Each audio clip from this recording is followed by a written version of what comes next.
In a chaotic world where demonic beasts run rampant and strength is the measure of all things, Jang Chen emerged as a paradoxical existence deemed useless for awakening a life-type profession. A class considered worthless in combat, he had to face disdain and contempt.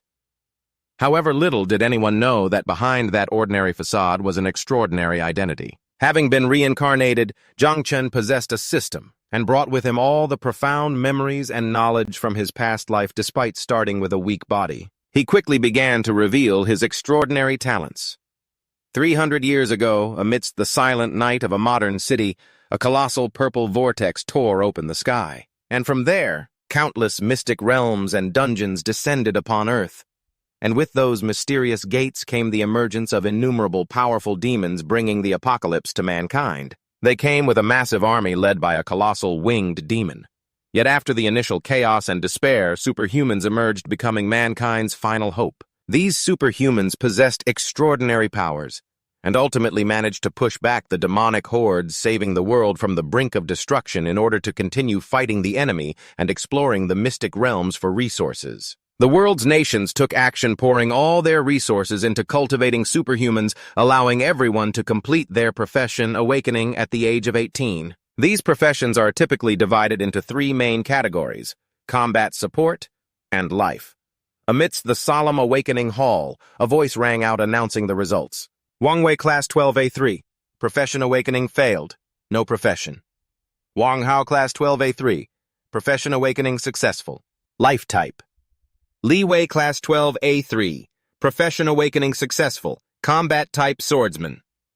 The combat type has always been the most practical and coveted, while the life type, inherently unsuited for combat, is often considered the weakest and looked down upon by everyone. The quality of a profession is also divided into 4 tiers: common, rare, hidden, and god tier. A male student shouted with joy, "Awesome! I awakened as a magic swordsman, a combat-type profession," while another collapsed in despair. "Oh no, why did I end up with this useless life-type profession?" Suddenly the hall erupted in an uproar, all eyes turning in one direction as a blinding light burst forth. "Hey look, it's Jang Chen, the academic genius," someone shouted. The others were astonished. "Unbelievable!" "A phenomenon. That it's an awakening phenomenon. Because among all the talent tiers, God tier is the rarest, a miracle that appears only once in a century." The nearby teachers were also completely stunned. What on earth? What tier of profession is this? One wondered, could it be a God tier profession? Another whispered in disbelief. "It's been centuries since a God-tier talent has appeared in Zhang City. This is incredible. Legend says that every time a God-tier profession appears, it triggers a celestial phenomenon, and just like that, in the sky above the city, a giant world tree made of brilliant golden light appeared, radiating its glow everywhere. At the center of this phenomenon, Jang Chen, the man of the hour, let out a sigh of relief. He stood there, hands calmly tucked in his pockets. Phew, looks like the profession awakening was a success. 2 teachers rushed over, their faces beaming with excitement. "Excellent work, young man. You truly are the pride of our school." The other added, "I knew you could awaken a profession. A combat type one, at that. But I never imagined it would be God tier. Tell us, what profession did you awaken?" Faced with their enthusiasm, Jang Chen just let out a soft hum. He raised his head and looked directly at the principal. With an unreadable smile, he said, "Principal Wang, the profession I've awakened isn't a combat type." Principal Wang's face immediately froze. The excitement vanished. "What, don't tell me it's a support type?" A green aura enveloped Jang Chen's body as he calmly explained, "My profession is a God-tier life type. A God-tier spirit nurturer. My talent allows me to accelerate the growth of plants and small animals." The 2 teachers shouted in unison in absolute disbelief. "What?" Principal Wang was aghast. "This is terrible.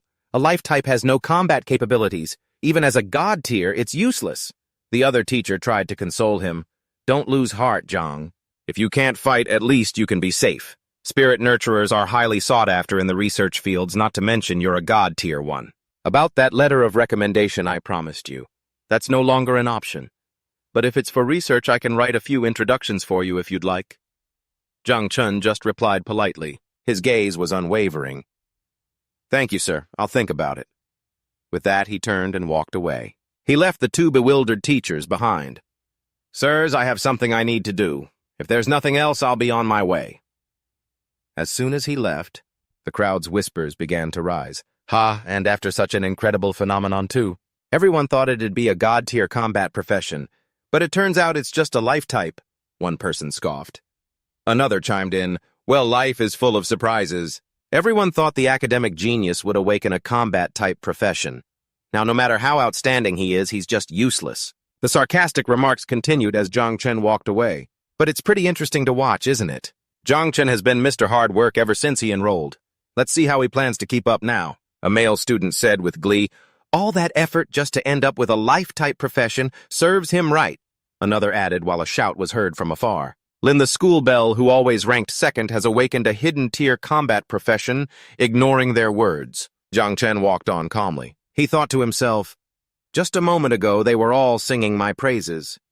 But now that I've awakened a life-type profession, their tone has completely changed. Just as I thought, this world still only respects power, and what's so wrong with a life-type profession anyway? He was wondering, and just then, a virtual blue notification panel appeared before his eyes, announcing, "You have completed your job awakening. Job awakened. God-tier spirit tamer. Condition for apocalypse. Zerg system has been met. Zerg conditions have been met. The initial queen has been unlocked. Do you wish to summon the queen?" Reading the lines, a confident smile appeared on Jang Chen's lips, his eyes glinting with a strange purple hue. "It seems this system is a perfect fit for me."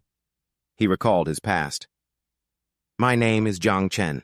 After dying in my old world, I was reincarnated into this world of superhumans. After the Dark Era ended, the entire world has been filled with dungeons and monsters ever since. This world began to respect the strong. He had realized the law of survival here early on. Reborn as an orphan in order to survive in this harsh world, I poured everything I had into training and studying. Before turning 18, I never stopped trying. I thought I'd have to rely on my own knowledge and skills to make a living. But to my surprise, a month ago, I awakened this system. An unexpected opportunity had come to him. He contemplated the power he was given. The zerg, the species that once ravaged humanity during the Dark Era. They are an incredibly powerful and ferocious existence. I heard that the last time the zerg plague descended, it cost the lives of 9 of the 12 human kings, just to seal them away. This power comes with an immeasurable risk.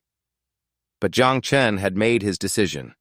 He clenched his fists, determination flaring in his eyes, burning brightly in this world. Power is everything. There's no reason to hesitate. As long as it can be useful to me, why should I worry about using the power of the zerg, all right? Activate the system. As soon as he finished speaking, Jang Chen's consciousness was suddenly pulled into a deep, swirling vortex. His body was in free fall within a chaotic dark blue space. He put a hand to his forehead. He calmly observed his surroundings. This seems to be my sea of consciousness. So is this my talent? "I can't believe it's a tree!" he exclaimed in astonishment, standing before a giant divine tree that emitted a pure white light. Immediately after 3 notification panels appeared. They explained his job talents in detail, all thing evolution, omnifruit, and growth enhancement. Jang Chen rested his chin on his hand and mused, "This system is really good. It even proactively analyzed my job talents for me. Although these talents seem to lack combat ability, it looks like each one can be applied to my zerg system." At the same time, a new notification appeared. System check complete. Does the host wish to begin summoning the queen? Without a moment of hesitation, Jang Chen gave the command with a determined gaze. "Summon the queen!" A surge of dark purple energy immediately erupted around him, and the system announced, "Queen summoning in progress." He could feel a powerful presence approaching. His expression turned serious. Such a powerful presence. The final notification panel appeared. Summoning complete. You have summoned a Calamity-class Queen 9-winged Calamity. Before him was a colossal zerg monster shaped like a dark dragon with brilliant purple wings. The system provided details. Queen 9-winged Calamity. Origin, the Abyss. Title, Lord of Death. Current devour value, 0%. Favorability, 100%. Max. Please proceed with devouring and reproduction to expand the swarm. Swarm skills have been unlocked. Jang Chen, floating before the monster, couldn't help but be astonished. Damn it! Why is this insect so huge? A childlike voice echoed in his mind. Master, Little Nine likes Master. Master Little Nine is hungry. Wants to devour beasts. A new notification appeared. Current growth rate is increasing by 10% talent. You can use enhanced sacrifice on the target to upgrade. The first time requires no sacrifice. Jang Chen smiled, satisfied. No sacrifice needed. What am I waiting for? Let's upgrade her first. He thought to himself, looks like this queen needs to devour to level up and she's not going to be easy to handle. A brilliant green energy flowed from his body, enveloping the queen. He felt its aura changing drastically. This aura. The colossal monster's eyes flashed with a purple light. In a hazy purple mist, the giant monster began to transform, shrinking, and gradually taking on a human form. Ding, congratulations, Nine-Winged Calamity has undergone a life turning point and leveled up. New skills obtained. Nurture shares 10 times experience with the host. Poison Mist evolves into lethal miasma.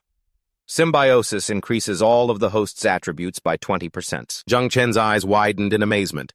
A pair of soft arms wrapped around him and a cheerful voice rang out, Master Little Nine has evolved. Jang Chen's face flushed slightly. He thought in a daze, she evolved into a human form. He gently placed his hand on the head of the beautiful zerg girl with white hair and unique ears. A new status panel appeared. The girl said cheerfully, Master Little Nine wants to devour flesh. Jang Chen smiled confidently. Sure enough, my job and this system are a perfect combination. Who needs a top-tier combat class? My Spirit Tamer talent can accelerate the Queen's devouring speed, and the experience from her nurture skill can help me level up quickly. On top of that, I also get a 20% attribute bonus to enhance my combat power. Surrounding him, countless black butterflies gathered, creating a powerful scene. However, his expression quickly turned serious. However, the Abyss Zerg the Apocalypse Calamity, they're connected to those incomplete records. Clearly, this isn't a power I can reveal to everyone. If it's discovered, it could lead to serious trouble. He stood with Little Nine in the spiritual space, outlining his plan. So for now, I'll use the cover of a lifestyle class and the Queen's Poison Mist skill while I go devour monsters to become stronger. Hiding is not my style. I want to become strong enough to reveal my power openly. Suddenly, a powerful tremor pulled him out of his sea of consciousness. Jang Chen was surprised. This is... Little Nine, in her human form, also felt it immediately. Her face turned grim as she said, Master. Her expression became fierce, her eyes flashing with purple lightning. Little Nine senses a threat, she growled, her crimson eyes filled with vigilance. Jang Chen's eyes snapped open back to reality. Before him in the awakening hall was a tall man with a full beard and a black coat. He was looking at him with a scrutinizing gaze. Was he the student who caused the citywide job awakening phenomenon just now? Jang Chen silently assessed the man as a bead of sweat formed on his brow. This person is at least a Grandmaster-level expert. Why is he here looking for me? The surrounding crowd started to whisper. As they felt the powerful aura emanating from the man, someone said, Wow, this guy's aura is really strong. I can feel it from all the way over here. What transcendent level is this guy? Another person wondered, It looks like he's here for Jang Tran. Could they have some kind of grudge? Jang Tran could clearly feel the pressure weighing down on him. This is strange. This guy has been constantly pressuring me, releasing this much force without saying a single word. Could it be? He narrowed his eyes, trying to stand firm against the invisible pressure. He's testing me. Just then, Little Nine's enchanting voice echoed in his mind. Master, this guy is a threat, and he looks quite delicious. Little Nine wants to devour him. Jang Tran's eyes widened in horror as the Queen's instincts surged. This is not good. A series of red notifications appeared in his mind. The Queen has detected a target posing a threat to the host. The current target can provide a high devour value. The Queen is preparing to initiate devouring of the target. A burst of dark purple aura suddenly erupted from Jang Tran's body, causing the frightened people around him to back away. When Little Nine sensed the threat, it began to attack on its own. Ah, what is this? The aura is so cold! The chaotic crowd screamed as the energy spread. Jang Tran gritted his teeth, trying to control the surging power, so if the devour value is too low, even the Queen's aggression increases. I need to find some demons for Little Nine to devour immediately. The man raised an eyebrow and let out a soft grunt. He immediately realized. So this was his goal. He wanted to use his aura to test my strength, but he accidentally provoked my queen. But luckily, a notification appeared, bringing Jang Chen a bit of relief. Notification: you have temporarily suppressed the queen. The queen's current devour value is low. Please begin devouring to nurture the queen as soon as possible. As long as the devour value is not over 10,000, he thought to himself, I can still suppress the queen. The man retracted his aura and smiled in approval. Good lad. To be able to withstand my test right after awakening and even fight back is truly worthy of a god-tier job. Your future is limitless. Jang Chen sighed in relief. It seems I haven't been discovered, he asked humbly. Senior, you praise me too much. May I ask who you are? The man introduced himself formally. My name is Ji Gong, captain of the Night Watch. He extended his hand. I'll get straight to the point. I greatly admire your strength, young man. Have you considered joining our Night Watch? Jang Chen was completely surprised. What the Night Watch? He immediately began to think. The Night Watch. They're an organization of the Great Xia. They specialize in fighting demons and dimensional beasts. Whenever a dimensional beast or a new secret realm or dungeon appears, the Night Watch is the first to investigate or directly eliminate it. Because they always fight on the front lines, the mortality rate for the Night Watch is extremely high. That's why most people avoid joining.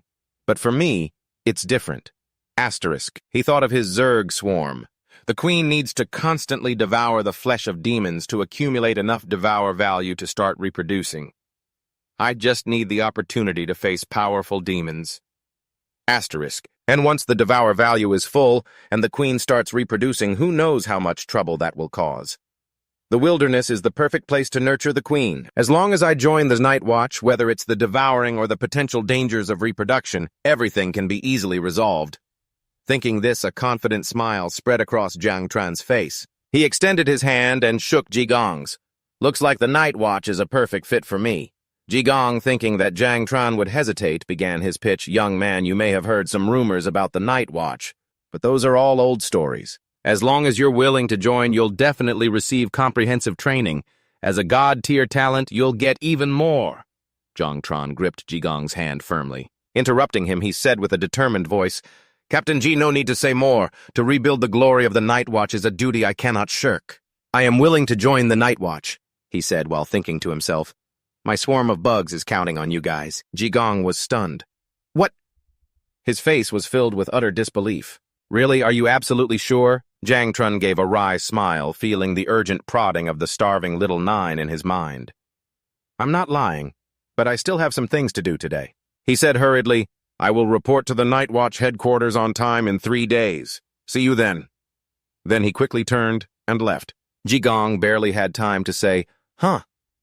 Looking at Jang Chen's retreating back, Ji Gong mumbled to himself, this kid runs fast. I thought this would be a hassle, but it went so smoothly. Wait a minute. What's his hidden job? I forgot to ask. Just then, an old man and another man rushed over. Ji Gong recognized them immediately. If it isn't the 8th elder of the Martial Academy, are you guys also here to recruit someone? But you're too late. The old man shouted, where is he? Where's the kid with the god-tier life system job? Kai Kung was surprised. What are those lifestyle class people talking about? The old man was furious. Kai Kung, you're not going to let someone with a god-tier life-type profession join your night guard just to die, are you? Am I not? Wait a minute. You mean that kid from just now is... Ki Kung was stunned as he recalled the colossal phenomenon in the sky. So the phenomenon in the city was caused by him. After leaving the square, Jang Chen returned to his familiar neighborhood. A purple-haired girl spoke up. Uncle Wong, could you keep your voice down a little? What if someone causes trouble? A large man chuckled. Heh, listen to you, Uncle Wong. Jang Chen smiled gently. It's okay, Uncle Wong. It's not something that has to be kept secret. The man Uncle Wong said proudly. Exactly, little Chen. Even though life-type classes aren't great at fighting, I've heard that those spiritual herb cultivation businesses all need people with life-type classes. If your parents were still alive, they would be so proud. Thank you, everyone in the building. Ji, for helping me over the years.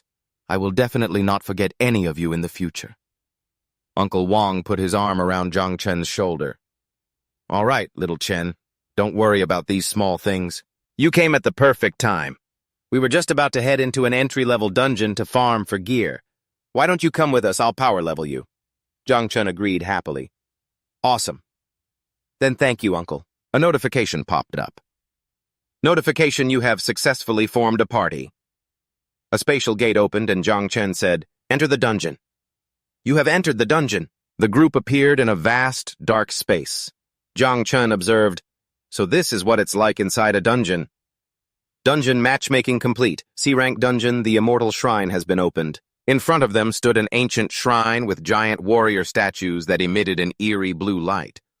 Uncle Wong broke out in a cold sweat, his face pale. These are the Undying Soldiers. Why did the dungeon system match us with a dungeon of this level? Jang Chen also realized the danger. It seems this won't be an easy dungeon to deal with. Uncle Wong said in a panic, I know why. It must be because Little Chen has a God-tier class to balance things out. The system matched us with a higher-level dungeon. A purple-haired girl next to him cried out in despair. But it's a life-type class. Another girl in the group spoke up nervously. Uncle Wong, maybe we should first... In contrast to everyone's anxiety, Uncle Wong seemed incredibly excited. He slammed his greatsword into the ground and sparks flashed around it. No, it's fine. It's not every day we get to see a dungeon of this level. How will we know if we don't try? Maybe this time, we can rely on Little Chen's luck to get some top-tier gear. From the shadows of the shrine, the Undying Soldiers staggered forward, their eyes blazing with cold blue soul flames. Little Chen stepped back a bit. These Undying Soldiers are more dangerous than regular C-rank monsters, Uncle Wang shouted and charged forward. Everyone stay put! We'll head to the center of the dungeon first. With a deafening roar, he swung his greatsword down, cleaving an Undying Soldier in two instantly. He shouted back, Xiaoxi, boost my talent. The purple-haired girl named Xiaoxi quickly clasped her hands, and a stream of blue energy gathered. Got it. Receiving the support, another girl in the party also charged bravely. She rushed into the midst of the monster horde, the two swords in her hands weaving deadly arcs. Watching from the back, Jang Chen couldn't help but feel emotional. Uncle Wong and the others have to fight monsters like this every day just to make a living. No wonder they always come back covered in injuries. He remembered hearing that Xiaoxi's sister had become a dungeon raider to pay for the treatment for her younger brother's eyes. Even so, Xiaoxi's sister has always helped me. Jang Chen's gaze hardened as he resolved, I need to get stronger fast. Once I earn enough money, I will definitely repay everyone properly. Xiao Ju's spiritual form appeared beside him. Its voice was full of excitement. Master, there are so many monsters and blood food here. Xiao Ju wants to devour them. Jang Chen realized, it seems Xiao Ju has already sensed them. In that case, let's test Xiao Ju's abilities first. He held out his hand and a purple poisonous mist gathered. Level 1 Poison Mist, Corrosive Skill. He commanded, Go Xiao Ju, these are all yours. Thank you, Master. Xiao Ju's voice echoed as the purple poison mist billowed towards the monster corpses. As soon as the poison mist touched the monster corpses, they were immediately corroded and dissolved into purple dust. Jang Chen was astonished. The moment it touched the monster corpses, they were instantly corroded. Xiao Ju's poison mist is incredibly powerful. He opened his status panel. But the monster's levels are too low, which means the growth rate is also slow. He looked at the devour value bar, which had only inched up a little. Looks like I need to devour more monsters. Jang Chen looked ahead where his teammates had already advanced deep inside. Uncle Wong and the other three are truly experienced teammates. They've already gone deep into the dungeon in such a short time. Poison Mist is a wide area attack and I can't control it precisely yet. I have to be careful not to accidentally harm the others. In that case, I'll just follow behind and deal with these monster corpses for now. Suddenly, a chibi version of Xiao Ju appeared on his shoulder, whispering in his mind, Master. Xiao Ju senses it. Jang Chen was surprised. He peered deeper into the darkness ahead. There's fresh blood food here. From the shadows, a robed skeleton emerged. Its eyes blazed with blue fire. Shadow Lurker LV.10, Strength 20, Agility 15, Defense 10, Health 5, Level 10. Jang Chen narrowed his eyes, analyzing. Hiding in the shadows. So they specialize in hunting those who fall behind. Is its name Red because its level is much higher than mine? But in terms of stats, these monsters are no match for me. After receiving the passive symbiosis effect, he confidently checked his status window again. Good, I can use them to test out my skills. Xiaozhou, turn into a poisonous miasma and follow me, he commanded. A purple smoke enveloped him. Xiaozhou's voice rang out, Yes, master! Immediately the shadow lurkers charged in to attack him. Like phantoms, Jang Chan's eyes flashed purple. He calmly faced them and taunted, Come on, then. He easily dodged their attacks. The monsters' swift attacks left them charging into the poisonous mist surrounding him. The lurkers were stunned when their attacks had no effect, and their bodies began to corrode from the toxic mist. Jang Chen clenched his fist, compressing the toxic energy, then unleashed it. A purple shockwave spread out, engulfing all the monsters. A series of notifications popped up continuously. Notification devour value plus 50. Notification devour value plus 50. Jang Chen smiled with satisfaction. The chibi Xiaozhou sitting on his shoulder was just as happy. Just as I expected. These monsters are no match for me, and this way the devour value increases faster. But Xiaozhou eagerly pointed forward. Master, there's more prey ahead. Further down the temple's dark corridor, other undead troops were patrolling, completely unaware of the fearsome predator approaching from behind. Jang Chen frowned as he sensed the number of monsters. There are a lot of monsters hiding in this dungeon. I'm suddenly a little worried about Uncle Vung and the others. We need to hurry. Xiaozhou, can you handle it from here? Xiaozhou's spirit form materialized behind him, radiating a powerful aura. Of course, master. They are all Xiaozhou's prey. Just leave them to me. Meanwhile, up ahead, an anxious shout echoed through the dark hall. Uncle Vung, you're hurt, surrounded by a horde of undead soldiers. Uncle Vung stood his ground, shielding Xiao Hai. I'm a warrior. This little wound is nothing. But he gritted his teeth, the wounds on his face showing his exhaustion. Damn it. The monsters just keep coming. We can't hold out like this. He turned and yelled at the purple-haired girl. Xiao Hai, go find Xiao Tran first and get out of here, quick. Uncle Vung, she cried out in panic. Just then, a giant shadow suddenly appeared from behind, swinging its weapon down. Uncle Vung sensed the danger. Humph! He turned around and realized it was too late. This is bad. Just as the axe blade was about to strike, a hand suddenly shot out. A purple, poisonous mist condensed into a solid shield, blocking the fatal blow. Right in front of Uncle Vung, the newcomer was Jang Chen. He calmly asked, Uncle Vung, are you all right? Uncle Vung stared in astonishment at the poisonous mist enveloping the monsters. What is this? Xiao Tren, aren't you a life type? Jang Chen smiled confidently, a purple poison flame igniting in his palm. I still have a hidden skill poison barrier. Uncle Vung, you're badly injured. Xiao Hai, Shaoli, get Uncle Vung out of here. I'll cover our retreat. Is that a god-tier skill? But even so, it's still too dangerous, Uncle Vung said worriedly. Xiao Hai also pleaded, That's right, Xiao Tran, let's go together. Jang Chen turned back, his gaze firm. Don't worry, I'll be fine. He focused his power, and an announcement echoed through the dungeon. The conditions for the final stage of the dungeon have been met. The dungeon boss is being summoned. But Uncle Vung still hesitated. Xiao Hai quickly persuaded him, Uncle Vung Xiao Tran isn't reckless. Let's trust him. Hearing that Uncle Vung no longer hesitated, he threw his great sword towards Jang Tran and yelled, Xiao Tran, catch! Remember to give it back to me later. Jang Tran caught the sword cleanly. Don't worry, Uncle, I'll definitely give it back. Rookie Conqueror's sword. Speed plus 25, strength plus 30, attack speed plus 2%. Passive skill. Cooperation is now in effect. He thought to himself, I can use Uncle Vung's sword to extend the attack range of my poison barrier. With the sword in hand, Jiang Tran charged into the middle of the monster horde. His sword slashes created waves of purple toxic energy, sweeping away everything in their path. He smiled confidently. I did get the highest score in school for swordsmanship after all. He moved swiftly like a ghost, each slash finishing off an undead soldier. Suddenly, he felt something was off. A giant undead soldier, much larger than the others, blocked his attack. Its red eyes flashed with ferocity as it swung its weapon in retaliation. Jang Tran quickly fell back. Parrying the powerful blow, he twisted to evade a series of combo attacks from the monster. He landed lightly after a backflip. Is this the dungeon boss? It's stronger than I thought. Suddenly, he realized a serious problem. The sword had broken in two, leaving him flustered. But how am I going to explain this to Uncle Vung later? How am I supposed to— From within the thick mist, a colossal figure emerged. Above its head was the red text Undead King Level 15. The boss charged forward with terrifying speed, its giant sword slashing down. In this life-or-death moment, Jang Chen yelled with a determined expression, Xiaoju! Xiaoju instantly appeared, her eyes burning with a desire to fight. She eagerly asked, "Can I attack it, Master?" Jang Chen decisively replied, "Permission granted."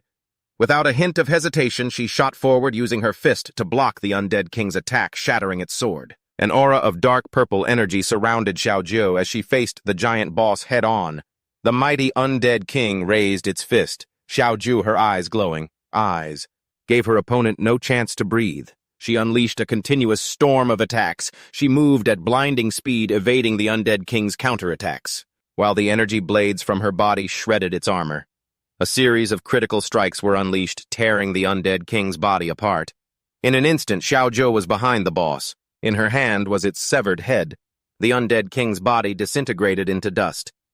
Jang Chen smiled, satisfied. "I didn't expect Xiaoju to handle the boss so easily. But does this mean the dungeon is over?" But just as the immortal king vanished, a floating blue crystal emerged from the ashes. Jang Chen was surprised.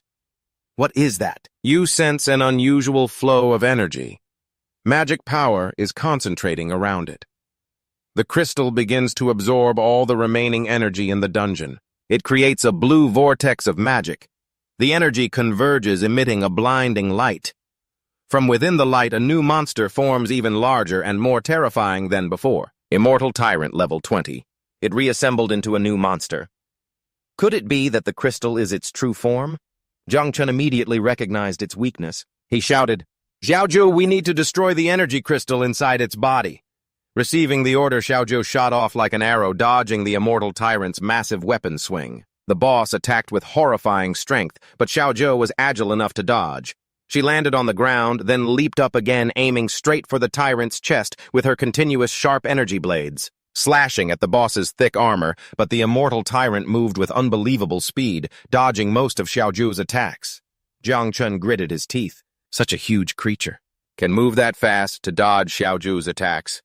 But I just had an idea. He looked down at the stone floor of the temple where strange plants grew through the cracks. If I can use these plants— His eyes flashed with determination. "I have to try." He observed the tyrant's movements. "This bastard is too fast, and each of its attacks is so powerful. It's like an out-of-control bull. But this is also a weakness." Jang Chen had sensed it before. "I felt this earlier. There are a lot of roots hidden beneath the floor." He formulated a plan. "I just need to use my talent the moment it gets close enough, and that will hold it in place." As the boss charged, Jang Chen's eyes turned green. Now he held out his hand, a glowing green sigil appearing.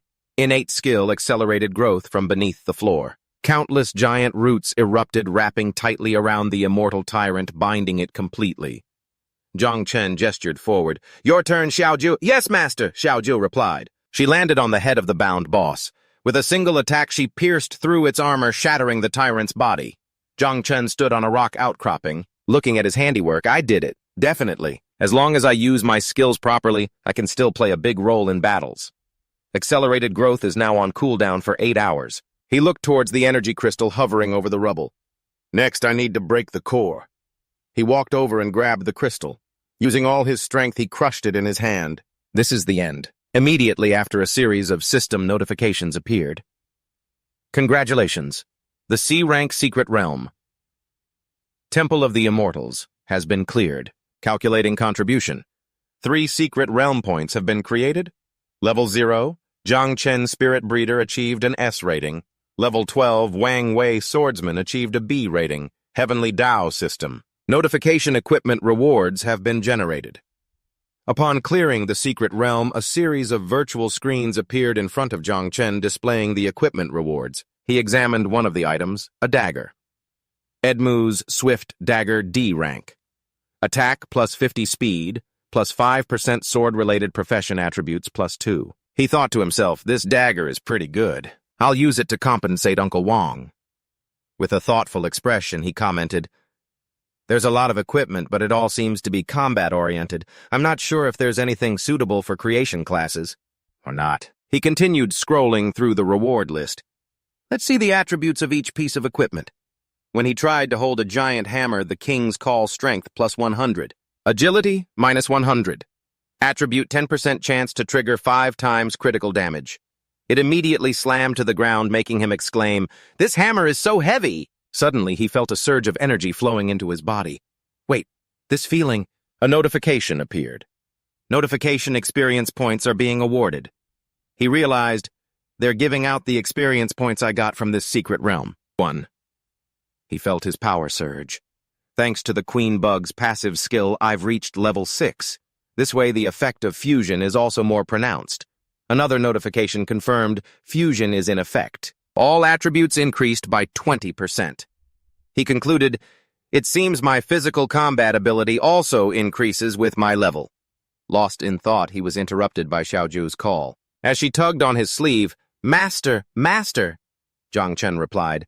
With sparkling eyes, Xiaoju pointed at the pile of equipment and asked, "Master, as a reward, can Xiaoju eat all of this?" Jang Chen smiled and explained to the pouting Xiaoju, "Xiaoju, you can't eat these. This is for Uncle Wang and the others to exchange for money for food. They'll give you a stomachache." Disappointed, Xiaoju replied, "Oh." Immediately, she pointed towards the corpse of the immortal tyrant and asked hopefully, "Then can I eat that?" Jang Chen suddenly remembered. That's right. I almost forgot the devour value of the bug's corpse is very precious and can't be missed. He turned and said to Xiaoju, "Okay, Xiaoju, it's all yours." He looked at the giant corpse and was a little worried. Isn't this boss a little big? If Xiaoju uses her poison bones to corrode it, it would probably take a while. But Xiaoju couldn't wait any longer. She shouted excitedly, "I'm gonna eat now!" Instantly, her small body transformed into a terrifying giant monster with sharp jaws. Jang Chen was completely shocked, stammering, "So this is how she's going to eat it?" The monster began to gnaw on the corpse, making horrifying sounds. Jang Chen covered his ears, thinking, so noisy. A series of system notifications appeared one after another. System devour value plus 100. He silently felt lucky. Thank goodness we're in a secret realm. If we were in the main city, we would definitely have been discovered no matter how well we hid. He remarked with satisfaction, "The devour value is increasing quickly. Just as expected, the value of a boss's meat is on another level. It seems we need to eat more high-level monsters." Even worse, he suddenly heard the damn sound of approaching footsteps. Uncle Wang and the others must have heard the noise. He looked at the current devour value notification. 8,876 out of 10,000. Jang Chen hurriedly ordered, "Little Nine, quickly change back to your other form." "Yes, master," the monster replied and transformed back. Jang Chen thought with regret, damn it was almost full. Just as Uncle Wang and the others arrived, they exclaimed in amazement, "Little Chen, you really cleared this stage.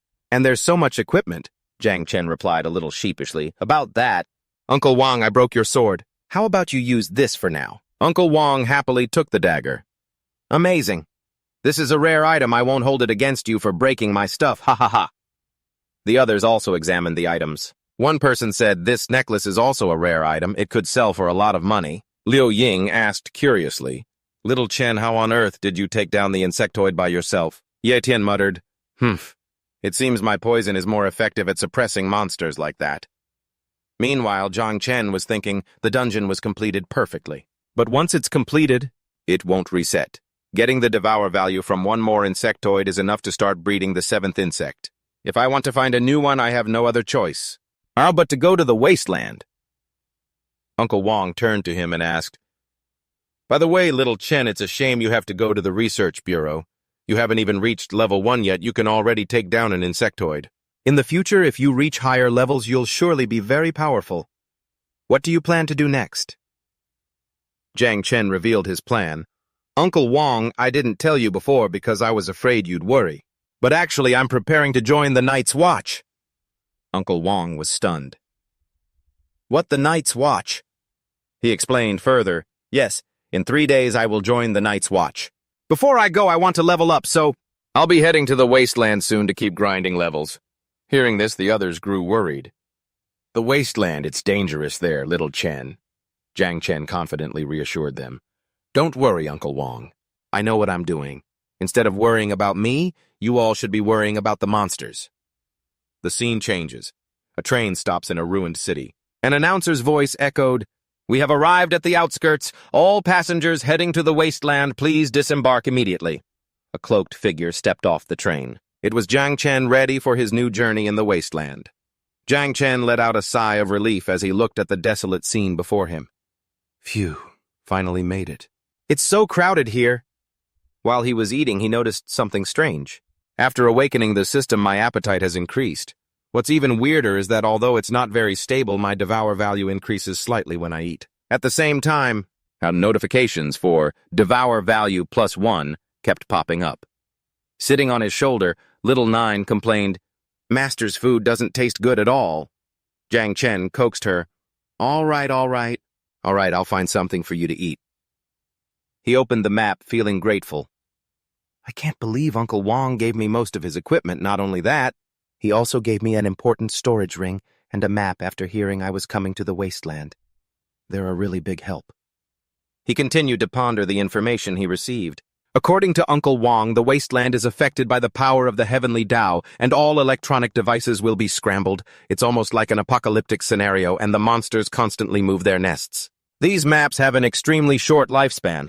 Without the latest intelligence, it's very difficult to find monster groups, let alone bosses. He looked at the map. Firebirds and thunder rhinos are the most common, and they are easy to spot when they move. It's said that this place marked with a question mark should be avoided because it's a very dangerous nest with higher risks. He skimmed to another target. According to Uncle Wong, this goblin dungeon is the most suitable for me. It has a low-level enough monsters and fewer people. He decided, I'll go to this one. With the map in hand, I should be able to find it quickly. Suddenly, a voice called out from behind, "Hey! Stop right there!" Jang Chen turned around.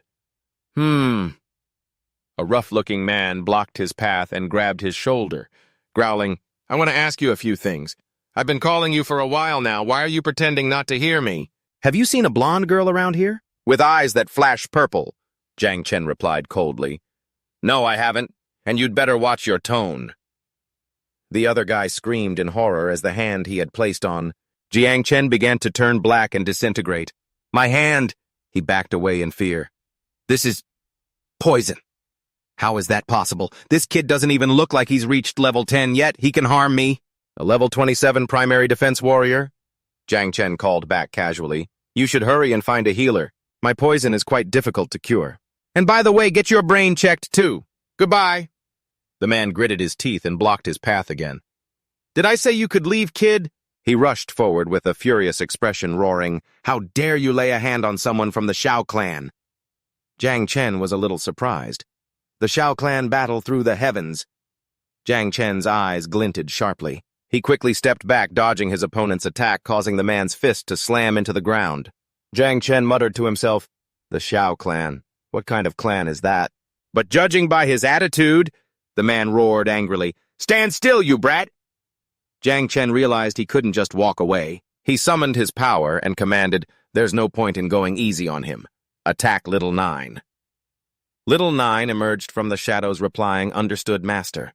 Although the man was a bit wary, he still yelled, "You bastard, and that black aura. You think I'm actually afraid of it?" From the shadows a cold voice rang out, stunning the other man. "Trin Tai, didn't I tell you to be more humble?" Jang Trun also turned around. A man with blue hair and sharp eyes appeared, scolding, "I told you to find someone, so what are you doing here?" Trin Tai panicked. "Young master, The other man spoke coldly. "Useless trash." With that, he swung his hand and slapped Trin Tai hard across the face. He looked down at Trin Tai, who was now kneeling on the ground, and said with a contemptuous voice, "Don't forget you're just a dog used by the Xiao family. You have no right to use the Xiao family's name." Trin Tai trembled and replied, "Yes, young master." Jang Trun silently assessed the situation. "So this is the master that bastard Trin Tai serves. I couldn't sense his presence at all. He's more dangerous than that warrior from before." The blue-haired young man turned to Jang Trun and said with a superior tone, "My dog has a habit of biting indiscriminately. Please forgive him. Would you like some compensation?" Jang Trun calmly replied, "No need." The other man smirked with interest, saying, "Well, now you're quite interesting. You're heading to the wastelands, aren't you?" He stepped closer and made an offer. "Why not come with us?" Jang Chen turned and walked away coldly, refusing, "No need, I prefer to travel alone." The blue-haired young man watched his retreating back and smirked. Interesting. A divine-grade creator class. Meanwhile, Trin Tai hurried forward. "Young master, I failed the mission you assigned. Should I continue?" The young master interrupted him. "How much longer will you need?" Trin Tai reported. "I discovered she has fled the city and is likely trying to cross the wastelands to reach the nearest post station." The young master's eyes grew cold. He ordered, "Summon all our scattered subordinates, and follow me into the wastelands. Remember, do not let her reach the station alive." Trin Tai bowed in obedience. "Yes." Meanwhile, the story is narrated. Story: humans once dominated this planet and built countless cities. But with the advent of the era of job awakenings, monster tides, secret realms, and dungeons, our homes were invaded, and immense powers are constantly trying to reshape them. Today, only professionals who pursue strength return to these places to fight monsters, level up, and seize riches. Amidst the desolate landscape of the wastelands, Jang Chen looked confused. Why do I feel like I'm lost? The goblin nest should have been in this direction, but it's already getting late, and I still haven't arrived." He looked around worriedly. "A little while ago, there were still many scattered monsters on the road, but now I don't see a single one. The devour value those monsters provide is too low. If I can't find another monster nest with a boss, I might be late reporting for the night watch. I also need to factor in the travel time back."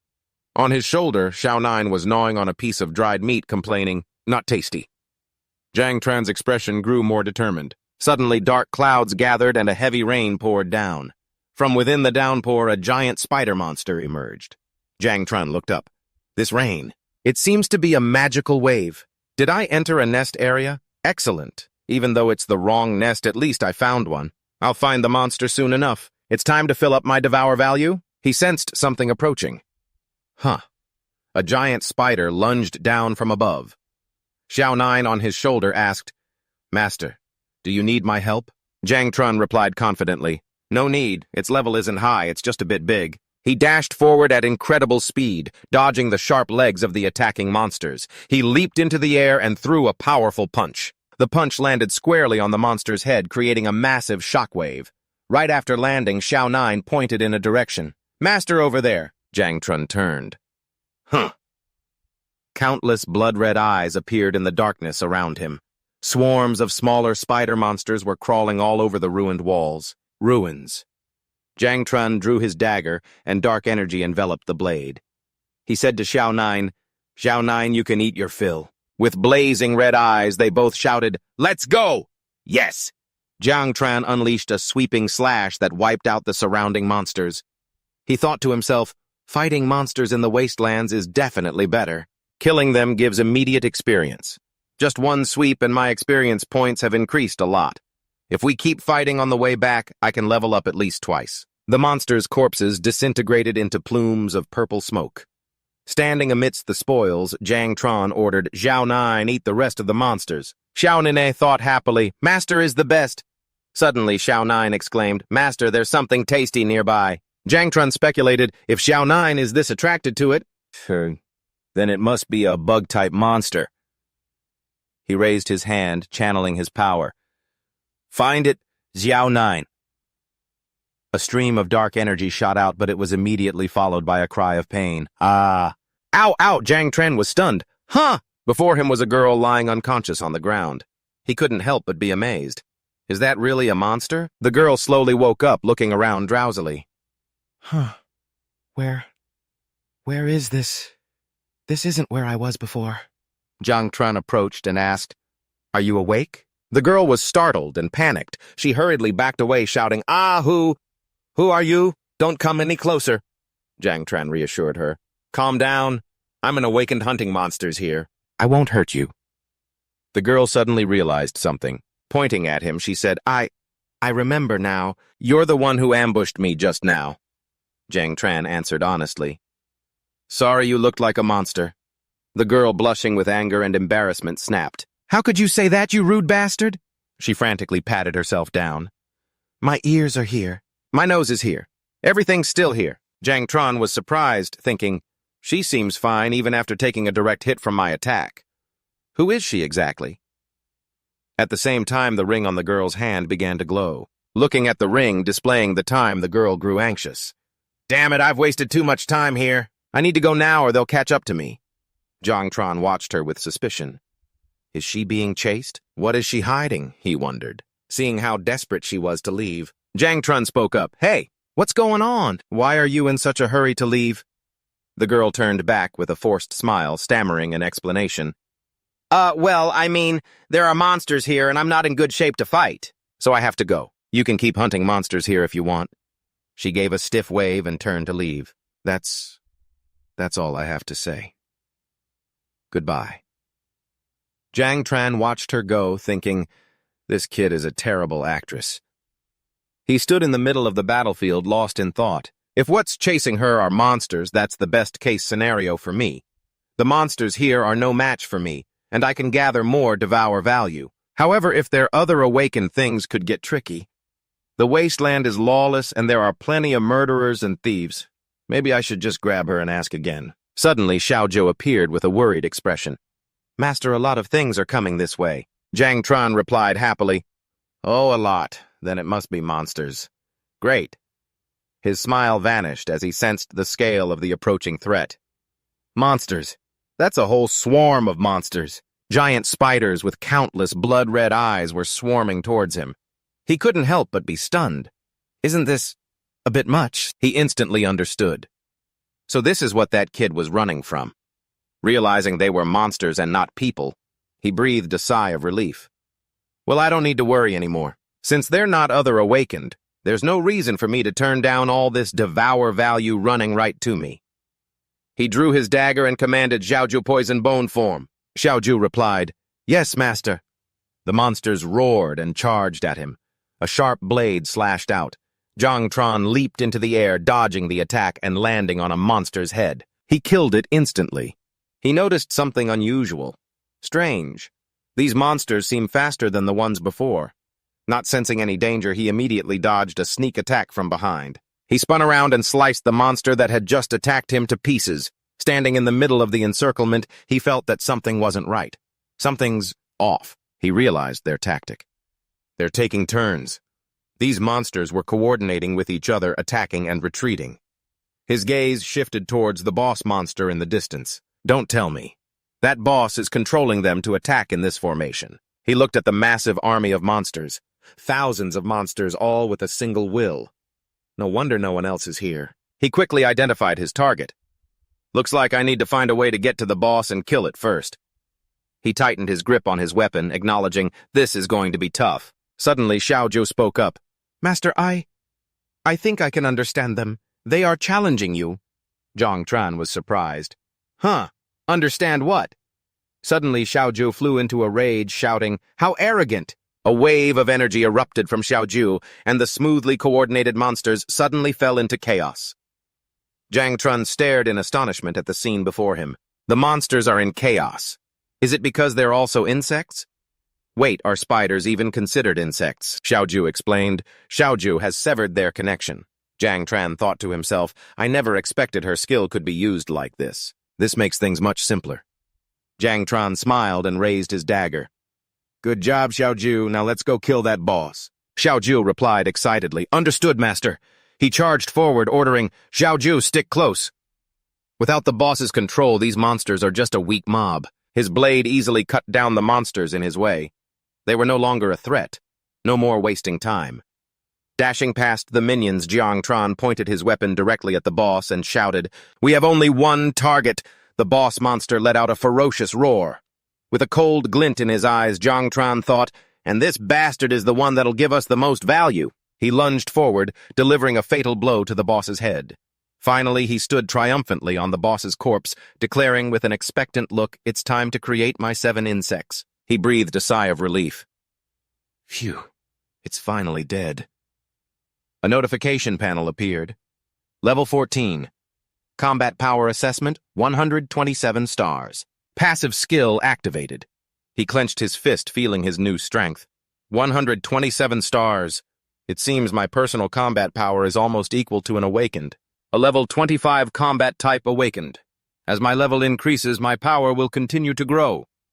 He glanced over at the remaining monsters. Now for this bunch. Watching the remaining monsters flee in a panic, Jang Chen remarked, "They're not a threat anymore." He thought to himself, "They're even running away. They must sense that it's useless to fight." He decided, "I won't chase them for now. Completing the swarm is my top priority."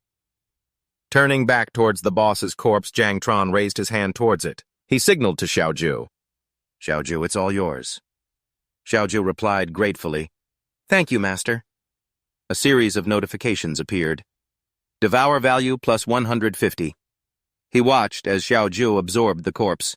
He thought to himself, elite-grade monsters are really on another level. They can provide so much devour value. It seems hunting these elite-grade monsters is a good way to accelerate my swarm's growth. The final notification panel appeared. Devour value has reached its maximum. Do you wish to activate the swarm? His expression turned serious. The devour value is maxed out. Xiaoju came before him and said, "Master Xiaoju can begin to reproduce a swarm. Please allow me to become stronger under your command." Jang Chen smiled and agreed. "Good. You can start reproducing immediately."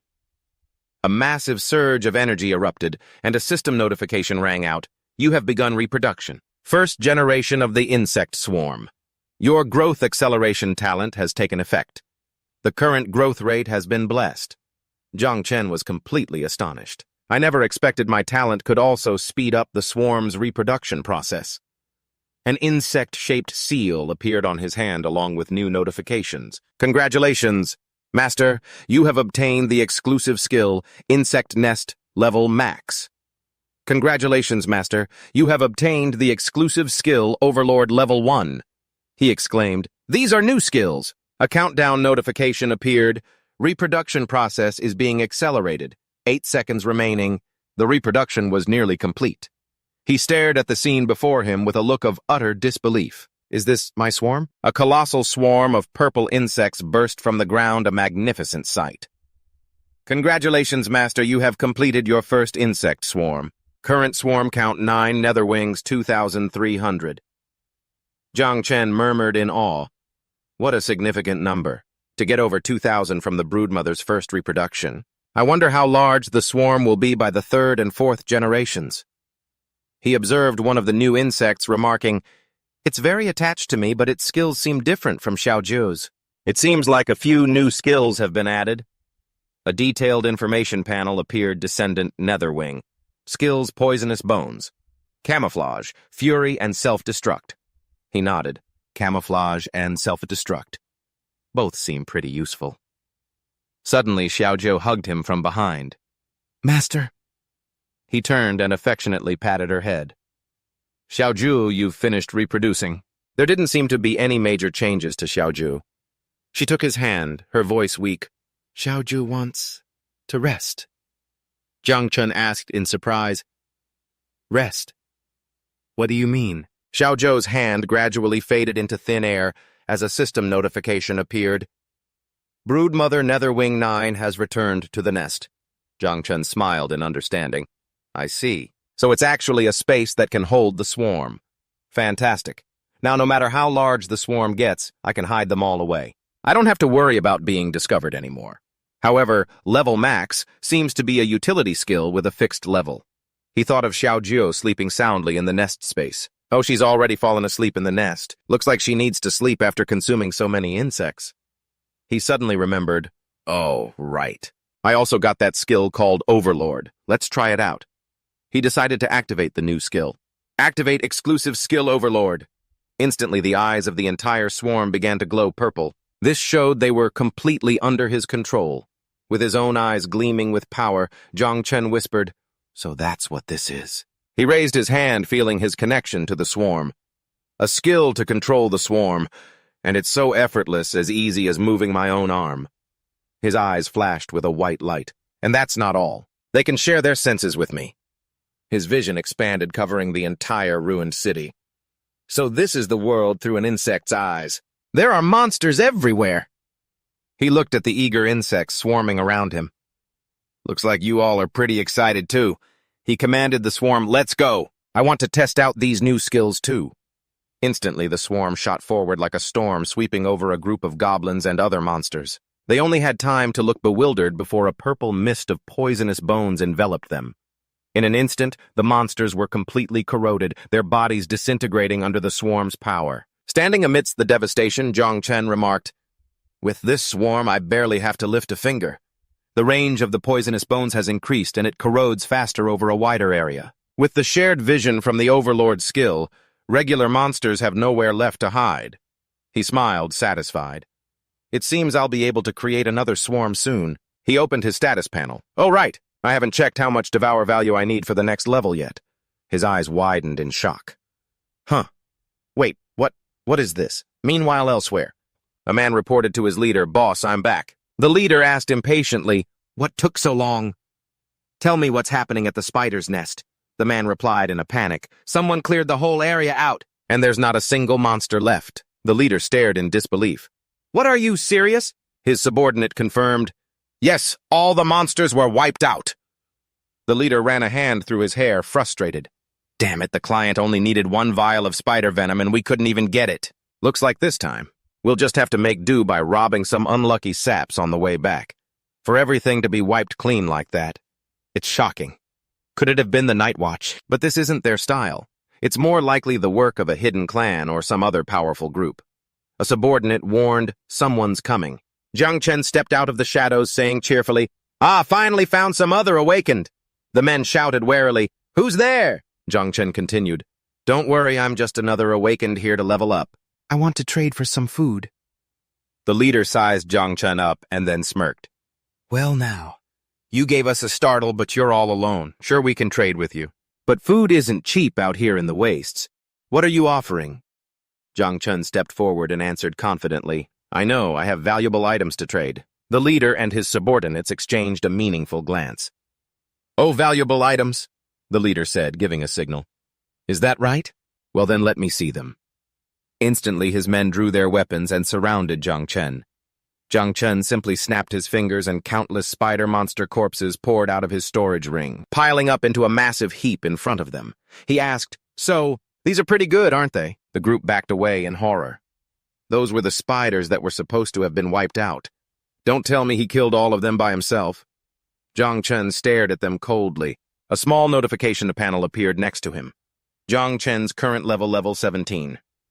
"I know what you all were planning to do just now," he said. He continued in a warning tone, "I'm in a very bad mood right now. Take what you need and get lost." The robbers hastily gathered the venom and fled in terror.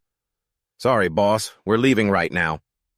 Jang Chen raised his hand, ordering the swarm to hide and guard the area as he sat down. As he prepared to eat, he frowned at his status panel. "Damn it, I'm getting hungry faster again. I should have known when I first got Xiaoju. I never expected that creating a swarm would have this kind of side effect." A notification panel appeared. Devour value 2,768 out of 1 million. "I have to level up as fast as possible." He sighed. "I initially thought my Devour value would increase faster after I got the swarm, but I never expected the requirement to double. This is going to take forever." He figured that the Devour value from a single insect was now just a drop in the ocean. Even if all the creature nests outside Zhang City open to the awakened were cleared out, it might not be enough for the next reproduction. However, I've heard that the creature nests and secret realms controlled by the Night's Watch aren't disclosed to the public. It seems if I want to get more Devour value, I need to sign up for the Night's Watch as soon as possible. Thinking about little Nine. Is she still sleeping? Looks like creating a swarm completely exhausted her. Suddenly his gaze sharpened as he sensed something. That aura. Why is he here? He stood up on guard. The smell of battle. And it sounds like there are a lot of people. What's going on? A figure suddenly bumped into him. It was the girl from before. She fell to the ground, groaning. "Ah, that hurts." Zhang Tran was surprised. It's that girl again." The girl looked up panicked when she recognized him and pleaded, You're the one who cleared out the spider's nest. Please don't tell them you saw me, I'm begging you." Zhang Tran was completely bewildered. Why her again? I didn't even recognize her until she was this close. How did she do that? Wait, I think I get it now. She must be the one those guys are chasing. Zhang Tran's gaze hardened. He knew it was too late to leave. Just then, the blue-haired young master and his underlings appeared. He glanced at the scene and said, "What a sight." Trintai growled when he recognized Jang Chen. It's you. The young master turned as well. You again. They looked at Jang Chen, who was sitting calmly by the campfire. The young master continued, camping out here all alone again. Jang Chen merely responded with silence. Trintai couldn't hold back and stepped forward menacingly. Hey, did you see a girl run through here? Tell us, or this time we'll actually kill you. The young master raised a hand to stop him. Stop. He stepped closer, looking at Jang Chen with amusement. Hey, for someone with a creation-type class, you level up quite fast. Not even a full day has passed, and you're already level 16. I'm finding you more and more interesting. But right now I have urgent business to attend to. He pointed his sword at Jang Chen. Let me ask you, did you see a black-haired girl a moment ago? Jang Chen thought to himself, such a powerful aura. He feels like he's over level 30. What's more, this guy can accurately tell my class and level. He must have some kind of appraisal gear on him. Jang Chen pointed in another direction and replied nonchalantly, I saw someone go that way a moment ago, but I'm not a perception-type class, so I can't be sure if it was the person you're looking for. The young master sheathed his sword. Good. I'll take your word for it. But I'd advise you to be a bit more honest from now on. He moved closer, leaned into Jang Chen's ear, and threatened him. If I find out you're helping her, the Shao clan of the Zhen Empire will not let you rest in peace. After they left, Jang Chen muttered, So, they're a clan from the Zhen Empire. He mulled over what he knew. The clans from the Zhen Empire have a long history. They are all high-ranking officials on the border and are extremely secretive. They rarely make an appearance unless there's a major disaster. Some of the more powerful clans are even capable of destroying entire realms. This guy's power is even greater than I thought. Damn it. Being on this kind of person's radar is not a good thing. He looked in the direction they had gone. They're gone. Looks like I can't stay here any longer. It's not safe.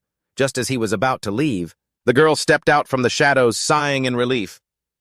Phew, I'm saved. Without a word, Jang Chen rushed over, grabbed the girl's hand, and started pulling her along. Come with me. The girl was startled. Huh. He grabbed her by the collar and snarled. Last time you nearly got me killed. This time I helped you again. Now tell me the truth. How did you get mixed up with those people? The frightened girl explained. My family runs a cargo transport station. That guy was tempted by greed and wanted to steal the goods we were escorting and kill everyone. But he didn't expect me to escape. He's afraid I'll expose him and spread the word, so he's hunting me down to silence me. The girl clasped her hands, pleading, I'll remember that you helped me. I'll definitely repay you in the future. Jang Chen brushed her hands away, annoyed. Repay me who asked to get involved in your mess. Suddenly, a strange sensation washed over him. Jang Chen was startled. What is this? The girl was just as panicked. No! Someone just cast a barrier spell. We've been discovered. Jang Chen looked out, knowing there was no escape. Hey, you should come on out. He thought to himself, it's too late to leave now, and those bastards probably wouldn't believe me if I said I didn't know she was here. Figures began to emerge from the darkness. He noted there were quite a few of them. The blue-haired young master and his lackeys surrounded the two of them. He said coldly, You bastard, I know you're lying. Seize them. The terrified girl looked at Jang Chen and stammered, You... She turned to face the young master and confronted him. You people have taken everything my La family owns. Why are you so determined to kill me? The arrogant young master replied, Do I need a reason? Jang Chen heard the name La family, and a thought flashed in his mind. The girl turned to look at him, stammering again. You... Mustering all her courage, the girl yelled, If you kill me, the La family will never forgive you. They will never let you live in peace. Never. The young master burst out laughing. Ha ha ha ha! The La family! He snarled with contempt. So?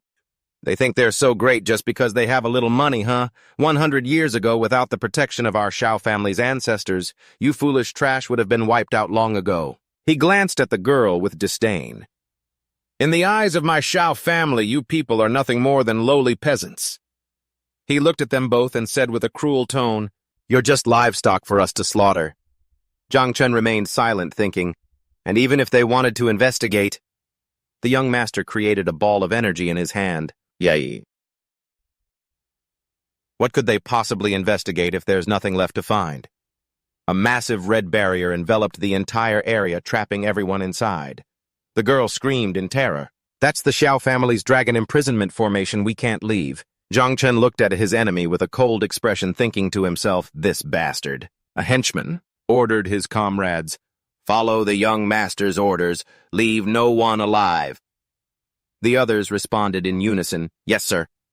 But the blue-haired young master stopped them. "Stop. Although that girl from the La family must die today, I'm quite interested in that creator class awakened over there." He looked at Jang Chen with a condescending gaze. "A god-tier creator class. A common profession. You're different from those who don't know any better. Today, I will give you a chance to obtain everything under this sky." He extended his hand, making an offer. "Capture that woman and I will spare your life and allow you to work for us. What do you say?" Jang Chen burst out laughing. "Ha ha."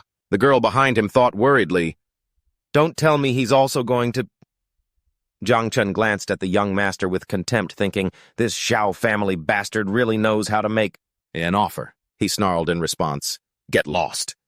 He stood up straight, a dark aura enveloping him and the girl, and declared loudly, "I refuse. Come on if you want to fight." The young master, utterly enraged, roared from above, "Kill them!"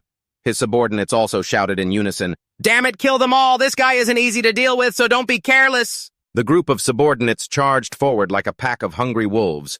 Zheng Tai, who had clashed with Jang Chen before, warned his comrades, "He can use poison. Don't attack him head-on." The others replied, "Yes." Jang Chen just smirked. Jang Chen raised his hand, and a stream of green energy began to gather. "Poison isn't the only thing I can use. Activate talent." A subordinate leaped up, swinging his sword down. Instantly, giant green vines erupted from the ground. Surrounding the attackers, Jang Chen shouted, "All things evolve!" A man ensnared by the vines exclaimed in horror, "What the hell? What kind of skill is this? Isn't this bastard supposed to use poison?" Another man tried to slash the vines. "Cut them down! These plants are weak." Realizing Jang Chen's intention, the young master hurriedly shouted, "You idiots, that's to block our line of sight!" He's about to attack. But it was too late. From within the thicket, Jang Chen's swarm of dark insects rushed out, surrounding the enemy. He said coldly, "Too late." Zheng Tai could only watch in horror as his comrades were devoured. The swarm of insects attacked frantically, tearing the subordinates to pieces. Zheng Tai tried to fight back, but his sword was shattered by the swarm. He roared in terror, "This guy actually broke my weapon, and this isn't even poison. Summoned monsters. This guy can summon monsters." An insect lunged towards him, ready to inject its venom. Zheng Tai thought in a panic, "The venom is actually from the monsters, I can't dodge it." At that moment, Jang Chen reached out his hand. "Got you." Instantly, a foot stepped on his shoulder and leaped up. "You trash, get out of the way!" The young master swooped down from above, unleashing a powerful technique. Kongming 9 forms first form. Jang Chen was surprised by the attack's speed. "He's faster than my poison sting." A giant golden dragon charged towards him. "Zhao Clan's secret technique, Dragon Drive," the young master said confidently. "You bastard, I already knew you were difficult to deal with, but your level is too low. And you're not fast enough. This blade is more than enough to—" Suddenly his eyes widened in surprise. Just as the young master's blade was about to strike, the girl from the La family suddenly rushed forward. A jade-green energy shield as solid as the earth appeared from her hands, blocking the roaring golden dragon's energy. She gritted her teeth, enduring it and groaning in pain. "It hurts so much." A line of text appeared on the shield, "Hidden Profession, Eternal Shield of the Earth." Jang Chen couldn't help but be amazed. This woman is actually a defensive type." The young master gritted his teeth in anger, realizing his mistake in underestimating her. "Damn it, I can't believe I forgot about this woman." Jang Chen realized this was a golden opportunity created by his opponent's moment of carelessness. "A chance!" He immediately commanded his swarm. The dark insects moved like a flood, charging at the young master from behind. A surviving subordinate shouted in panic, "Young master, behind you!" Without a moment's hesitation, the young master grabbed the dazed Zheng Tai by the collar. He coldly used his subordinate as a human shield. The insects with their sharp pincers pierced through Zheng Tai's body with a sickening squelch. The young master was knocked back by the impact, coughing violently. Jang Chen looked at him with utter contempt. What a filthy bastard, using his own men to take the hit. Zheng Tai whispered his last words in a pool of blood. "Cough, young master. The young master looked down coldly at his loyal subordinate and said, "If you can take a blow for me, then raising you wasn't a complete waste." He turned to Jang Chen and admitted, "Kid, you are indeed very strong." He took out a green pill, smirking maliciously. "Unbelievable. So I'm forced to use the Dragon Origin pill." He tossed his subordinate's corpse aside and declared menacingly, "This is where it all ends." He swallowed the pill instantly. A destructive crimson aura erupted from his body, his eyes glowing like two burning coals. "My next attack will take your head," he roared, his voice filled with killing intent. A giant golden dragon, many times larger and more ferocious than before, materialized behind him, ready to unleash a devastating blow. Jang Chen sensed the deadly threat instantly, on high alert. "He's attacking!"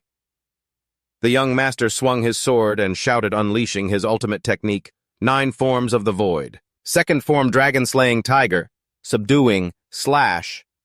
All of the golden dragon's energy converged into the blade, forming a slash that could tear through space itself. Once again, the girl rushed forward. She pushed forward with both hands as a sturdy earthen shield appeared, reinforced by an even denser layer of energy. Reinforced eternal shield of the earth. The golden dragon slash collided head-on with the shield. An earth-shattering explosion rang out the ground around them, shattering into pieces. The girl cried out in pain as critical cracks began to appear on the shield. "Ah!" His power multiplied after taking that pill. "My shield can't take anymore. We might die."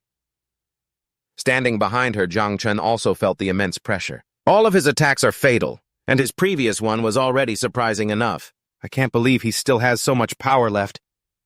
The young master frantically swung his sword repeatedly, unleashing dragon-slaying tiger subduing slashes against the crumbling shield. Jang Chen clenched his fist, the insect sigil on it glowing brightly. He knew he couldn't hold back any longer. Extremely ruthless and with extraordinary power is what it takes to deal with this kind of person. "I can't show any mercy." A sea of dark insects, many times more numerous than before, rose from the ground, blotting out the sky and transforming the surrounding area into a purple wasteland. The young master was stunned by the terrifying sight. The girl couldn't help but stare in astonishment at Jang Chen's back. Is this guy really a creator class? With glowing eyes, Jang Chen commanded the swarm, "Charge!" The young master gritted his teeth in hatred as he found himself surrounded. He tried to fight back, but the sheer number of insects was overwhelming. They swarmed him like a tidal wave. "There are so many!" He swung his sword, shouting, "Dragon-slaying tiger, subduing slash," and cut down a few of the insects, but remained contemptuous. No matter how many there are, they're still just insects." Jang Chen just smirked coldly. "Is that so?" The young master watched in horror as the insects he had just sliced apart began to reform their bodies from the fragments. "Huh! They're regenerating!" he shouted in a panic, slashing wildly. "What the hell is this?" "Why won't they die?" the young master roared in desperation. Jang Chen stood by with his arms crossed and said nonchalantly, "Let's see how long you can last." He once again unleashed the dragon-slaying tiger subduing slash, but this time as his golden dragon shot forward, the swarm dove in biting and devouring his dragon aura. He was shocked. "My dragon aura? It's being devoured?" A few insects got close and injected venom into his right hand. He roared in pain, his sword falling to the ground. "Damn it! My right hand is poisoned. I can't use my sword anymore. I have no other choice." He took out a jade pendant and yelled, "Guardian jade pendant, jade pendant. You think a few broken-winged insects can take the life of me, the great Xiao Yuan Wu? Dream on." A brilliant red shield enveloped him, pushing back the entire swarm. Jang Chen looked at the shield in surprise. What kind of treasure is this? How can it be so powerful? He raised his hand, commanding the entire swarm. "Devouring overlord." The insects madly charged the shield, biting and absorbing its energy. The young master thought with disdain. The shield remained completely unaffected. I'd advise you not to waste your energy.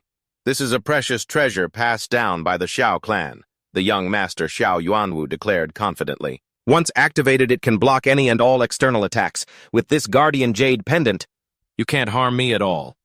He looked at Jang Chen condescendingly. "I never expected you'd be able to push me this far. You're truly unbelievable. But as you can see now, even with all your trump cards, you can't do anything to me." He made his offer once more. Again, as long as you're willing to follow me wholeheartedly. I can allow you to join the Shao clan and even grant you the Shao surname. This is something countless people dream of, so you'd better not be disrespectful. Jang Chen scoffed. Are you serious? Are you so used to being a young master that you can't even see the situation you're in? Xiao Yuanwu grew angry. Still trying to bluff your way out. It's fine if you don't agree, he said, moving closer with a threatening tone. I may not be able to kill you today, but what about tomorrow? Or the day after? What do you know about the power of the Xiao clan? Do you really think you can stand against us? Jang Chen smirked and retorted sarcastically, Didn't you say earlier that to investigate someone you need a trail to follow? So what happens if you die without leaving so much as a single hair behind? Instantly, a giant black shadow emerged from behind Jang Chen, roaring, Master! Xiao Yuanwu looked up at the monster in terror. That thing, a giant insect just appeared. It was Xiao Zhou in her combat form. She cheered excitedly. Xiao Zhou is awake. Xiao Zhou is here to eat. Thank you, Master Xiao Zhou is really, really hungry. Xiao Yuanwu could only stammer in horror. Without a moment's hesitation, Xiao Zhou fired a massive beam of purple energy straight at the young master's red shield. He screamed in pain as the energy beam collided with his shield. Jang Chen stood watching calmly and said, You and your protective jade pendant will be good nourishment for Xiao Zhou. The young master still couldn't believe his eyes. How is this possible? What kind of insect is this? A huge explosion occurred as Xiao Zhou's energy beam pierced through the shield. The red shield shattered into pieces. Xiao Yuanwu screamed in despair, My shield is broken. No, this can't be. The Xiao family's jade pendant was supposed to... He screamed as his body was devoured by the dark energy. He only managed to utter his last words in disbelief. Be invincible. Jang Chen quietly watched the scene before him. All traces of Xiao Yuanwu and his subordinates had completely vanished. He whispered, This way no one will find out. He called for Xiao Jiu to return to her human form. Xiao Jiu, come back here. Xiao Zhou cheerfully replied, I'm here. Xiao Zhou hugged Jang Chen from behind and cooed, So delicious, thank you, Master Xiao Zhou loves Master the most. Jang Chen said indifferently, The Xiao clan is nothing special. The girl from the Law family watched the scene with a horrified expression. He's so scary, the girl thought, trembling. Now that I know his secret, will he kill me to silence me? Jang Chen turned back and asked coldly, Oh, that's right. The girl jumped when she saw Jang Chen looking at her. You're still here. Jang Chen approached her insects swarming around him. What should I do with you? Give me one reason not to kill you. The girl stammered, I... She quickly knelt and offered up a storage ring. This is all the treasure I have. It's worth over 10 million. This is practically my life. I'll give it to you. Jang Chen took the ring, examining it nonchalantly. You're quite sincere, but unfortunately you know too much. And you're a liar too. The terrified girl raised her hand to swear an oath. I, La Sandao, swear to the heavens, if I lie to my benefactor, may I be struck by lightning 5 times. Jang Chen furrowed his brow. A girl named La Sandao. Did you really think that through? The girl hurriedly explained, It's true, benefactor, I don't know what my parents were thinking either, but I'm telling the truth. Look, this is my ID. Jang Chen took the card and examined it in silence. He asked, with a hint of suspicion, Are you sure this is you? The girl puffed out her cheeks and pulled at her 2 pigtails. The picture was taken 2 years ago. I hadn't hit puberty yet back then. No, wait, it's because I hadn't lost weight yet. Jang Chen couldn't help but snort with laughter. Jang Chen cleared his throat, his face falling into shadow as a dangerous glint appeared in his eyes. Ahem. But still there's no guarantee you'll keep a secret. After all, only the dead can't talk. Seeing the situation turn dire, La Sandao quickly produced a large scroll. Don't worry, benefactor, Jang Chen asked in surprise. What's that? The girl unrolled the scroll, explaining confidently. This is a sealing scroll. If the violator reveals the secret, they will die instantly. I, La Sandao, swear to protect Jang Chen's battle secrets until death. I'm very afraid of dying, so... Jang Chen took the scroll, a little surprised. I didn't think something like this existed here. All right, I won't kill you since you've signed this sealing scroll. La Sandao was overjoyed. Thank you, benefactor.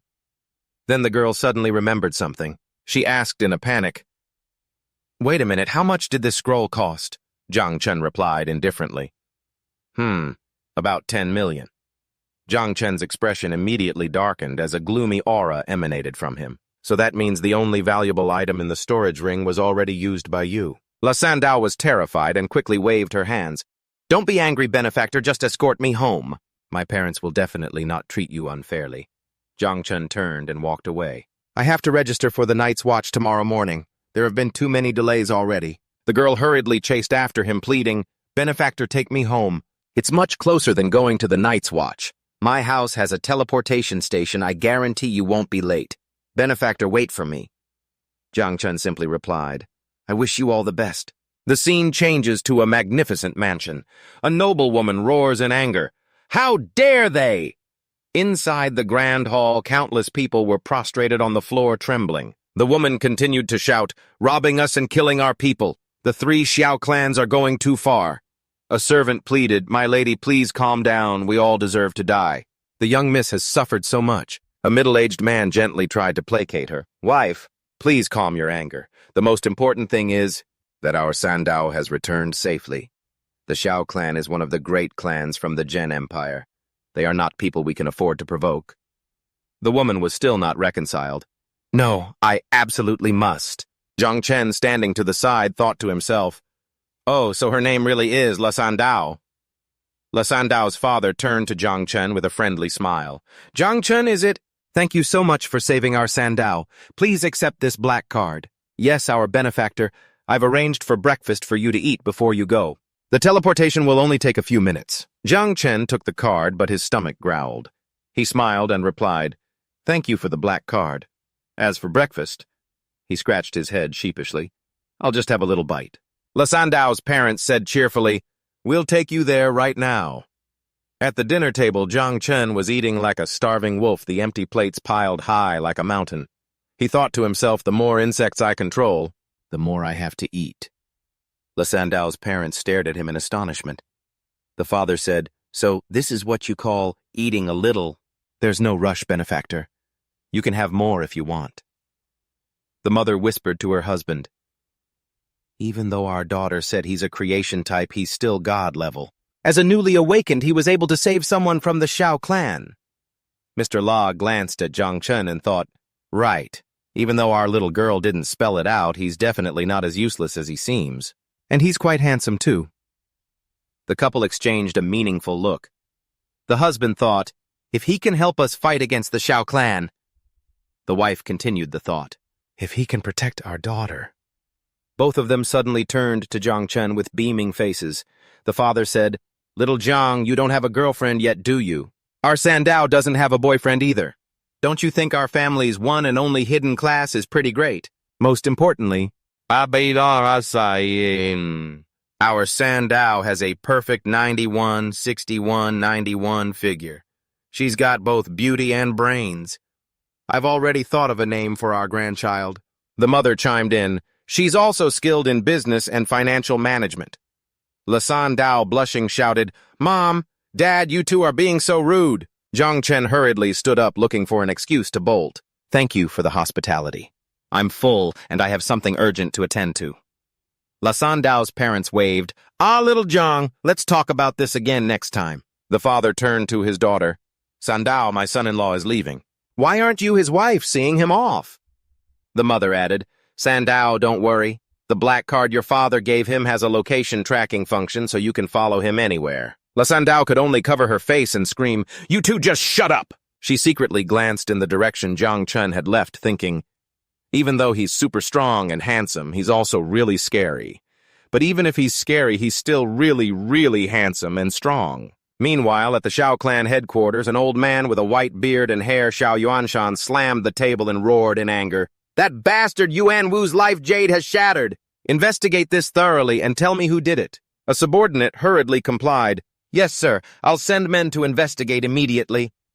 Another young man, Xiao Beihan, walked in and said with an arrogant tone, Grandfather, my cousin was over 20 and had only reached level 30 for his second job advancement. He was a certified good-for-nothing. What's so regrettable about the death of a useless person? It's not worth your anger. Xiao Yuanshan, sitting on his throne, replied, Yuan Wu's aptitude was indeed mediocre and far inferior to yours. His death is no great loss, but in the end, he was still my grandson. and the culprit needs to know who they've messed with. I want to know who in the Great Jia territory has the guts to oppose me. Xiao Han reassured him, "All right, grandfather. You don't need to worry about such a trivial matter." He clenched his fist as dark energy flared up, his eyes glowing red. "After I participate in this Prodigy camp, no matter who they are, I will slaughter them for you." At the Night Watch base office, Jang Chen's arrival caused quite a stir. Someone exclaimed in surprise, "Whoa, you're here." Jang Chen was a bit confused. Is it a big deal?" He walked up to the reception desk. "Hello, I'm here to work with the Night Watch." A man with a scar on his face came out of an office with the nameplate GG. He threw a friendly arm around Jang Chen's shoulder. "Jang Chen, you're finally here. We've been waiting for you. Let me introduce you to everyone first." He pointed to a beautiful girl. "With the blue hair is Yoon Shoki, a level 45 support. She used to be the youngest, but now you've taken that spot." The girl blushed and thought, "Wow, he's so handsome. This is the first time I've worked with someone this good-looking." He continued introducing a handsome man. "That's Duan Fang, level 49 marksman. He's a man of few words and quite arrogant." "Nice to meet you." Next was a boy, who was small but full of spirit. "Chu Bulong, level 49 armored warrior. He's small but tenacious and also a real chatterbox," Chu Bulong exclaimed excitedly. "Whoa! Now I know someone with a god-level class. This is enough for me to brag about for the rest of my life." Jijai pointed to a beautiful and charming woman who was ruffling Chu Bulong's hair. "Tang Jin, level 61 fire mage, 3rd job advancement. She's also our vice commander and an amazing cook, Jang Chen. And from now on, just stick with Auntie Tang and you'll eat well." Jang Chen replied humbly, "Thank you, everyone. A mere creation-type class like mine really isn't much." He thought to himself, aren't they all being a little too enthusiastic? Even if I'm god-level, creation-type classes generally aren't very popular. Jijai clapped him on the shoulder and said loudly, "What's wrong with a creation-type class? God-level is God-level. Don't listen to all that nasty nonsense. None of us look down on you, right? Especially since you chose us, Chen. This is going to be your home from now on." Jang Chen was a bit flustered. "I just wanted to come here to gather resources and hide my identity. But now..." Jijai slung an arm around his shoulder and pulled him toward the office. "All right, let's get down to business first. Right, we want to sign you up for the Prodigy training camp in 3 days to get some resources. But there's one condition: you have to be level 20 or higher. I don't know how many more levels you need." Jang Chen calmly replied, "Uncle Ji, I'm currently level 17. Jijai was stunned, not believing his ears. "What, you just awakened 3 days ago and you're already level 17? Ha ha ha. Excellent. I didn't misjudge you. You're definitely a god-level genius. Gaining another 3 levels won't be hard. I'll sign you up for the Prodigy camp later." Suddenly, everyone in the room felt a powerful aura sweep over them. Gigi's face turned serious as he asked Jang Chen, "Chen, have you dealt with anyone powerful in the last few days? There's an unidentified 3rd job advancement awakened, using their divine sense to probe for your whereabouts." Jang Chen immediately thought of his recent enemy. "A 3rd advancement awakened. Don't tell me that's the Xiao family." Daegel's signals to everyone, "Shoki, this is on you." The blue-haired girl replies, She creates a soundproof barrier. "I'll put up a soundproof barrier first so you guys can talk freely." A blue barrier envelops the entire building. Daegels placed a hand on Jang Chen's shoulder and said kindly, "Little Chen, if something's wrong, you should tell us, instead of keeping it to yourself." Jang Chen then told them everything honestly. "Yesterday I killed Xiao Yuanwu. I didn't leave any traces. So I don't know how they found out." Everyone was horrified. Daegels growled, "Xiao Yuanwu, the grandson of Xiao Yuanshan, head of the Xiao family from the Zhen Empire." Tang Jin and Chu Bulong were also stunned. Jang Chen looked a little guilty. "I think so. I might have caused some trouble for everyone." Daegels clenched his fist, saying, "Everyone knows the Xiao family has committed countless evil acts, especially their younger generation, who have been committing crimes for years now. Little Chen, what you did was a service to the people." He analyzed the situation. "Although the Xiao family is formidable, from what I know, Xiao Yuanwu was their least promising and least favored member. So that old geezer Xiao Yuanshan probably won't act personally." Tang Jin added, "Which means he's sending someone else. And we won't just sit back and do nothing." Jang Chen was moved by everyone's concern. He thought to himself, As an orphan, even though my neighbors helped me when I was a kid, this is the first time I've ever felt like I have a home. Daygels suddenly realized something. Wait a minute. Even if Xiao Yuanwu was untalented, he should have already passed his second job advancement.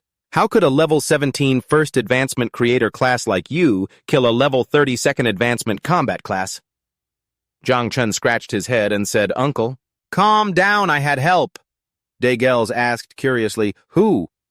Jang Chen smiled mischievously and revealed, The La family from Jiangnan, Lasanda. She has a hidden defense-type class. Everyone was stunned once again.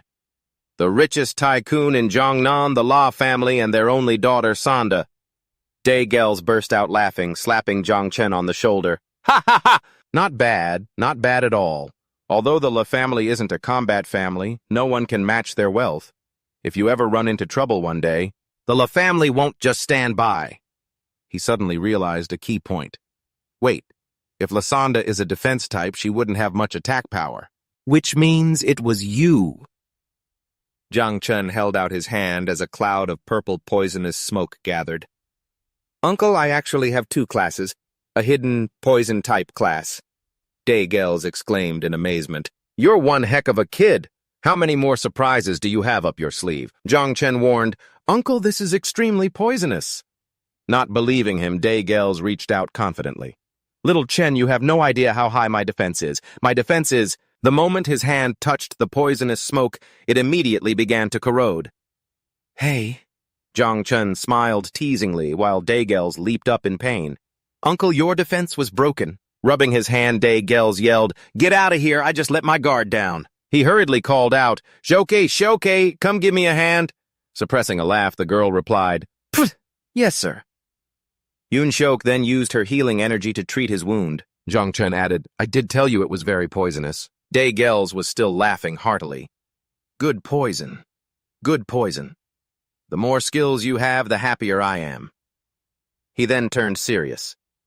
However, putting that aside, even though you're very talented, when it comes to matters like the Xiao family, forget about signing up for the Genius Camp. Although we could get a lot of good resources there, I'm sure the Xiao family will also be participating. We can't take such a risk for a few resources. Jang Chen asked curiously, Uncle, what kind of resources are you talking about? Daygels explained, Oh, just things like monster essences, equipment, and so on. Jang Chen's eyes lit up when he heard about the enticing rewards. If you can rank among the top, there are rewards like mysterious fruits and secret realm scrolls. Forget it, never mind. He glanced at the insect swarm hiding in his nest space, his determination hardening. These resources are much better than hunting monsters on my own. Maybe by then, I'll be able to create another swarm. Uncle, I have to participate. I'm not afraid of the danger. I'm confident I can protect myself. Daygels hesitated. Let me think about it. Meanwhile, at the Xiao family's residence by West Lake, Xiao Beihan was training on the lake's surface, creating giant waves. Ha! A subordinate arrived to report. The subordinate praised, Young Master Beihan, you are truly the greatest pride of the Xiao family. Your combat power has reached a whole new level. Xiao Beihan cut him off coldly. Enough with the nonsense. Did you find what I asked you to investigate? The subordinate reported, Yes, young master. I found out that young master Yuanwu had some business dealings with a woman named Lasanda. Furthermore, Lasanda was seen with a man named Jang Chen. Xiao Beihan asked, I know the girl from the La family has little combat power. Who is this Jang Chen? The subordinate continued, Jang Chen is a newly awakened with a god-tier creator class who has joined the Night Watch. We also discovered that he and Lasanda have both registered for the Genius Camp. But right now they're only suspects. There is no conclusive evidence. Xiao Beihan smirked sinisterly, his eyes flashing with amusement. Suspicion is enough. And a god-tier creator class. How interesting. Since they've registered for the Genius Camp, I won't need to make a special trip to kill them. Meanwhile, at the Night Watch's office, a knock sounded at the door. Jigong called Xiao Chen in. Jigong called Jang Chen into his office, a worried look on his face. Even though I've signed you up for the Prodigy camp, I'm still a little uneasy. Just in case something unexpected happens, I found you a powerful ally from among the other applicants, Mu Hantu, the little princess of the Mu family. Before you go, you should head to a secret realm with her to level up and build a connection first. He leaned close to Jang Chen, whispering mischievously as a halo flashed above his head. I heard she's not only drop-dead gorgeous, but she's also your age. She'll be here in a bit. Use your good looks and try to win her heart in one go, all right? Jang Chen could only respond with awkward silence. Suddenly, the doorbell rang. Ding-dong, she's here. Another man led Mu Hantu in. The girl had an icy expression completely different from the rumors. The man asked Jigong, Jigong, yesterday I had Uncle Lee ask to borrow one of your people. But didn't you refuse? Why the change of heart today? Jigong glanced at the girl, then replied, for a handsome man. Jang Chen thought to himself, she's pretty different from her reputation. Jigong put an arm around Jang Chen's shoulder and explained with a laugh, I said no yesterday because I was mad at your grandfather. Today I agreed, but with one more condition, and that is to bring Jang Chen along. Mu Hantu spoke up, her tone icy. I already gave you a level 30 secret realm scroll for free. And you still want to negotiate terms? Ji Gang retorted, didn't you come to me because you were looking for someone with reliable combat experience? Since the secret realm is restricted to those under level 50, this is a win-win. Mu Hantu turned to look Jang Chen straight in the eye and asked, tell me, what's your combat power? Jang Chen calmly replied, level 17, creation type. She pointed right in Jang Chen's face and shouted disdainfully, what a newbie below level 20 and a trashy creation type at that. Isn't he completely useless then? Jigong angrily grabbed the man next to him and roared, what did you just say, you little brat? Forget it. If you're not even going to call me Uncle G when you walk in, how can you say something like that? My Xiao Chen is god level and has 2 professions, you hear me? The man quickly pulled Jigang back, whispering, old G, watch what you say. The young miss was just dumped by her girlfriend. She's just gone through a breakup, so she's a little unstable. This isn't directed at you, Mu Hantu shouted, cutting off the argument. Uncle Lee, stop talking, I agree to the terms. Jang Chen just stood there stunned. This is a lot of information to take in. The group was teleported in front of a giant stone slab. An information panel appeared, Secret Realm Beautiful Village, level 30, entry requirement maximum 5 people. Below level 50. Completion conditions 1, clear out the monsters in Bright Light Village. 2, kill the boss and destroy the altar. Jang Chen cleared his throat. Ahem. Listen up. Duan Feng stepped forward and announced, I'll be leading the party this time. Remember, if you get separated and find yourself in danger, return to the teleportation stone immediately. As the group entered the forest, Duan Feng said to Jang Chen, Xiao Chen, do you have any idea how much this level 30 secret realm scroll is worth? At least 1 billion. Meanwhile, Duan Feng continued to give instructions. Although the probability of a secret realm mutating is relatively low, if anything happens, everyone should immediately return here and escape. Mu Hantu suddenly turned and snapped at Jang Chen. Newbie, don't start crying and drag us down the second we get in. The group stood before the teleportation portal. Chu Bulong patted Jang Chen's shoulder. Let's go, Xiao Chen. I'll protect you. Jang Chen had a bad premonition. A level 30 secret realm, I don't know why, but I have a really bad feeling about this. They stepped into an ancient village nestled in a snowy valley. Duan Feng surveyed the area. The village looks nice enough, but where are all the monsters? Chu Bulang suggested, they're probably inside the houses. Let's go search them all. Duan Feng started assigning roles. Bulang, you provoke and tank the monsters. Yes. I'll be the main damage dealer. Shoki, you support from the rear with Xiao Chen and make sure to stay close. Chu Bulang replied, yes. They approached the village gate where a stone tablet was engraved with the words, Bright Light Village. Duan Feng sensed something was off. There's something strange about this stone tablet. Everyone be careful, I can feel a vile dark energy in this village. Yun Shoki raised her staff. Let me cast a purifying buff on everyone first. A gentle blue light enveloped the group. Jang Chen felt the power of the buff. What an amazing buff! Not only did it clear my head, but my agility and energy stats have been boosted as well. Suddenly, a giant vortex of dark energy appeared in the sky above the village. The bright light stone tablet began to crack and fresh blood dripped from the characters. Duan Feng shouted in alarm, Something's wrong! Run! Get back now. It's a mutation. The entire secret realm was engulfed by a pillar of red light. A series of system notifications appeared. Notification: the level 30 secret realm, Beautiful Village, has mutated. It has been renamed Village of the Undead Nightmare. Completion conditions: 1. Clear out the undead in Bright Light Village. 2. Kill the boss. Explanation: As the light fades, darkness blossoms. The gates to the immortal kingdom will finally open. Jang Chen found himself teleported into an abandoned house completely alone. He realized the gravity of the situation. Damn it! The village of the undead. The secret realm mutated directly from normal to nightmare difficulty. Everyone else has been scattered by the mutation, too. He recalled Duanfeng's warning. At my current level, fighting alone in a level 30 nightmare dungeon is probably too risky.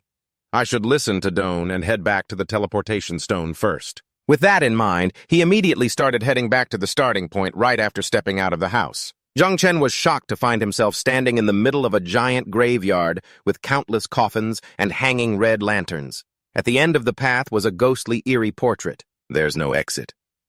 It's all coffins. He squinted, staring at the portrait. Am I imagining things, or is that portrait smiling at me? A strange sound. The sound came from the surrounding coffins, startling him and putting him on guard. The lids of the coffins opened in unison and skeletons in black cloaks rose from within. An information panel appeared. Spectre level 30. Skills impact corrosive slash. Trait immune to conventional physical attacks. Jang Chen was surrounded by the specters. He muttered, "Damn it! Immune to physical attacks, in that case I'll use poison." He unleashed a stream of toxic mist. The purple poison cloud spread out, enveloping the horde of specters, but they seemed completely unaffected. Jang Chen leaped onto a rooftop to escape the encirclement. He watched the approaching horde of specters and sighed. I knew it. Poison is also considered a physical attack, so it's not going to be very effective. Suddenly, a childish voice echoed in his head. Master Xiaozhou wants to eat. Xiaozhou appeared beside him, pointing at the horde of specters with a greedy expression. Jang Chen asked in surprise, Xiaozhou, you can eat these things. Eat. But isn't eating also considered a physical attack? Xiaozhou replied confidently, I can eat them. They're delicious. Jang Chen decided to test it. All right, go give it a shot. But if it doesn't work, don't force it. I'll help if you get into trouble. Xiaozhou cheered. Her eyes glowing, she exclaimed, Xiaozhou is very strong. They are food. The little girl charged into the middle of the specter horde. Dark blades extended from her body, easily shredding them. Delighted, Xiaozhou sat on a pile of bones. She cheered joyfully. So many eat, eat, eat. Jang Chen suddenly realized he had almost forgotten that Xiaozhou came from the abyss and, like the undead, she belongs to the dark races. After obtaining her evolution skill, Xiaozhou can develop into a lord of the abyss completely superior to these low-level undead creatures. He smiled, deciding to seize the opportunity. Since you can eat them, everyone come out and have a feast. The entire insect swarm was summoned. Jang Chen gave the order, spread out and remember, don't let the others see you. The swarm and Xiaozhou charged in, wiping out the specters. A series of notifications appeared. Your insect has killed a low-level specter, LVI 30. You received 5,007 experience points. Xiaozhou is devouring power. You received 2,301 experience points. Ding! Congratulations, you have leveled up to level 10, all attributes plus 1 proficiency plus 10. Jang Chen was stunned by his leveling speed. So fast! In just over 10 seconds. I've gained over 500,000 experience points and leveled up. This dungeon is simply a treasure trove designed just for me. He smirked, his eyes turning toward the ghostly portrait. Now we can go investigate that strange portrait. He and Xiaozhou stood before the portrait. The face of the man in the painting had turned into a scowl. Jang Chen jeered. Hey, pal, why aren't you smiling now? Xiaozhou reported, master the ones outside. And have all been eaten. Jang Chen smiled and asked, Good job, Xiaozhou. Can you see if this thing is edible? The portrait trembled. With just a single glance from Xiaozhou, the portrait exploded into pieces. A surprising notification popped up. Ding, you have scared the Necromancer's Guardian level 35. Elite scared to death. Received 8,701 experience points. Jang Chen was stunned. Meanwhile, in another part of the dungeon, Dongfang was struggling to fight a horde of specters. He muttered while fighting, Luckily I have a magic bow with me. Otherwise I wouldn't be able to handle these undead creatures at all. What are the others up to? Especially Xiao Chen. He's not even level 20. If something really happened to him, how would I explain it to the boss? Suddenly, a series of experience notifications appeared before him. Your teammate has killed a low-level Spectre level 30. You received 4,133 experience points. Your teammate has killed the Necromancer's Guardian level 35. Elite, you received 8,028 experience points. He was stunned. What? He looked at the disintegrating horde of specters in confusion. This is a mutated dungeon. Who is killing all the monsters in an instant? It can't be Bulang. His physical attributes put him at a disadvantage here. Hyuka. She has the light attribute which can counter these monsters, but she can't kill them in the blink of an eye. But it's even more impossible for it to be Xiao Chen. He's too low level. Whether it's his poison or his growth of all things skill, neither would have any effect on the undead. He thought of the last person. His eyes widened in astonishment. Don't tell me it's Mo Hankyu. Is she really that strong? He quickly composed himself and rushed forward. In any case, if someone in our group can kill these monsters so easily, it means we can save the others. Xiao Chen, hang in there. In another corner, Mo Hankyu was surrounded by countless specters, her situation critical. She collapsed to the ground, covered in blood and filled with despair. No, I can't die. I have a hidden class. I want to join the Prodigy camp and revive my family's honor. No, but I'm almost out of energy. I can't even use my speed skill anymore. No, I want to go home. I don't want to die. Suddenly, she heard a commotion. Wait, what's that? Are those specters running away? Could it be that teammate from before, the one who was instantly killing the undead? She sensed a powerful aura approaching. What a strong presence. I just have to hold on a little longer and I'll be saved. But her hope was quickly dashed, as the remaining specters grabbed her. Ah! In her despair, she reached out her hand, pleading hopelessly, "Help me!" A figure appeared looking down at her, but she couldn't believe her eyes. It's him. How is that possible? If you enjoyed this, please give us a like and subscribe. Thank you, everyone. Mu Hanthu screamed for help to the person who had just arrived. Jang Chen, save me!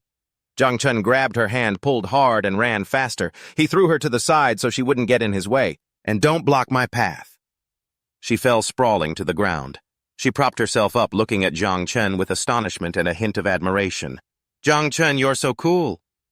In her eyes, Jang Chen was single-handedly facing the entire army of the undead. His dark sword strikes wiped out everything. She was completely shocked. Is this really a trash-tier creator class? How does he have two classes, and one is a hidden poison type? This is his true self. Her face flushed and her heart pounded. My heart is beating so fast. Oh no, it must be the poison. Half an hour later, the other teammates finally met up. Yun Xiaoka panted, good heavens. Those undead were so annoying. Su Bulong agreed. Did Mu Hanthu clear out all the undead? Does she have some kind of secret treasure on her? So strong, Duanfeng remarked. Yeah, but it's pretty weird. After I passed that house, there wasn't a single one left. Duanfeng worried, I wonder if Jang Chen is okay. Yun Shoka suddenly pointed ahead. There are signs of a battle up ahead. It looks recent. She ran forward, horrified to see the shattered bone fragments of the undead. These are the remains of the undead.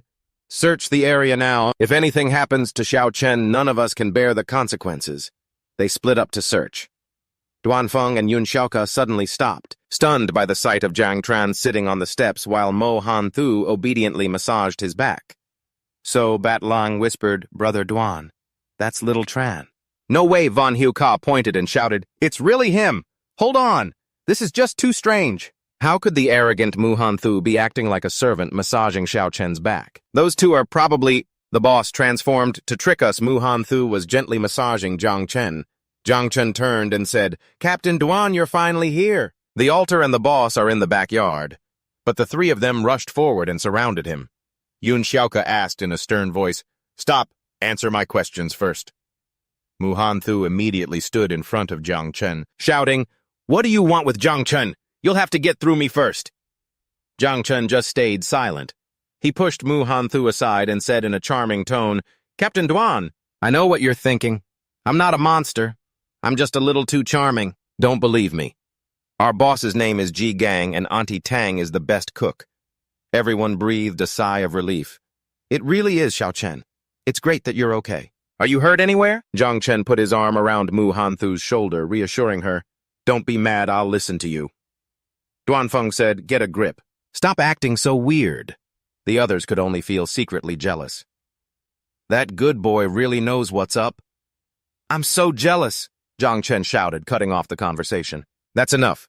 Do you want to fight the boss or not? The group replied in unison, yes, yes. He took the lead, kicking open the backyard gate. The group entered a large courtyard. From the darkness, a giant boss emerged. Its eyes glowed red. Undead chieftain, a level 40 boss. Duanfeng immediately gave orders. It's a level 40 boss. Everyone be careful, I'll draw its attention. Mu Hanthu, protect Xiao Chen. Xiaoka maintain buffs and dodge its attacks. Bulang deal damage, but your safety is the top priority. The boss began to move. Duanfeng shouted, you all have to be careful. We can't make any mistakes. Watch out, it's moving. The boss suddenly knelt on the ground. It kowtowed repeatedly in front of Jang Chen. Duanfeng shouted, everyone keep your distance.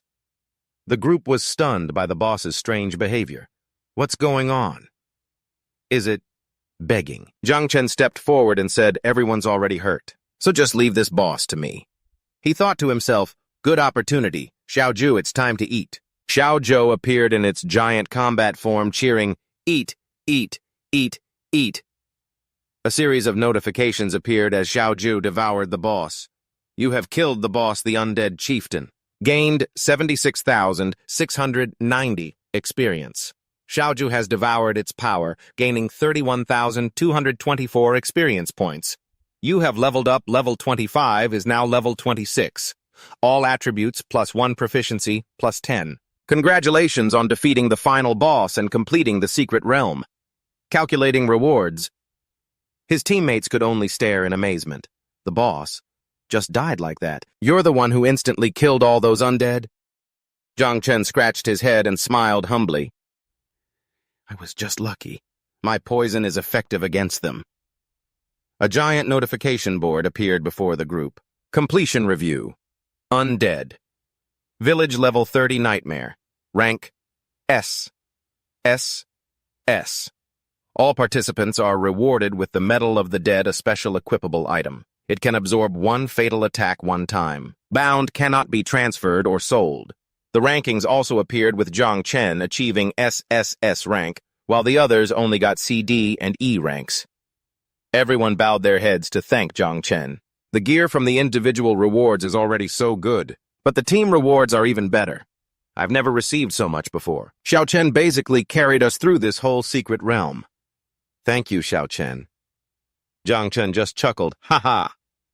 He floated in midair surrounded by countless spoils of war. As expected from a level 30 secret realm, the drop rate for good items is amazing.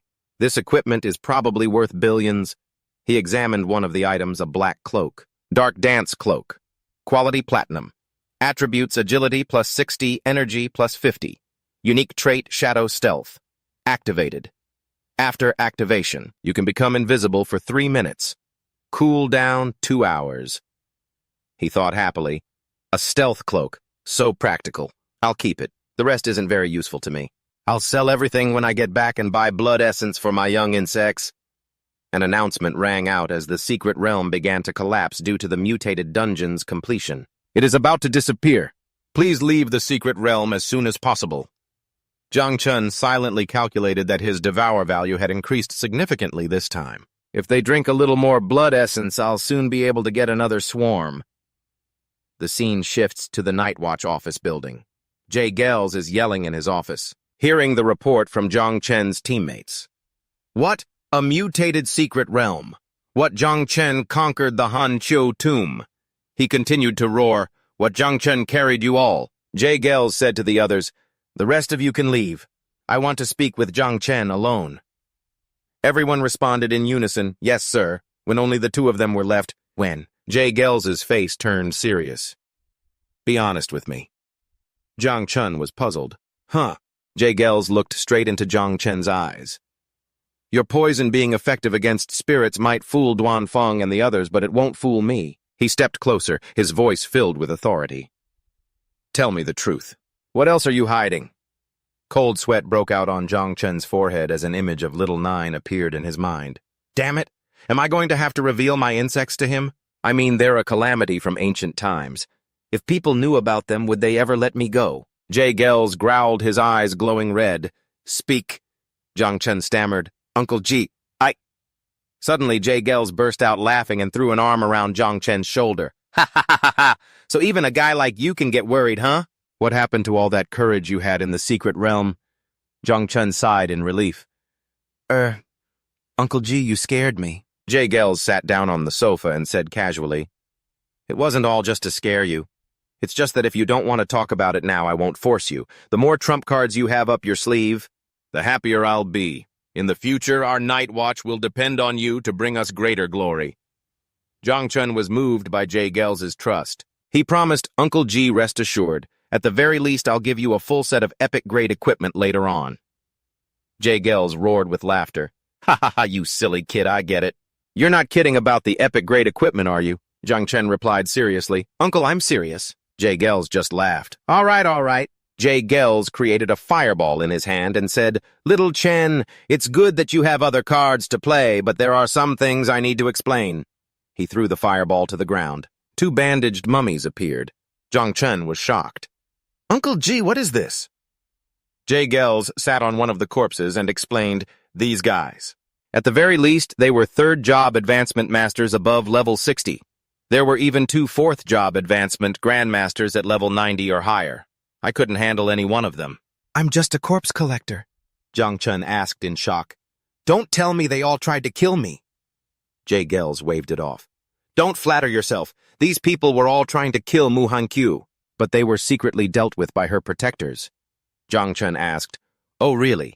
Why were they trying to assassinate Mu Han-Q? Jay Gels handed him a scroll. Take a look at this.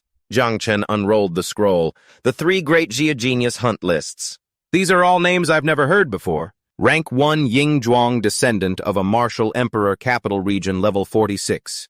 Kill reward, choose one of 3 heaven-grade rewards. Rank 2 Ji Xuanyu, descendant of a martial emperor, demonic capital region, level 46. Kill reward, choose one of 3 heaven-grade rewards. Rank 3 Zhang Wushuang, descendant of a martial emperor, Jiangnan region, level 45. Kill reward, choose one of 3 heaven-grade rewards. Rank 12. Xiao Beihan, descendant of the Zhen Empire, Jiangnan region, level 41. Kill reward, choose one of 2 heaven-grade rewards.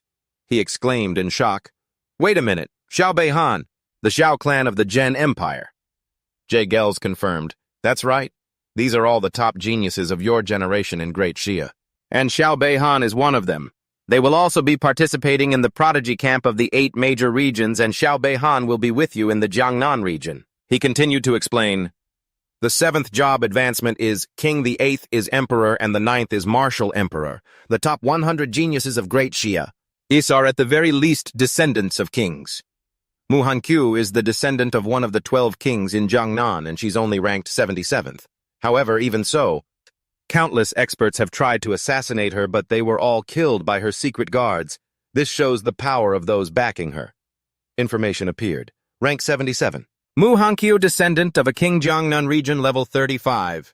Kill reward, receive 1 mystic grade reward.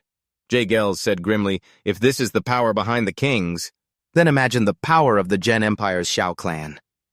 Jang Chen understood. So you're showing me this to warn me not to attract attention at the Prodigy camp. Jay Gels nodded. Correct. The greater your potential, the more danger you'll be in. Don't reveal your strength recklessly unless it's absolutely necessary. He bowed his head, his tone tinged with sadness and helplessness. There are powerful forces behind the other geniuses. Way to protect them. And although you have me, I'm not that skilled. To this day, I've only managed 3 job advancements, and I'm afraid I won't be able to protect you well enough. In the dimly lit room, Jang Chen watched Uncle G's back, feeling deeply grateful. Not only did Uncle G not blame him for hiding things, but he was also trying so hard to protect him. All right, I'll remember everything you said. Uncle G stopped propping his chin in thought. Speaking of your performance in the secret realm this time, if word gets out, your rank on the list will definitely be higher than Mu Han-Q's. Suddenly, he turned back and pinched Jang Chen's chin with a sly look on his face. Tell me the truth. What did you do to that girl? Don't tell me. Tisk, tisk, tisk. The secret realm was full of spirits. Your tastes are really something else. Jang Chen blushed quickly, swatting Uncle G's hand away before turning to leave. Uncle G, go take a shower and get some sleep. I'm heading back to rest, Jay Gels shouted after him. This kid, I never said it was a bad thing that night. In his room inside a modern apartment building in the city, Jang Chen lays out the spoils he's collected. 33 vials of rank 3 essence blood and 4 vials of rank 4 essence blood obtained after selling all his equipment. I can probably create a second swarm now. Without hesitation, he began pouring the purple rank 3 essence blood into a large vessel. My insects. It's feeding time. First I'll use these rank 3 essence bloods. He recalled his adoptive father's words. This stuff is equivalent to a master over level 60 who has completed their 3rd class advancement. It takes hundreds of beasts to extract just one bottle. My adoptive father really invested a lot. A chibi version of Xiaozhou sat on his shoulder looking on greedily.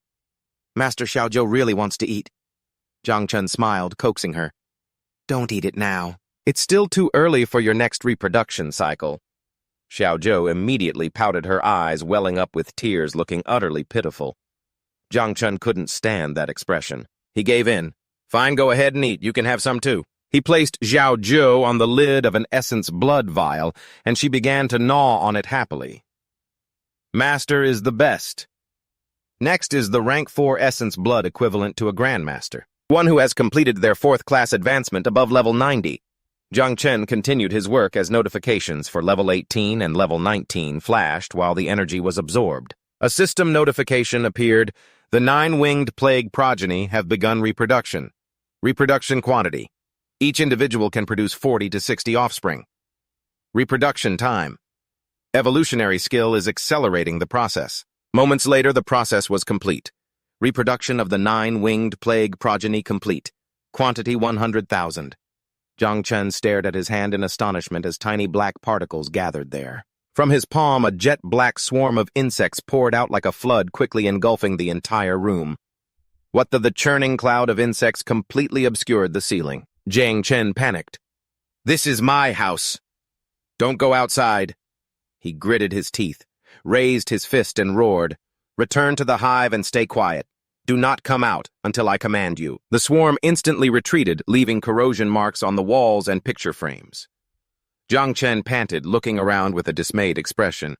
Ugh, these destructive pests are terrifying. He glanced at Xiaozhou, who had dozed off in an empty jar, and exclaimed helplessly, all they know how to do is eat.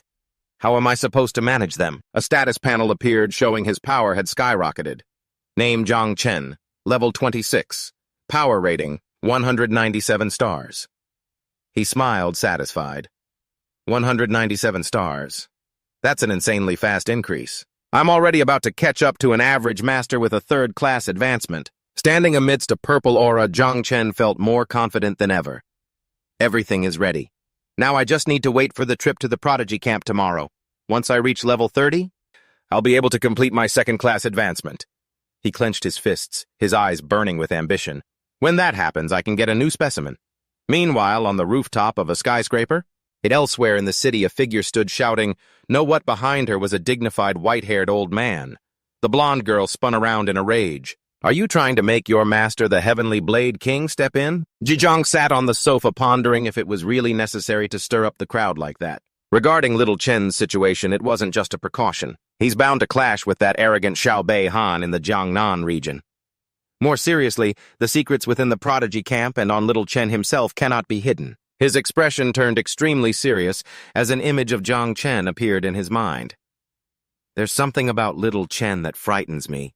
I'm worried his poison is actually a taboo. The blonde girl opposite him cried out in fear. How could that be? Don't scare me. A dark memory flooded back the sight of a lone figure standing on a pile of corpses. Ever since the chaos caused by the Devourer 600 years ago and the emergence of the forbidden class in the Great Xia, anyone discovered possessing it was killed immediately. The girl was still in disbelief.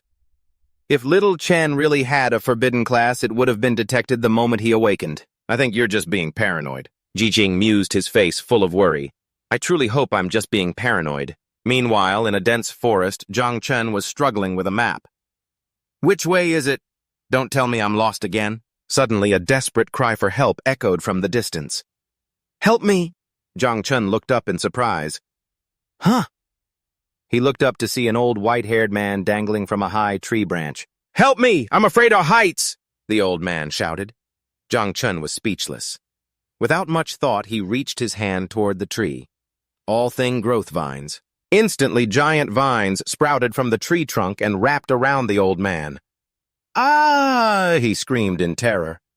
The vines gently lowered him safely to the ground. He was panting heavily, his face still pale. Phew, that was scary. The bird's nest didn't look that high from the ground. Jang Chen gave the old man a puzzled look. He's afraid of heights, but still wants to get a bird's nest. Is this what people call an adult with the heart of a child? The old man stood up, dusted off his clothes, and said, "Young man, since you saved me today, is there anything I can do to repay you?" Jang Chen immediately asked, "Sir, do you know the way to the Prodigy camp?" The old man laughed loudly. "Ha ha ha, I'm heading there myself. You can just follow me." Jang Chen happily replied, "Thank you for leading the way." As they walked, the old man asked, "By the way, you're an awakened one too, aren't you? So why don't you put your sword in your storage space? I'm not an awakened myself." The old man calmly replied, "I just practice swordsmanship." The old man recounted his past in a low, sad voice. "Back then I had no talent. I failed my awakening. I wandered everywhere to make a living, but even after 15 years I couldn't even afford a toilet in the city." A painful memory surfaced a scene of his younger self preparing to end his own life. At that moment, I had completely given up and ran into the mountains to die, only to find a small hut left by an old hunter, along with this blade. The scene shifts to a majestic waterfall where the younger version of the old man is diligently practicing with his sword. After that, I decided to practice swordsmanship in the mountains every day. After 55 years of training, I suddenly had an epiphany. Isn't that mysterious young man? The old man turned back to look at Jang Chen. "So, would you like to learn from me? I only know one move, and it's called—" Jang Chen stammered. Yes, The old man burst out laughing. "Ha ha ha, it seems I was a bit too hasty." "I'll wait until you want to learn from me," he said mysteriously. Suddenly, the old man pointed ahead. "Oh, look, isn't that the Prodigy camp?" Jang Chen looked over joyfully, but when he turned back, the old man had vanished without a trace. "Huh, where'd he go? That old guy is so weird." At last, Jang Chen arrived. The main gate of the Prodigy camp, a large and strict military compound. A voice boomed from a loudspeaker. "All those wishing to enter, please line up here to register. You will receive an identification bracelet. Do not remove it unless you are eliminated." After finishing the procedure, a staff member handed him the bracelet. "Jang Chen, Shujiang City. Don't lose your bracelet. Prepare to enter the camp." Just as he stepped inside, two beautiful girls suddenly ran toward him with delighted expressions. "Benefactor, master." Jang Chen froze, completely bewildered. What the hell is this? I can overlook benefactor, but why am I a master now? The two girls were glaring at each other. "Luo Sandao, my ex, you pervert Mo Hankyu." The argument erupted instantly. "Drop the X part. How many times have I told you? Stop reading those trashy Yuri novels and stop messing around with your girlfriends," Mo Hankyu scolded. Luo Sandao didn't back down. You're right.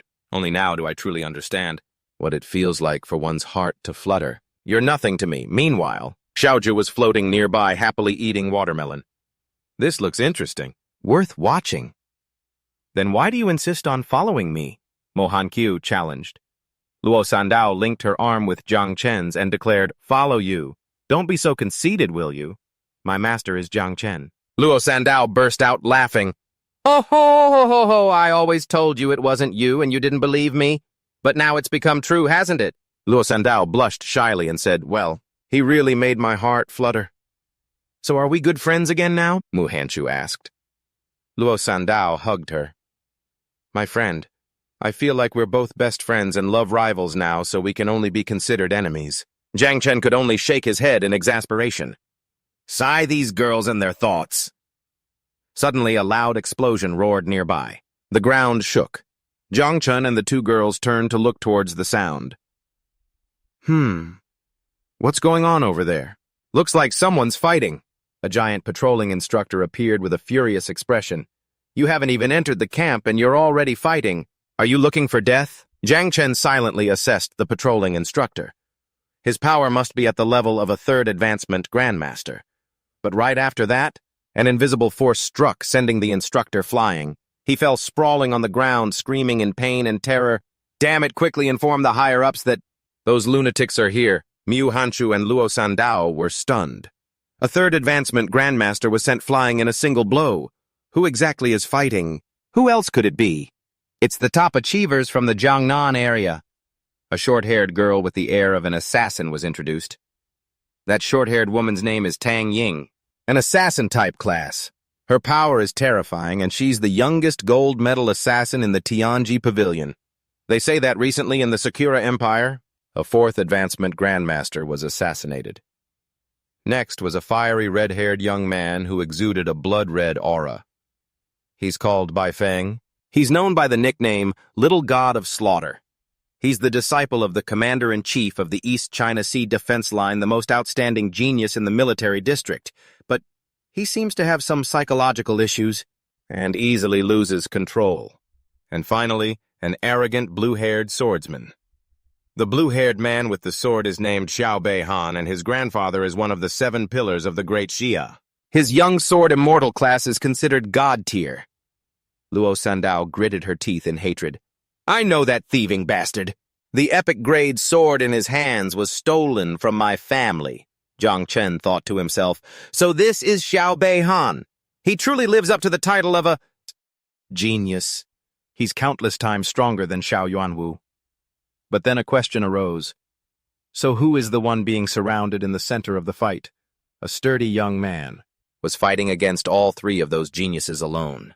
The invincible descendant Zhang Wushuang. They say he has 3 classes and all of them are hidden. He threw a heaven-shaking punch, its power creating an earthquake. He's clearly unbelievably strong. And they can't beat him even with their combined strength, Luo Sandao exclaimed in shock. Zhang Wushuang! He's ranked 3rd on the manhunt list for the geniuses of the Great Xia. No wonder. Jang Chen stood there silently assessing them, wondering if his swarm of insects could handle these people. While he was thinking, Xiao Han shot into the sky, preparing to launch an attack towards him. Watch out, someone shouted as Xiao Han unleashed a powerful slash. The sharp sword energy tore apart the ground, nearly hitting Luo Sandao. Oof! He landed on the ground, his cold gaze glaring at Zhang Wushuang. Humph! That fist technique could send me flying. Not bad, Zhang Wushuang. But then, Xiao Han's gaze shifted to Jang Chen. Oh, Jang Chen, he said, surprised.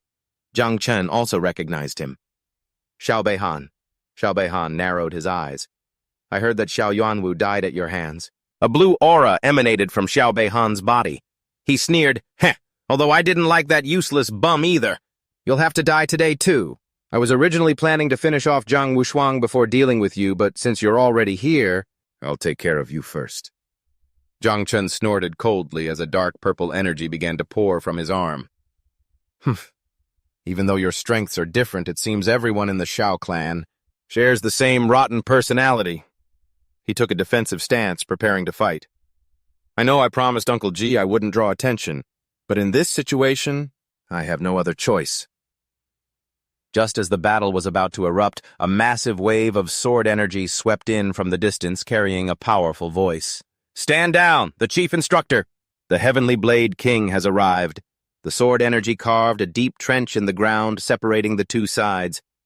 The Heavenly Blade King, Xiao Han said, shocked. An old man with silver-white hair, dressed in a dignified military uniform, stepped out from the crowd.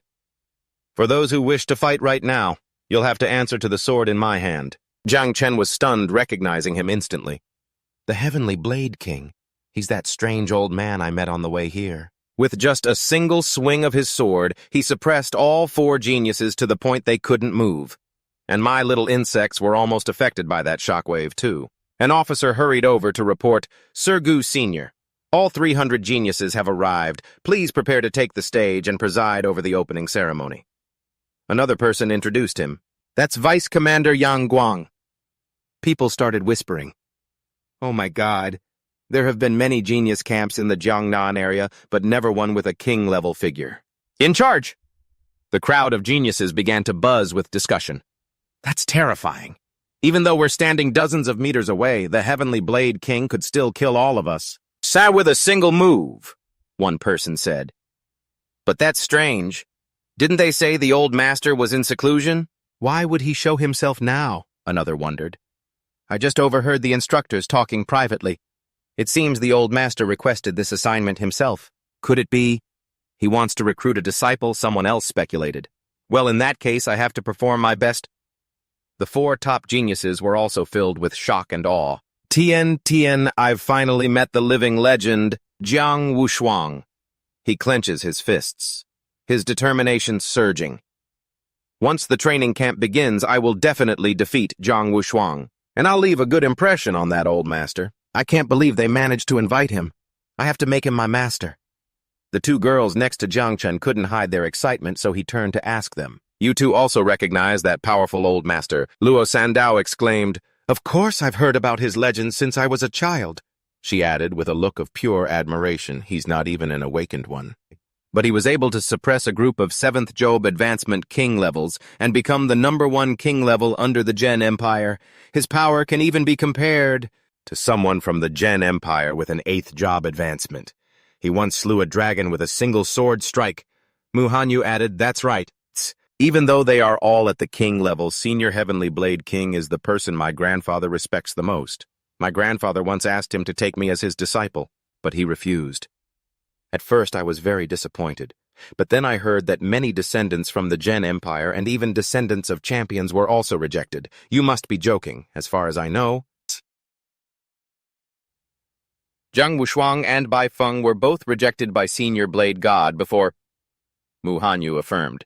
You've already seen what Jiang Wushuang and the others are capable of. You can't imagine how difficult it is to become his disciple.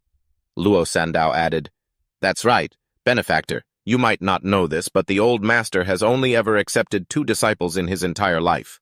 And that was more than 25 years ago. Jang Chen broke out in a cold sweat, remembering his encounter in the forest. The Heavenly Blade King everyone was talking about was actually that old master. The weirdo who climbed a tree just to mess with birds. They don't seem like the same person at all, he mumbled. I see. On stage, the old man cleared his throat into the microphone. He spoke in a commanding voice, his imposing gaze sweeping over all the geniuses. I am the chief instructor of this prodigy camp, Gu Kaitian. He turned his back to them, gazing into the distance. As you all know, our Jiangnan region's prodigy camp has been underperforming for the past few years. Because the battles here are just for show. If you don't dare to give it your all here, then on a real battlefield with real dangers, you will all die without even a grave. There are more and more monsters in this world. We need more capable geniuses. Therefore, to better showcase and unleash the potential of our geniuses and to make a better selection. He turned back his eyes as sharp as knives. This year, I have set a new rule for the Jiangnan Prodigy Camp, a death quota. An officer beside him panicked. Senior Goodite, the old man raised a hand to stop him. I have the final say here. If anything happens, I will take full responsibility. The officer couldn't help but worry. A death quota? The higher-ups never mentioned this. Before. This has never happened in the history of the prodigy camps. There are so many powerful geniuses down there. Won't this create a huge mess? Gu Kaitian announced loudly, 10 of you will die for me in each round of the test. If you wish to withdraw, you can leave right now. The crowd erupted into murmurs. Some looked terrified, others excited. It's scary, but I can't back down. My whole family would be shamed. But I don't want to die. Jiang Wushuang, however, just smirked. Just as expected of Senior Heavenly Blade King, the Jiangnan Prodigy Camp should have done this. Years ago. Xiao Beihan sneered, this rule was definitely made especially for me. Once the camp starts, I can easily meet 2 of the old master's quotas. Jang Chen stood in the crowd, his expression cold. With this quota, and even if the conflict escalates later, and I kill Xiao Beihan, Zhuji, and the others, I won't have to worry too much. Gu Kaitian looked at the crowd with satisfaction. No one had withdrawn. Good, very good. It seems you all still have some pride left in you. Standing on the high platform, Gu Kaitian's powerful voice echoed across the square. I declare the camp's entrance assessment officially begins. The first round has 300 people. Half of you will be eliminated. He explained the rules. Inside the camp, 150 advancement flags have been hidden at random. I don't care what methods you use. This round will end at 6 a.m. on the second day. Those who have a flag will advance. He growled, his sharp gaze sweeping over the crowd. Fight alone or form alliances. You can even tear this whole camp apart if you want. Fight with conviction, kill with conviction. In short, let me see your bloodlust. With that, he ordered them to disperse. The test had begun. Instantly, the crowd of 300 scattered in all directions like a broken beehive. Some of the weaker ones quickly conferred. Let's go. With our abilities, the best way is to find a flag, then hide and stay away from those ruthless guys. Yeah, that's the safest way to advance. Meanwhile, Xiao Beihan revealed a sinister smile. A moment later, he flew down from above, blocking the path of Jang Chen and the two girls. Jang Chen immediately ordered the two girls, "You two go find the advancement flags nearby. I'll deal with Xiao Beihan." But Luo Sandao hesitated. "But—" Jang Chen cut her off decisively. "That's an order, go." Though worried, the two girls obeyed. "Yes." Xiao Beihan sneered at Jang Chen. "Ha ha. A rookie like you, who hasn't even had his second job advancement, wants to play the hero." Jang Chen shouted, "Enough with the crap!" A black poisonous aura began to pour from his hand. He thought to himself, Xiao Beihan's sword aura is indeed powerful, but it's still far inferior to Xiao Yuanwu's. Although I'm much stronger now than before. I wonder if I can handle him using only poison without revealing the existence of the insect larvae. Xiao Beihan was also losing his patience. "You're right. Why should I waste words on a corpse?" He lunged forward with terrifying speed, unleashing a sharp sword aura. However, his slashes were blocked in midair. It was Xiao Beihan, a figure in black. The female assassin Tang Ying had appeared and stood in his way. Xiao Beihan turned back angrily. "Tang Ying, what is the meaning of this?" Jang Chen was also surprised. It's that female assassin." Tang Ying coldly questioned Xiao Beihan. "Have you forgotten our agreement with Bai Feng? We agreed to kill Jiang Wushuang as soon as the camp started, yet you keep leaving. To deal with these insignificant matters, are you intentionally using these excuses? Because you're actually afraid of Jiang Wushuang." Xiao Beihan roared, "Who said I'm afraid of him? Where is Jiang Wushuang? I'll deal with him first. It won't be too late to deal with this trash after," he shouted as Tang Ying pointed in a direction. He went towards that forest. "Bai Feng is already chasing him," she said. Then they both dashed off. Jang Chen stood there. He was completely surprised by this turn of events. "Well, things have certainly taken a turn. By the way, that Tang Ying, I don't know if this is real. But why do I get the feeling she was intentionally helping me?" A mysterious smile flickered across Tang Ying's lips as she glanced at him in a brief flashback. Tang Ying recalled her aunt's words. "My aunt asked me to secretly look after Jang Chen in the Prodigy camp, but with my abilities I can't confront Xiao Beihan head-on. I can only borrow Jiang Wushuang's name to try and delay his actions." Elsewhere in the camp, a young man named Huang Yongchao knelt on one knee. He offered up 3 flags. "Young Master Jiang, my father is your grandfather's subordinate. These 3 advancement flags are a token of my loyalty to you."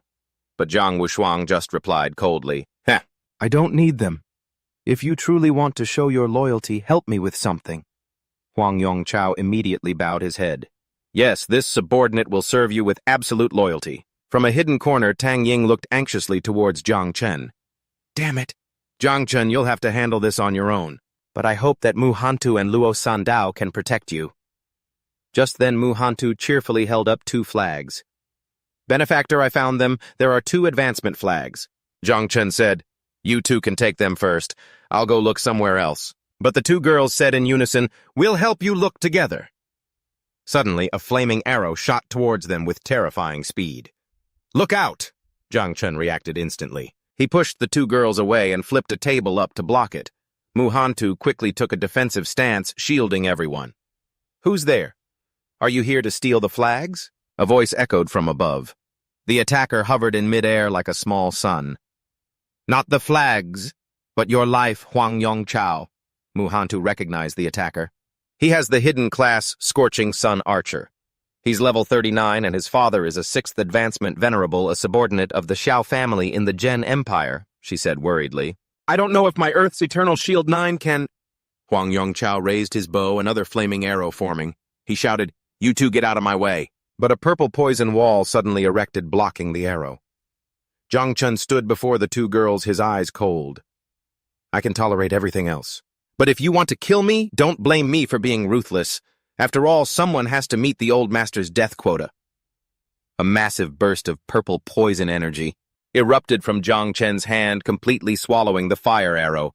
Huang Yongchao screamed in horror as he was submerged in the purple poison mist, unable to believe his eyes. "Poison type? Isn't he a creation type? Brothers, stop hiding. Attack him together." As he was being swallowed by the poison screen, he realized with a panic that his teammates had vanished. "Where is everyone?" he screamed in desperation. Elsewhere, Huang Yongchao's teammates were running for their lives.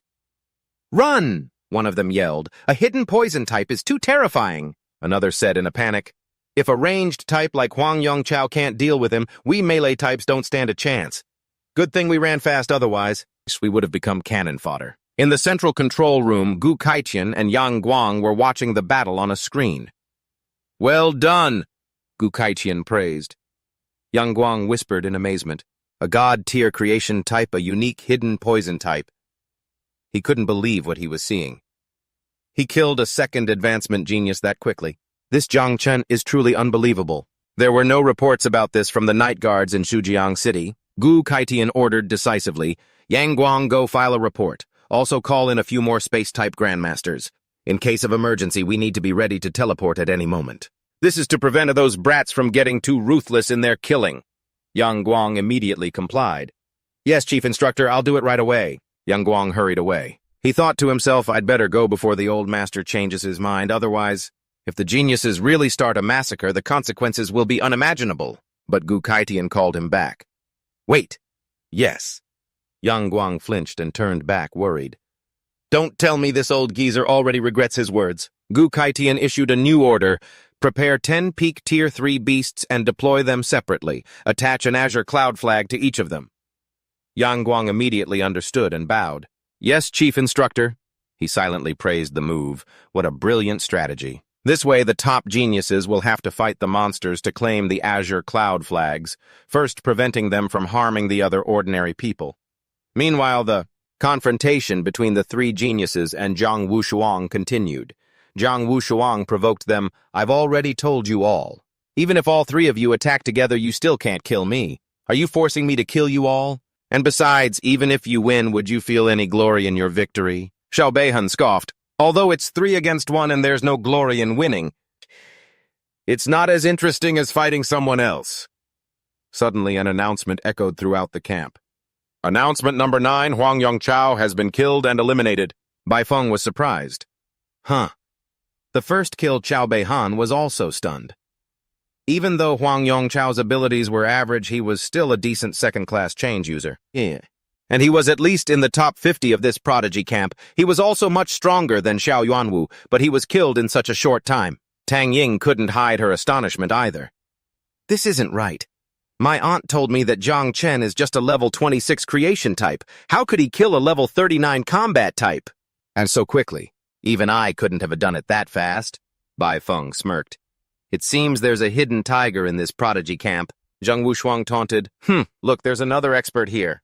Aren't you all going to go after him?" Just then another announcement rang out. "Announcement: 10 peak Tier 3 beasts have been deployed at various locations. They each carry 3 Azure Cloud flags. Those who possess an Azure Cloud flag will receive additional ranking points. The top 10 on the leaderboard will receive a first-place reward of 100 million. Each subsequent rank's reward will decrease by 10 million. Hearing the announcement, all 4 of them immediately stopped. Zhang Wushuang scoffed. It seems the Heavenly Blade King has given us some new toys.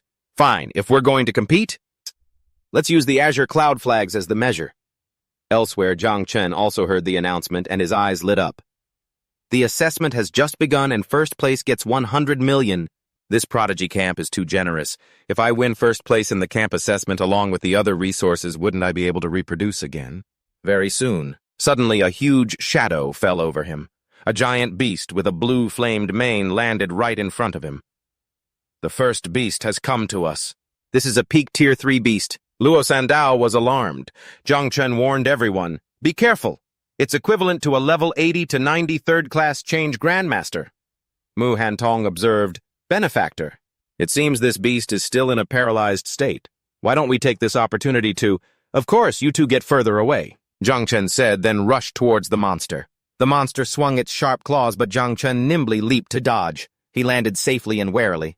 Looked around. Someone was on a slope. Xiao Beihan appeared, standing on the beast's head. "Zhang Chen, you're really something else. Not only did you kill Huang Yongchao in an instant, but you're also planning to snatch the Azure Cloud flag. I underestimated you in the past. It seems today I have no choice but to kill you." Jang Chen roared as a dark, poisonous aura exploded from him.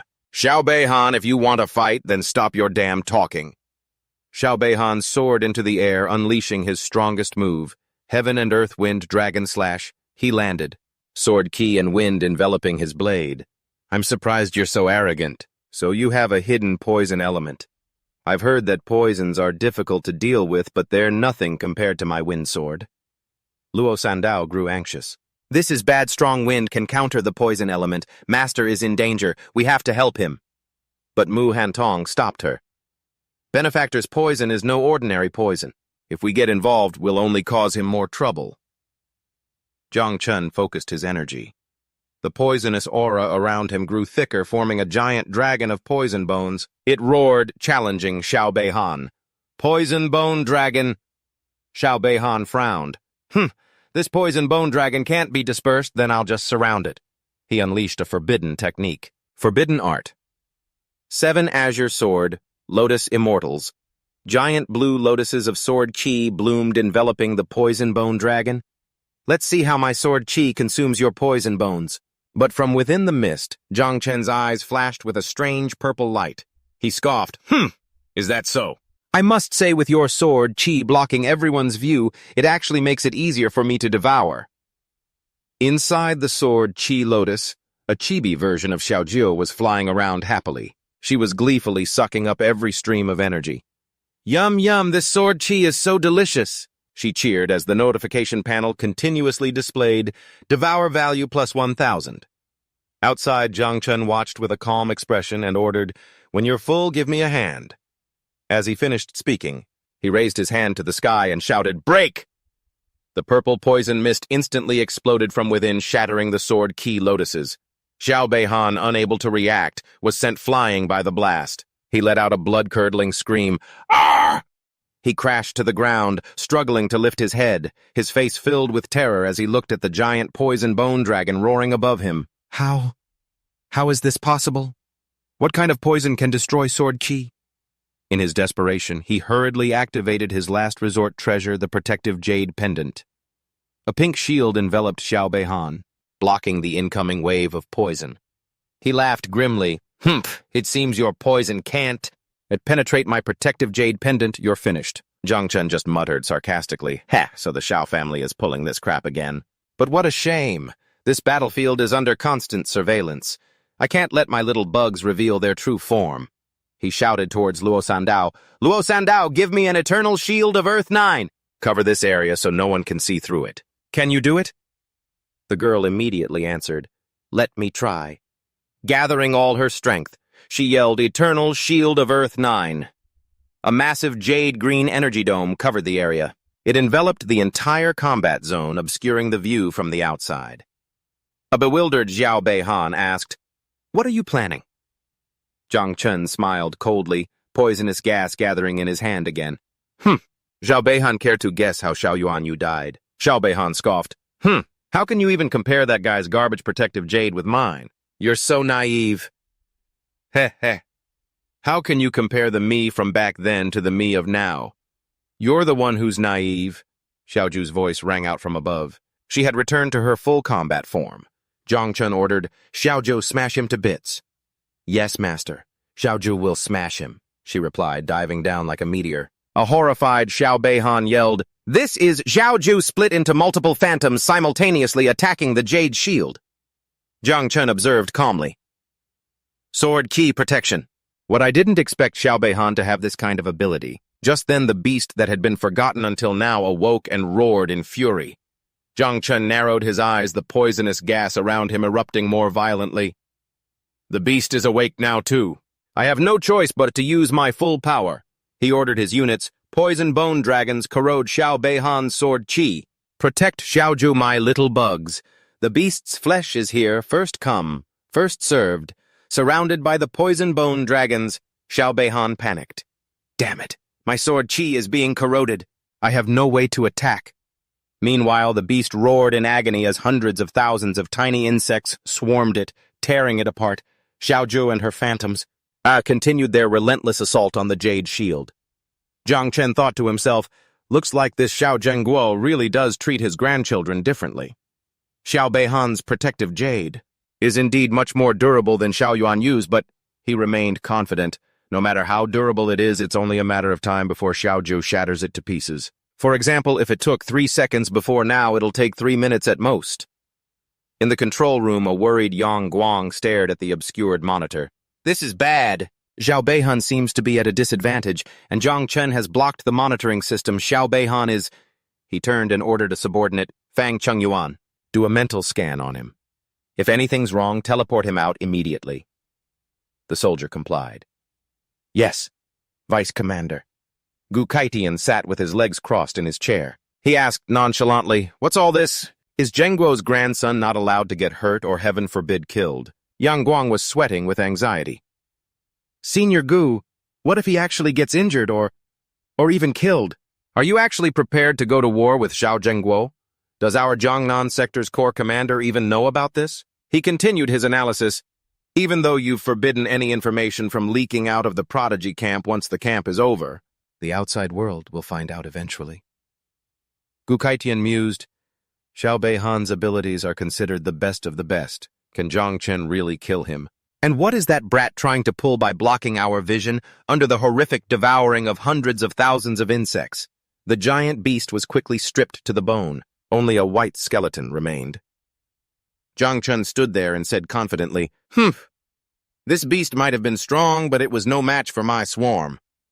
Meanwhile, the shield on Xiao Beihan's jade pendant had developed countless cracks under Xiao Zhou's relentless attacks. He screamed in terror, What the hell is this? My protective jade is... Jang Chen observed calmly. The shield is about to shatter. Xiao Beihan can't hold on for much longer. Suddenly, a voice echoed in Jang Chen's mind. Kid, don't go overboard. The Space Element Grandmaster Fang Chengyuan is coming. Jang Chen instantly understood the situation. Damn it, a Space Element guide is sending a telepathic warning. I have to end this fight as fast as possible or I'll be exposed.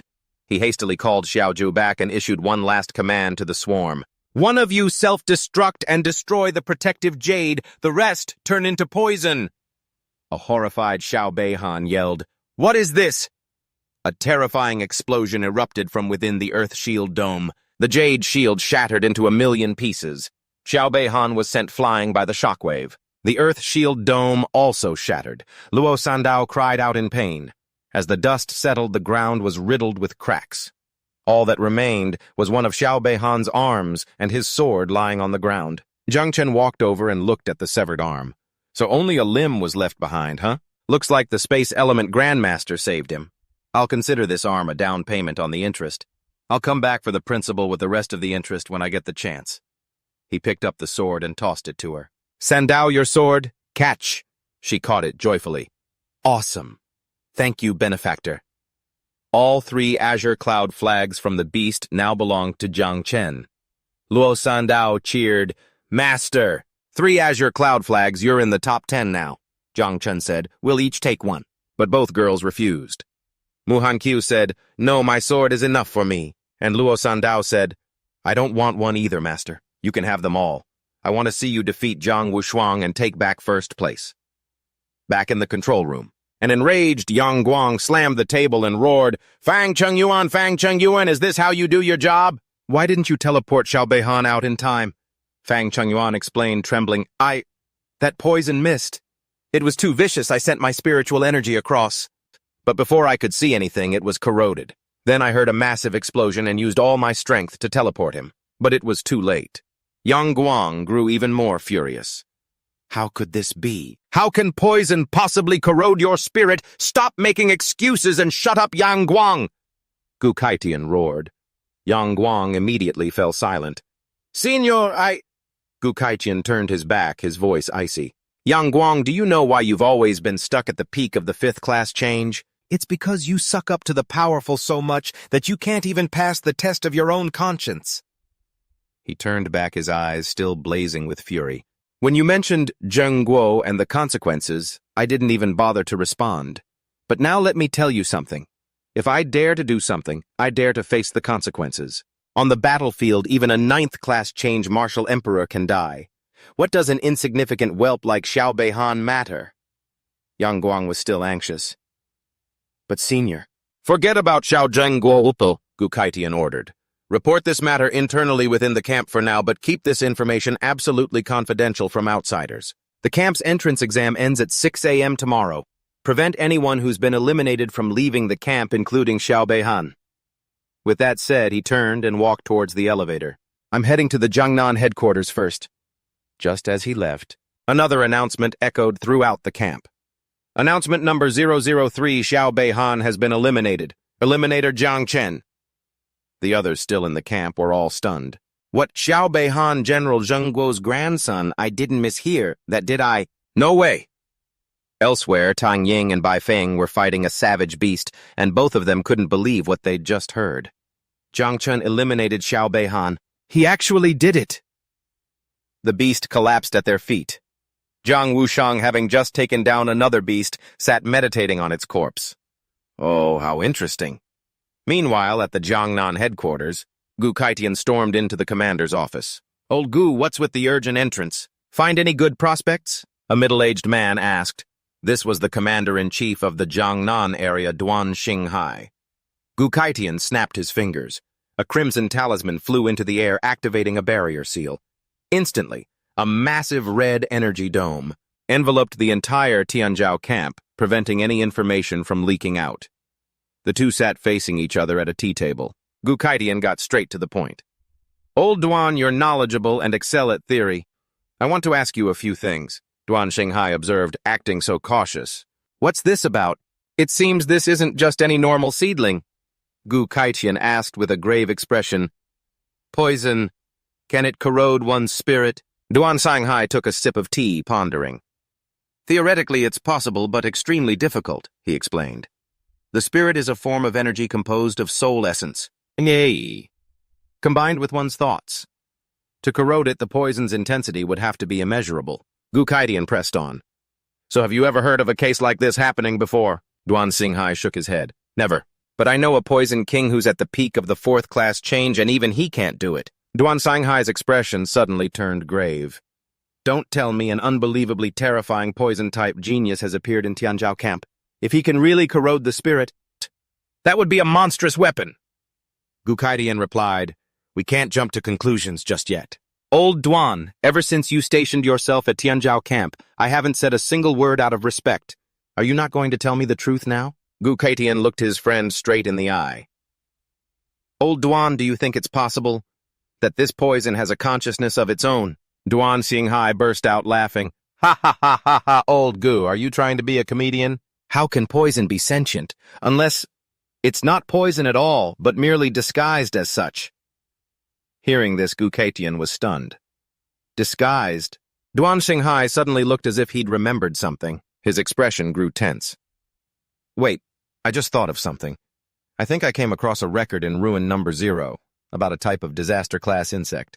It's called the Nine-Colored Miasma Wing. It can transform into poison bones. A terrifying image surfaced in his mind. The Nine-Colored Miasma Wing was born from the Nine Abysses during a certain era. It once caused a world-ending cataclysm. Gu Kaitian was just as horrified. The ancient disaster? The Nine-Colored Miasma Wing? Suddenly, Duan Xinghai burst out laughing. He tried to reassure his friend and himself. What are you scared? Ha ha ha, that disaster-class insect went extinct ages ago. There's no way it could possibly still exist today. Gu Kaitian stood up, feigning nonchalance. As expected of the commander-in-chief. You can explain everything so effortlessly. I've certainly been enlightened today. You have a lot on your plate, so I'll take my leave. Duan Xinghai was surprised. Wait, you still haven't told me about that promising seedling, he yelled after him. What the hell, that old fox is so tight-lipped. Once he was alone again, Gu Kaitian stood within his own spiritual space, looking up at the crack he had sealed. The Nine-Colored Miasma Wing. A disaster-class entity. No wonder. He gritted his teeth, his expression a mixture of emotions. Jang Chen, oh Jang Chen, just your god-tier all-things-grow ability alone was enough to put you at the top of every wanted list, yet you're still hiding a forbidden power. This will get your head chopped off in the great Jia dynasty. Ji Gong, that troublesome disciple of yours always making problems for his master. You've really given me a massive headache. He recalled Ji Gong's plea. Master, I have an unparalleled seedling. He's still immature, and on top of that, he has previously offended the Xiao family. I hope you can look after him in Tianzhou Camp, Master. Of course, it would be even better if you accepted him as your disciple. Gu Kaitian tore open a rift in space and sighed. Hung, you brat. You asked me to look after him, but in reality, you just wanted me to cover for him. Fine. So what if that's the case? It's a forbidden power. He clenched his fist, making a decision. A blade can both slaughter and protect. Good and evil can coexist in the same heart, because I said I would take on a disciple. I will protect this Jang Chen. This is a disaster that cannot be underestimated. To avoid any misunderstandings, I'll have Hong Yao confirm it first. That will be safer. He sent a telepathic message. Hong Yao, I need you to go to Relic 0 and investigate the 9 obstructing wings. This is related to your junior brother, so be extremely careful.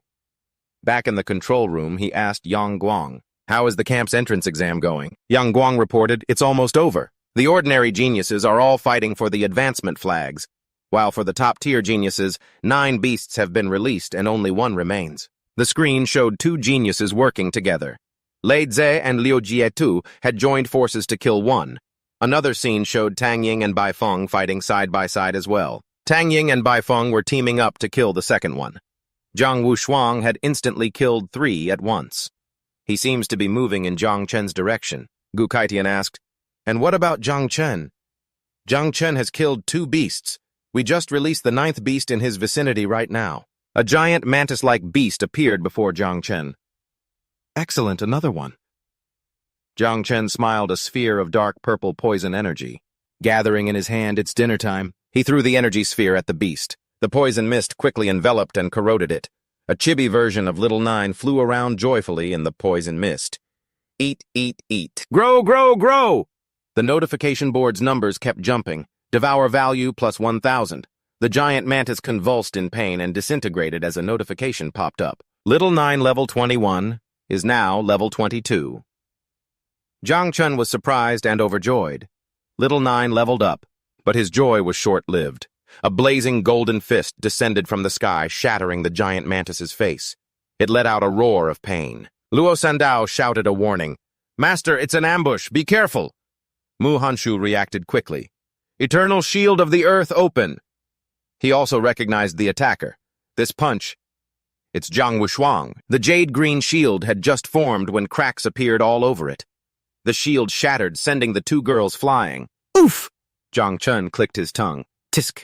Zhang Wushuang's punch created a brilliant golden stream of energy that shot down like a meteor. Jang Chen managed to create a dense poison shield just in time. The fist collided with the shield, creating a terrifying explosion. He was still pushed back. The black poison mist slowly dissipated, revealing the thick smoke from the impact. Zhang Wushuang stood amidst the smoke, looking at his fist in astonishment. This poison actually corroded my punch.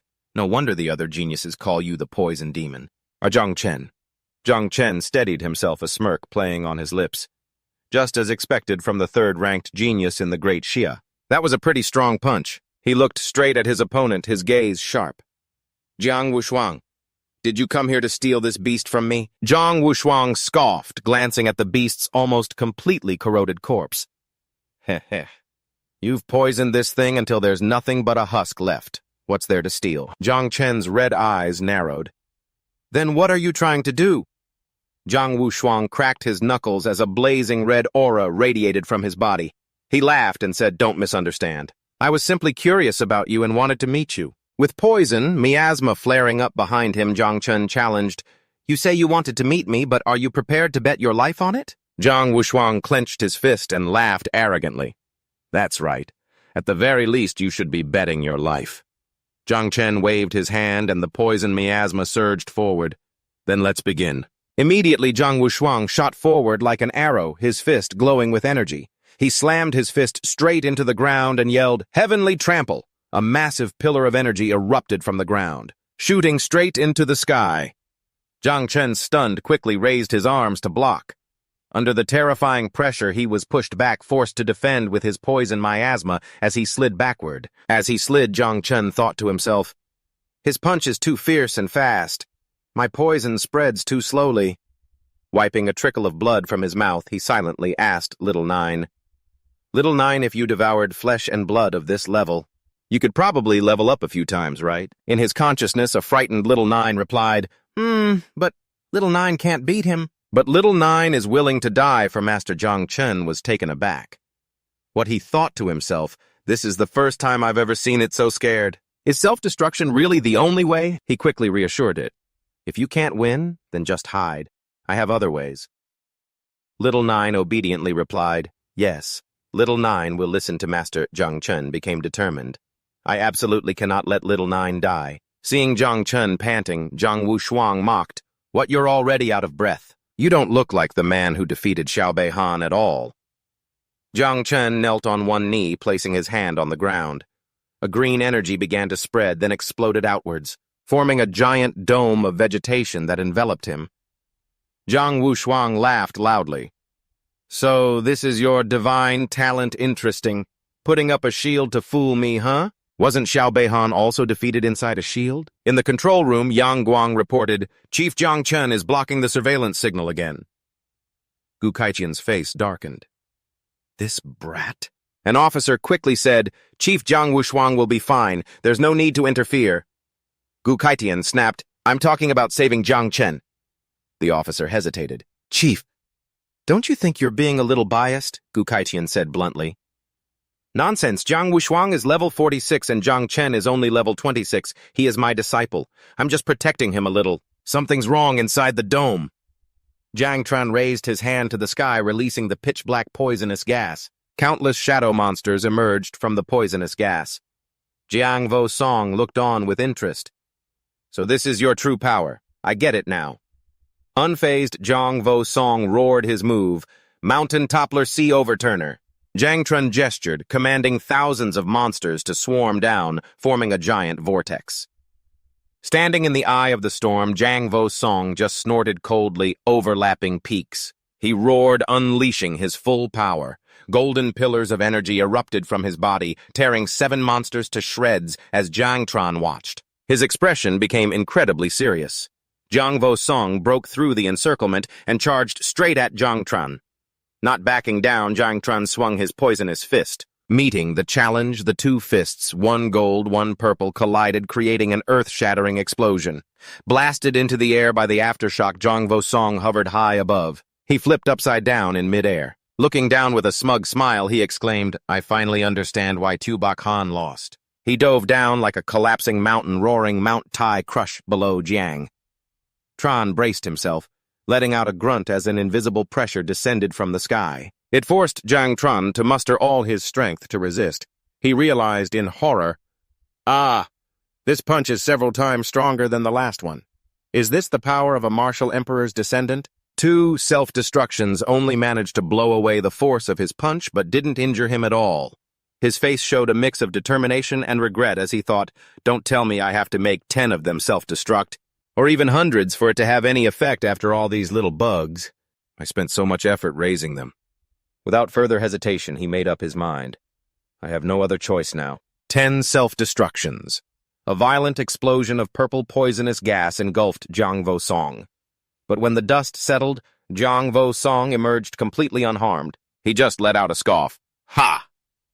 Seeing his attack was ineffective, Jiang Tran immediately switched tactics, placing his hand on the ground to use his innate talent. Myriad growth. However, just as the green vines were about to strike, Jiang Vo Song suddenly held up a hand to stop, declaring, there's no need, the fight is over. This sudden declaration left Jiang Tran completely bewildered. He asked, what do you mean?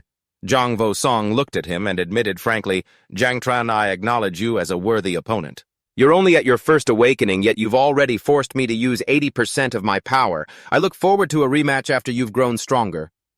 Jiang Tran muttered with a disbelieving look. Humph. So when you said we were betting our lives, it was just to force me to go all out, just so you could find a worthy opponent. Jiang Vo Song let out a huge yawn and said, I'm getting sleepy again. I'm going to take a nap. You can handle the last monster, right? Jiang Tran asked with a serious face. Are you yielding the first-place position to me? Jiang Vo Song turned and walked away. That's not what I mean. I'm just really tired. I'm off to find a place to sleep. Jiang Tran gritted his teeth, his expression a mix of confusion and slight anger. He shouted at Jiang Vo Song's retreating back, stop pretending. Let me tell you, I'm not the type to let pride get in my way. If there's an advantage to be had, I'll take it all. Hearing this, Zhang Vo-sung just chuckled softly. I knew I wasn't wrong about you. You really are an interesting opponent.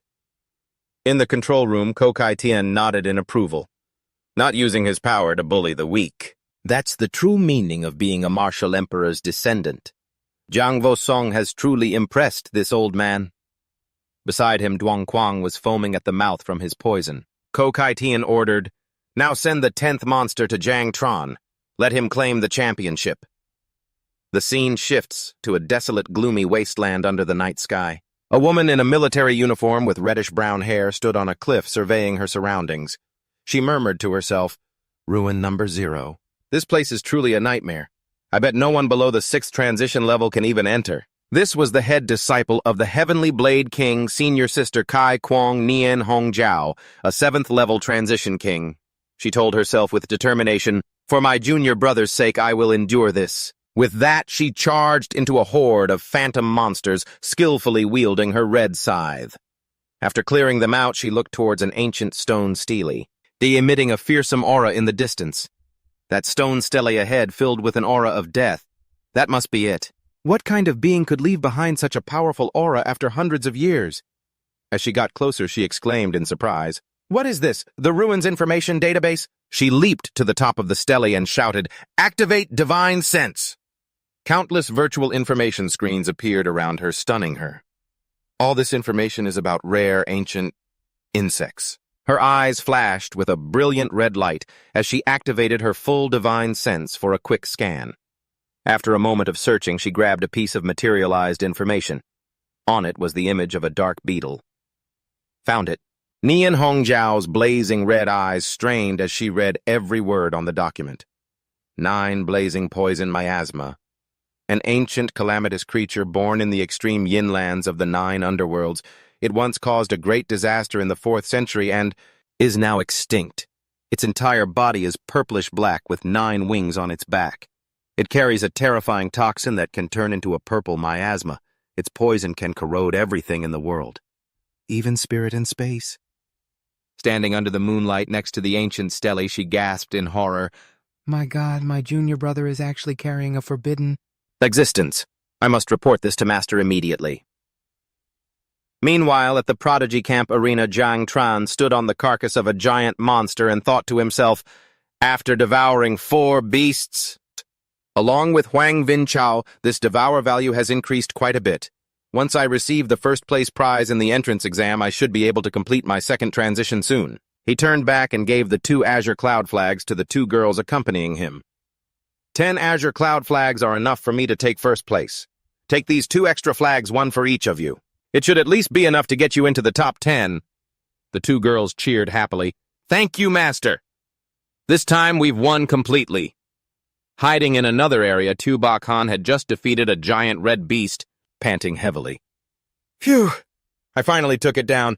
The entrance exam is about to end. Jang Vo-sung will definitely be number 1, right?" Suddenly a majestic voice echoed throughout the sky. "The entrance exam is over. Those with promotion flags gather at the square immediately. Those who have been eliminated leave the Prodigy camp within 3 minutes or you will be killed." Jang Trun looked up and mumbled, Is it over already? If everyone has been promoted, that means all 10 beasts have been killed." He immediately gave an order to his swarm of venomous insects. "Even leftovers are food. Move out quickly." He commanded them telepathically, "Find the remaining beasts. Eat as much as you can. Stay as far away from humans as possible." Meanwhile, at the Xiaobei Medical Center, Han lay on the hospital bed, his arm bandaged, his face twisted in anger. He gritted his teeth. "I can finally get out of here. Jiang Tren, you just wait when I return to the Xiao family.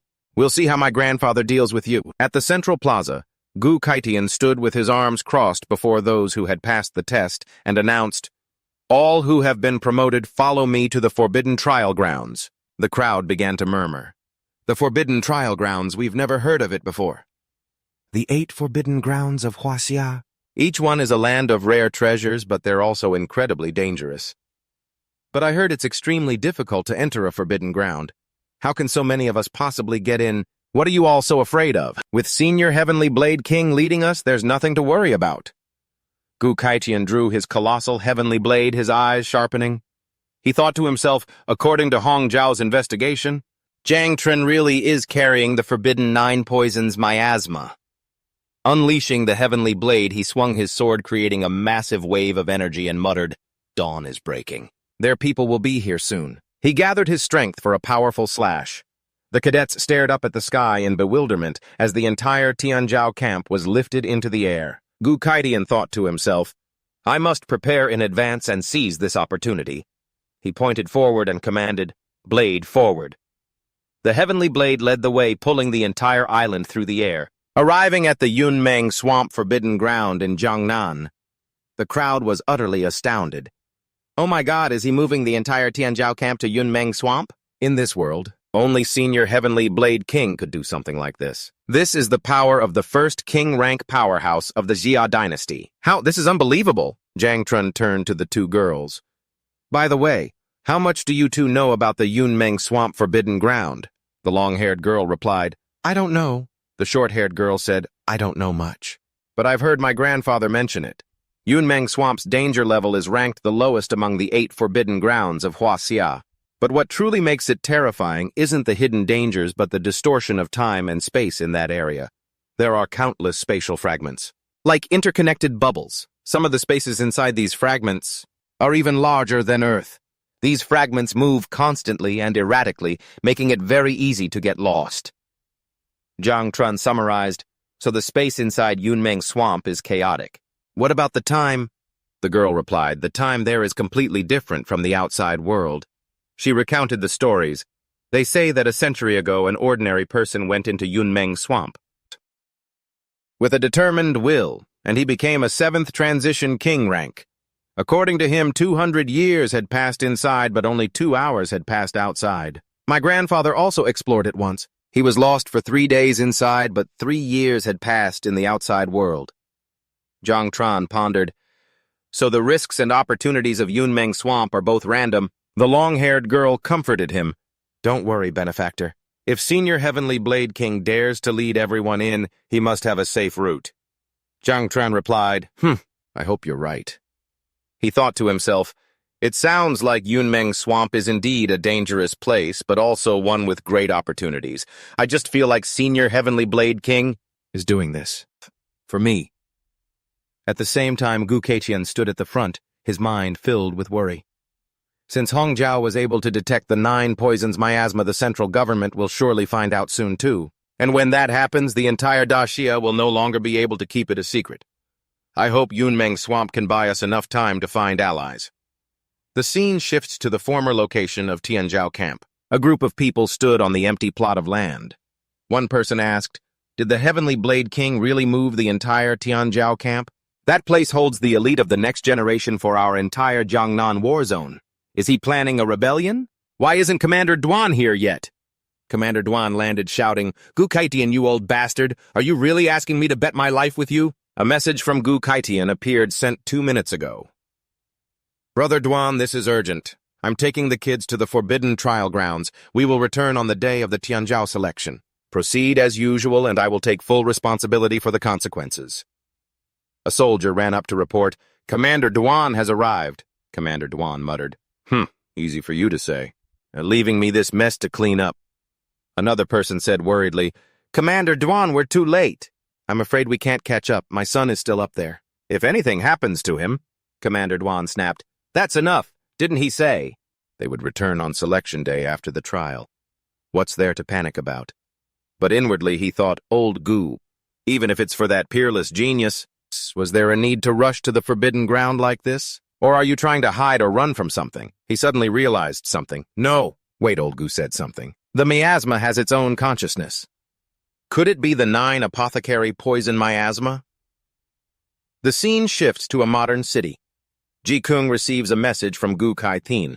Jikung Jang Chen possesses a forbidden item. This is a grave matter, so I'm taking him to the forbidden lands to hide for a while. You stay outside and try to find allies among the titled kings. When I return, we may have to face a fierce battle. Jikung sat with a woman and said, killing the prodigy of the Huang family and severing Xiao Beihan's arm, plus possessing a forbidden item. This will be a difficult challenge. The woman replied, "No challenge is ever easy, but we'll get through it together. Since you're determined to protect Jang Chen at all costs, just focus on the path ahead and don't worry about the past. I've already spoken to my father. He's willing to stand with us." Ji Kung stood up, his expression resolute. "Right now, we have the Heavenly Blade King, your senior sister, your father, and Commander Duan, with 4 titled king-level powerhouses. We can handle any storm that comes our way." Ji Kung nodded in agreement, his back exuding determination. "You're right, Hung. Your senior sister has already gone to see Master. Now I'm going to visit the titled kings of the Mushang and Luo families. Even if I have to lie, I'll secure more allies for Jang Chen." He turned his head, his gaze sharp. "If the worst comes to pass, I'll channel the same spirit I had when I stormed the Xiao family and risk it all."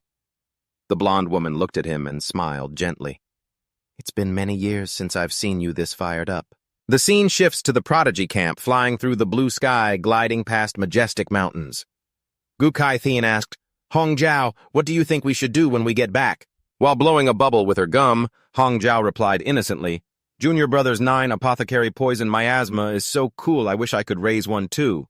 Gu Kai-Thien lightly tapped her on the head in frustration. "You silly girl. Can you be serious for once?" Nin Hong Jiao whined and hugged her master's arm. "The great Xia doesn't tolerate forbidden things, and you know that, Master. If even you can't handle this, how can I, Master? Why don't you just chop off the head of the Grand Marshal of the nation?" Gu Kai-Thien angrily tapped her head again with his hair. "Watch your mouth," causing her to yelp. He sighed in exasperation. "Oh, my lifelong reputation. Only to end up with a bunch of weird disciples like you all. Hong Jiao is always noisy and never cares about anything, while Ji Kung is stubborn and obstinate with a one-track mind." Nian Hong Jiao asked curiously, "So, Master, why are you so determined to protect Jang Chen?" Gu Kai-Thien repeated. "Why you ask?" He reminisced. "When I took you as a disciple, it was just because you were wearing red armor and I thought it looked fun, and taking Ji Kung was even more random. He mistook me for any old regular outside a club, ha ha ha." He continued his story. "Back then, when the heir of the Xiao family tried to force a marriage with Dung Kan, Ji Kung stepped in to stop it. And I was ready to risk my life to protect him. Does everything need a reason? I do it simply because I care." His gaze softened. "It's the same with Jang Chen now. The moment I met him, I knew we'd get along, so I'm just going along with Ji Kung's wishes. If he's my disciple, why wouldn't I protect him?" Nian Hong Jiao beamed. "Ha ha, I knew it. You're the best master in the world. You just act all tough. But you're actually very protective." Gu Kai-Thien said, embarrassed. "Stop flattering me." She continued in a serious tone. "Master, there's only one way to truly protect our junior brother." He asked, She leaned in close to his ear and whispered with a cunning smile. She spoke the name Jiang Wushuang's grandfather, the god of war, Zhang Huiyanko. The scene changes. Inside a giant cave on the Myriad clan's battlefield, a figure in a red cloak landed on the ground like a meteor, creating a powerful explosion. It was a middle-aged man, the unbeaten god of war, Jiang Huiyanko. He roared, "The Myriad clans dare to invade the great Xia, show no mercy." After wiping out the enemy, he gave his orders for after the battle. The Myriad races should stay quiet for a while. "All of you guard the cave entrance." His subordinates replied in unison, "Yes, Martial God." Suddenly he sensed something. Wushuang, isn't he at the Prodigy camp? Why is he contacting me now? A familiar figure appeared from the void. Zhang Xuanji was surprised. "Martial God? Zhang, long time no see." Gu Kaichen appeared as a projection. Zhang Xuanji asked, "Heavenly Blade King, you're contacting me through Wushuang? Is the boy in some kind of trouble at the camp?" Gu Kaitian replied, "Not at all, he's doing very well. I want to make a deal with you." Zhang Xuanji cut to the chase. "Get straight to the point," Gu Kaichen said seriously. "I've taken a new disciple named Jang Chen. He's a god-level creation type, but he possesses the forbidden 9 poison miasma. I want you to protect his life." Zhang Xuanji frowned. "The great calamity of the 9 poison miasma. You must be joking.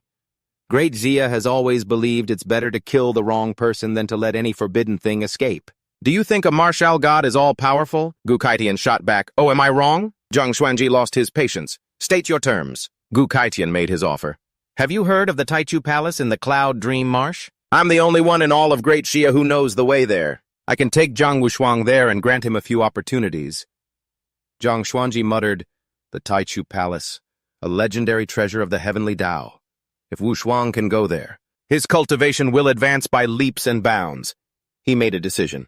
I can agree to your terms, but on one condition. Jang Chen is not allowed to use the 9 poison miasma in the Prodigy tournament, and if he can't win first place on the Great Xia Prodigy rankings, I will throw him onto the Myriad Race's battlefield to fend for himself.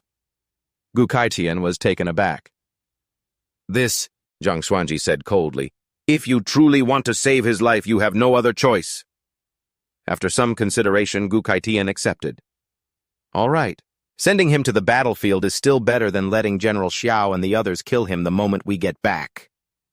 Zhang Xuanji snorted coldly and thought to himself, the 9 poison miasma, an ancient anomaly. It's impossible for it to reach the scale of a natural calamity in this era. Besides, this generation of Great Xia has already produced 3 other god-level geniuses, and Jang Chen is only the 4th, and a creation type at that.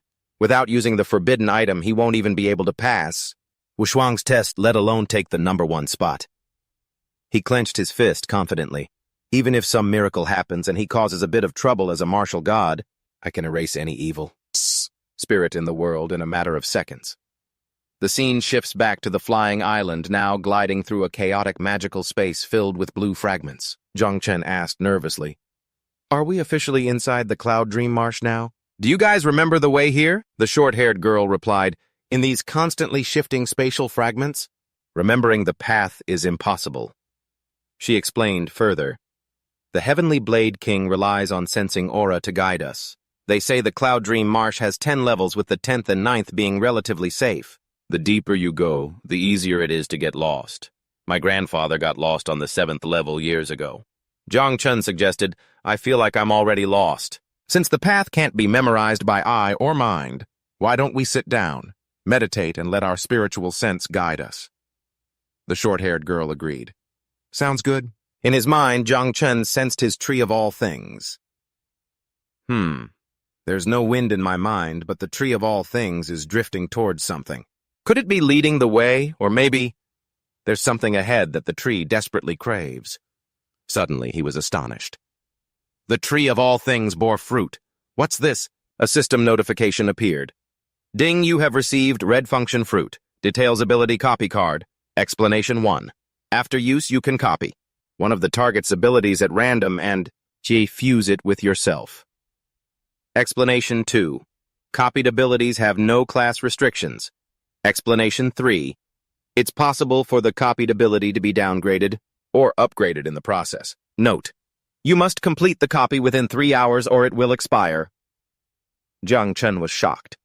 Copy an ability, and no, class restrictions in the Prodigy camp, everyone is a top genius, so I can choose anyone I want. He began to analyze. Of course, the most worthwhile targets would be Zhang Wushuang Baifeng and Tang Ying. No, I can't. The ability copy is random, and I could end up with a useless skill. It's so hard to choose. I only have 3 hours. Should I risk it? Just then, Gu Kaitian's voice rang out. Children, we have reached the 6th level of the Cloud Dream Marsh, known as the Taichu Realm. Ahead is the Taichu Palace. That's where I'm taking you. Get ready. Jang Chen was startled. Oh, that's right. What about Old Master? He recalled Kai Kung's words, who always said he only knew one move, and Ko Kai Thien's own words. So do you want to learn blade techniques from him? He only knows one move. And he even said he wanted to take me as his disciple. I've decided. I'll just copy it and consider it an early lesson. Before them was an ancient temple on a mountaintop connected to the ground by an endless staircase amidst the clouds. The crowd roared, "That's the Taishu temple." We made it. We actually made it. In the past, a legendary king from Mado ascended to the king level right here, not to mention one of the 3 great undefeated champions of Great Xia. The great dreamer attained the Tao here. Ko Kai Tien explained, there are 3 trials in the Taisu temple. The first is to climb 1,008 steps.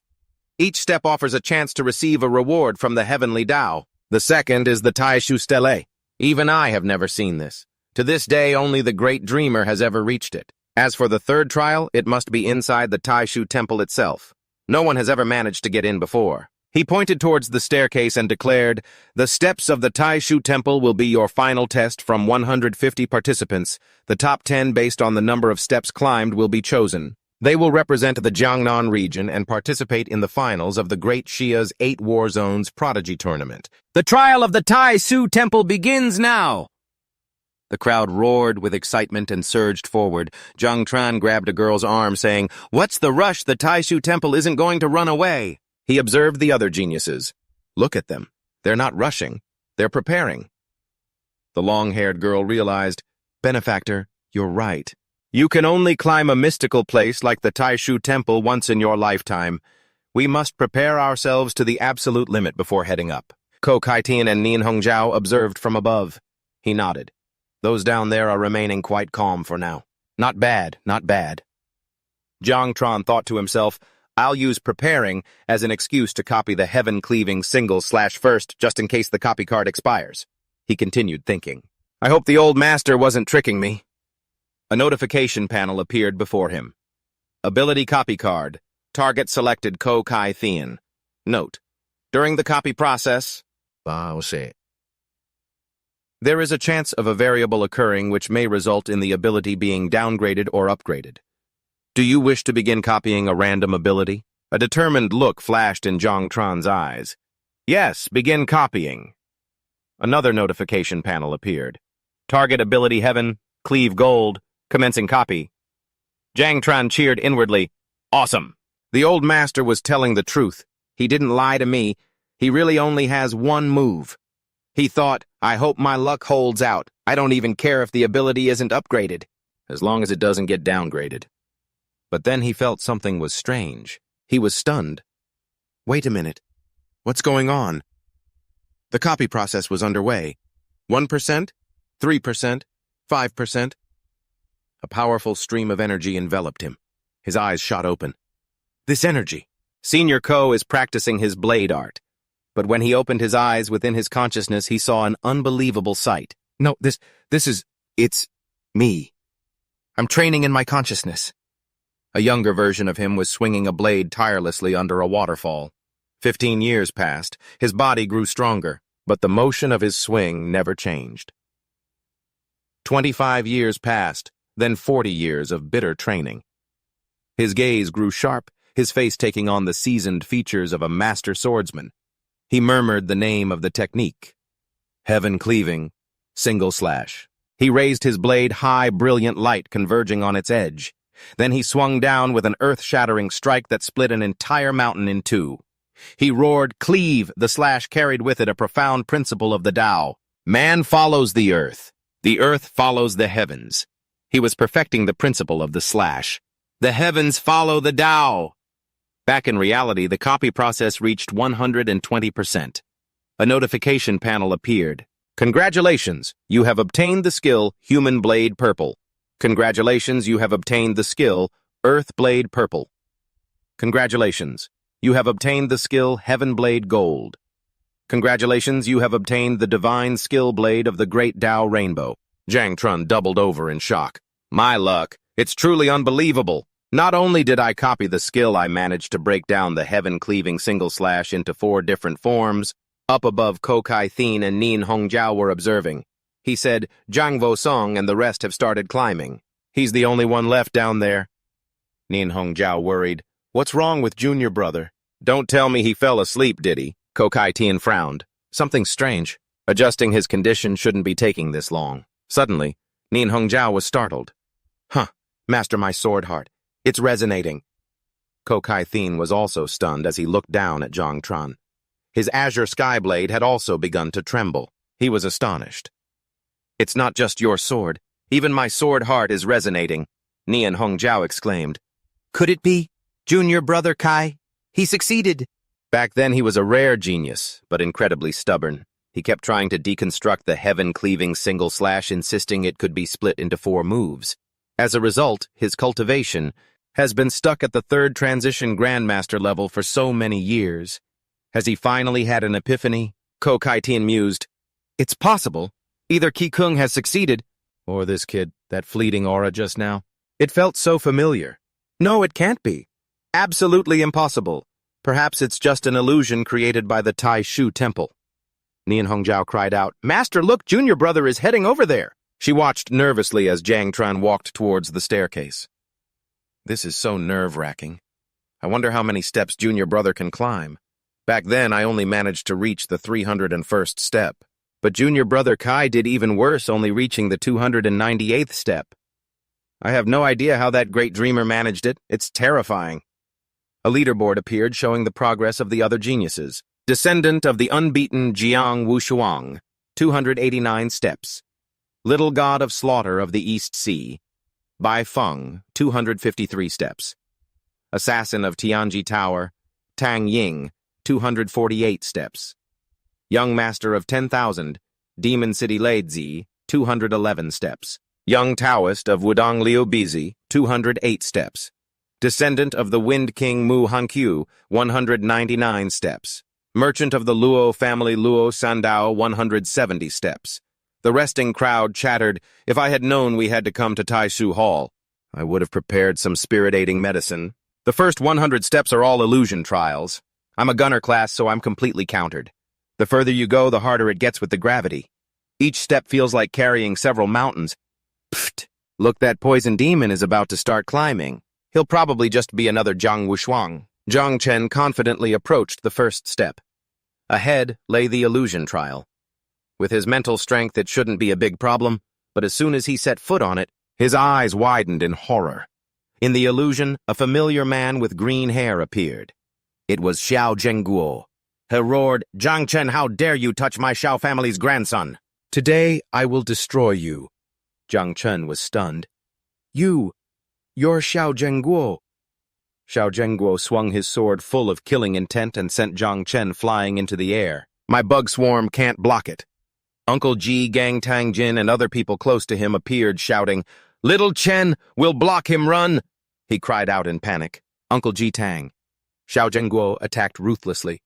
"Don't get in my way. I'll kill you without mercy." Witnessing his loved ones being slaughtered, Jang Chen screamed in despair, "No! Back in reality!" He stood motionless on the first step, drenched in sweat. Gu Kaiqian and Nian Hongjiao watched with concern. He explained, "The first stage of the steps tests mental strength, physical constitution, agility, and power. All the geniuses in the camp have been tempered with rare materials and treasures since they were young. But Jang Chen is the only one who has relied on himself. I'm afraid Jang Chen will have a hard time in this trial." Nian Hongjiao panicked. "No way the bet between Master and Martial God Jiang? Does this mean junior brother will be sent to the battlefield?" In the illusion, Jang Chen knelt in despair before Xiao Zhengguo. "Kill me. I don't want to live anymore after causing everyone's death." He sobbed, tears streaming down his face. But then, white branches from the tree of all things reached out, shattering the illusion. Jang Chen realized, this is an illusion, the tree of all things. He stood up and roared in anger. "Damn it, I fell for an illusion. It felt so real." "Real, my ass. Uncle G and the others were killed, and not only did I not get revenge, I even wanted to die instead. Is this supposed to be an insult to me?" He gritted his teeth in indignation. "Tish! This illusion is clearly toying with people, Master Tree. Let's take him down." After passing the illusion, a notification appeared. "Congratulations, you have received an essence shard." After a while, Jang Chen stepped on to the next step. Essence shard. 1,000 shards can be combined to form a complete essence. When the skill level is level 1 to level 3, consuming 10 essences can increase it by 1 level. When the skill level is level 4 to level 6, upgrading requires 100 essences. He smirked. An essence shard. A single shard is worth tens of millions on the market. Such a generous reward right from the start. Using these to upgrade skills isn't my style, but if I take them back to sell, it'll be enough to feed those kids for a while. He stepped onto the second step and wondered, by the way, why isn't the illusion attacking on the second stage? The branches of the tree of all things extended, forming a protective layer around him. He realized with joy, so the tree of all things completely blocked the illusion. Ha ha ha! Awesome, baby, you're the best! The crowd watching from a distance was amazed and jeered. Wait, what's with this poison demon? He was crying and freaking out on the first stage, stuck there forever. Now on the second stage, he's laughing like a maniac. Look at him. Could he be about to be eliminated on the second stage? If so, he'd be the weakest of the bunch, ha ha ha. Jang Chen looked up at the towering steps, then glanced towards Gu Kaitian and the others watching from afar. He thought confidently, Next I'll show you all what it means to crush everything with ease. Wait, Old Master and the others are watching too. Should I be a little more humble? But he immediately brushed the thought aside. He looked up with determination. Humble my ass, Zhang Wushuang is already nearing the 300th step. I have to at least surpass him first. In the air. Gu Kaitian sighed deeply, his face full of disappointment. Sigh. It seems junior brother really can't make it.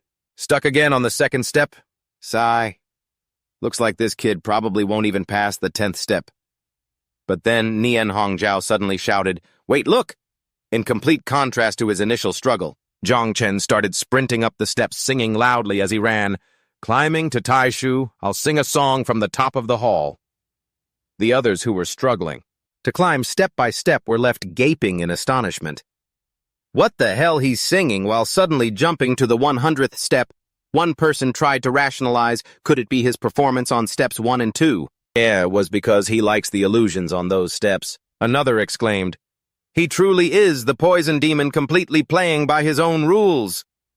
Jang Chen continued his performance, pointing to the sky like an artist as he walked. This song is for my sisters. My sisters will advance without fear to the 300th step. Hearing this, the short-haired girl's eyes lit up with emotion. Wow, Master is singing to encourage me. I'll risk my life. And to get to the 300th step too. Meanwhile, the long-haired girl could only blush in embarrassment. Benefactor is truly extraordinary, but this song is really too embarrassing. This scene made even Nian Hongjiao drop a panic. Master is the evaluation system of Taishu Hall malfunctioning junior brother has already passed the 200th step, and he's not slowing down at all. Gu Kaitian was also stunned. This situation is something even I have never seen before. Jang Chen zipped past the other geniuses like a gust of wind, leaving them in utter shock. The young Taoist from Wudong stammered, Oh, my 3 pure ones.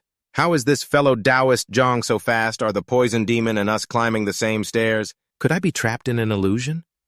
Soon he neared the top where the 3 strongest had stopped. He was surprised.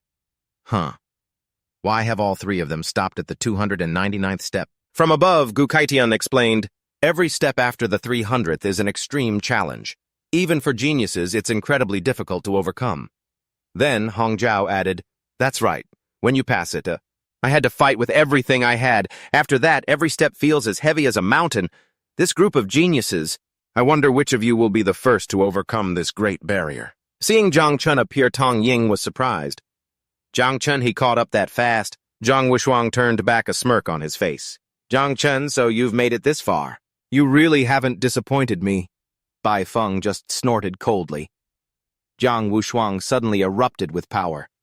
But now I will take the lead, which startled Tang Ying. Zhang Chen felt a strange resonance. My god-level soul-nurturing talent is resonating with Zhang Wushuang. Could it be that he's also god-level, but I've never heard of that before? Could it be these chains are to hide his power? The black chains around Zhang Wushuang shattered. He threw his head back, reveling in his new power as a purple aura enveloped him. Bai Feng and Tang Ying were shocked. This purple aura, is that the reward for reaching the 300th step? Just as I expected. Zhang Wushuang turned and explained to everyone.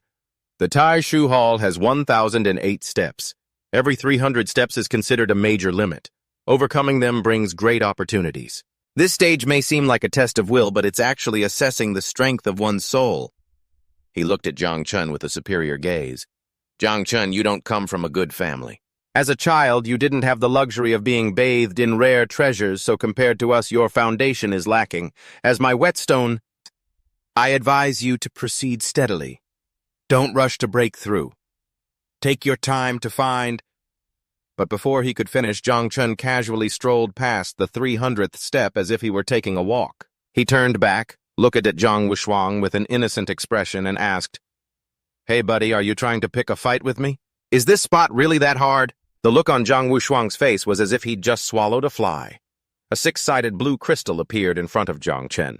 Congratulations on passing the 300th test of the Taishu Hall. Reward Origin Crystal. He thought happily. An origin crystal. This reward is insane, although my little bugs can't use it. I heard Uncle G has been stuck at the third awakening for years. This is so much better than the epic equipment I promised him. Suddenly Little Nine appeared with sparkling eyes. It screamed in his mind, "Master, keep climbing Bao Bei, and I want to eat. Jang Chen was surprised. Huh, eat a Stele. You mean the Taiu Stele up there? Little Nine said decisively. Yes, eat the Stele. A purple energy erupted from Jang Chen's body, and he was forcefully pushed forward by an invisible force. He yelled, "Whoa, hold on. Even if you're hungry, you don't have to push me up so violently." Zhang Wushuang, Tong Ying, and Bai Feng could only stand, frozen. Their jaws dropped, watching him go. Zhang Wushuang snapped out of it, his face flushing red with anger and humiliation. "No way! I refuse to be surpassed!" he roared. "You can't get past me!" 6 arms sprouted from his back as he climbed frantically. Bai Feng was horrified. What Zhang Wushan's war god physique? He actually managed to master it. Left behind, Bai Feng was so furious, his face contorted with killing intent. He roared, "Damn it, Jang Chen, Zhang Wushuang, you guys are so annoying, so damn annoying. All of you deserve to die. Kill, kill, kill." He unleashed his full power, and giant blood-red wings burst from his back as he shouted, "Blood of gods and demons, dye the heavens red." Tang Ying and the others could only stand frozen, watching the 2 monsters above them rush upward like madmen. Someone turned to her and asked, "What the hell are they all insane, Tang Ying? Don't tell me you're some kind of monster, too." Tang Ying just smiled modestly. "What are you talking about? I'm just an assassin. I can't compare to those 3. The 2 people with her breathed a sigh of relief. "Phew, that's good. I thought it was just me and old Buffalo Nose who were the weakest." But just then, a massive, ghostly, serpent-like shadow suddenly appeared and shot past them at a terrifying speed, leaving the 2 poor guys hugging each other and sobbing. Grandpa Tiger didn't lie, the people outside are terrifying. And they lie too, back then. He was almost tricked into becoming someone's mount. These 4 are all peerless geniuses that make everyone jealous, especially fellow Taoist Zhang, who walked past it like a stroll in the park. Unspeakably terrifying. In the air, Gukatian laughed with delight. What in the world is happening? Zhang Wushuang sprouts 8 arms, Bai Feng goes crazy and turns into a killing machine, and Tang Ying isn't pretending anymore either. Nian Hongjiao was gaping in shock. Junior brother is truly on another level, driving everyone crazy all by himself. Ha ha ha, as expected of the disciple I chose. Then she was shocked again. What the hell? No way. In the blink of an eye, Junior brother is about to reach the summit. The second person in history to do so, and just like that. Jang Chen was near his destination. The Taiu Palace appeared right before his eyes as he gently landed on the final step right next to the Taiu Stele, declaring his successful ascent. Nian Hongjiao was confused. Wait a minute. Junior brother, what is he doing now? After a moment's hesitation, he raised his hand to the sky, releasing a massive cloud of purple poisonous gas, and had shouted, "Everyone come out! Take whatever you want." The poisonous gas quickly enveloped the Taiu Stele, emitting rustling sounds. Nian Hongjiao was utterly shocked. That's the 9-herb poison miasma. He released it all to cover the Taiu Stele. What is he trying to do? The Taiu Stele is incredibly mysterious. Even the undefeated dreamer used it for enlightenment. In a flash, the Taiu Stele vanished without a trace amidst the poisonous gas. She screamed, "What the hell? Where's the Taiu Stele?" Gu Kaitian's face went blank with shock. He stammered, It absorbed the Taiu Stele for itself. How could it possibly do that?" From halfway down the stairs, Zhang Wushuang looked up, staring blankly at Jang Chen, standing alone before the empty entrance of the Taiu Palace. He lowered his head and admitted bitterly, "Jang Chen, this time, I have lost. When we compete in the great Xia Prodigy rankings, I will give it my all." Seeing this, Bai Feng and Tang Ying also gave up. Bai Feng said, "Even Zhang Wushuang has given up. We should retreat too." Tang Ying agreed. "Right, climbing this far has already nearly killed us. Going any further would damage our foundation. It's not worth it." Down below, Jang Chen's 2 girls cheered joyfully. "Master is incredible, but luckily, we've also completed our mission." The final rankings appeared. Jang Chen, 1,008 steps. Zhang Wushuang, 623 steps. Bai Feng, 609 steps. Tang Ying, 600 steps. Lei Liu Bizi, 304 steps. Luo Sandao Mu Hankyu 300 steps. Gu Kaitian mused. If it weren't for little Chen, these kids probably wouldn't have been able to get this far. Nin Hongjiao nodded. Yes, junior brother is truly unbelievable. This new generation is so much stronger than we were back in the day. She suddenly realized, everyone's already down. But why is junior brother still just standing there? In Jang Chen's consciousness, little Nine was happily hugging the Taiu Stele, gnawing on it, and continuously leveling up. Little Nine level 22, level 25, devour value plus 10,000. He thought, when Little Nine said it wanted to eat the Stele, did it mean bringing it back to the hive? She seems to be really enjoying it and even gained a few levels. He could feel the change. The devour value of the bugs is also skyrocketing. At this rate, they'll soon be able to reproduce the third generation. Could it be that the Stele and the 9-herb poison miasma have some kind of connection? An information panel appeared. The Taiu Stele was originally an abyss anchor stone located at the bottom of the abyss, a companion artifact and one of the core essences of the abyss. It dawned on Jang Chen. The Taiu Stele comes from the abyss, and since Little Nine is the ruler of the abyss, it's no wonder at all. The Taiu Stele dissolved into specks of purple light and merged into his body. He was surprised. This is the Taiu Stele. He received a new title, Master of the Taiu Realm. You have been recognized as the sole master of the Taiu Realm. No matter where you are, with just a single thought, you can teleport back to the Taiu Realm at any time. No one except the master can open the gate to the Taiu Palace. He realized its immense potential. Master of the Taiu Realm. So, the Taiu Stele is the key to the Taiu Realm. Teleport anytime. No one else can open it. I can totally use the Taiu Palace as my ultimate trump card. He decided, there are too many eyes on me right now. I won't enter the palace for now. I'll check it out later.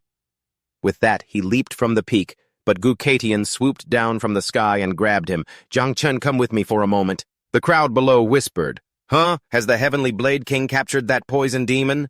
It must be about the Taiu Stele, right? Serves him right. That's what he gets for being so reckless. Gu Kaitian took Jang Chen to a secluded spot among the misty mountains. He said sternly, one of the 3 great undefeated ones of Great Xia the Dreamer could only observe the Taiu Stele for enlightenment.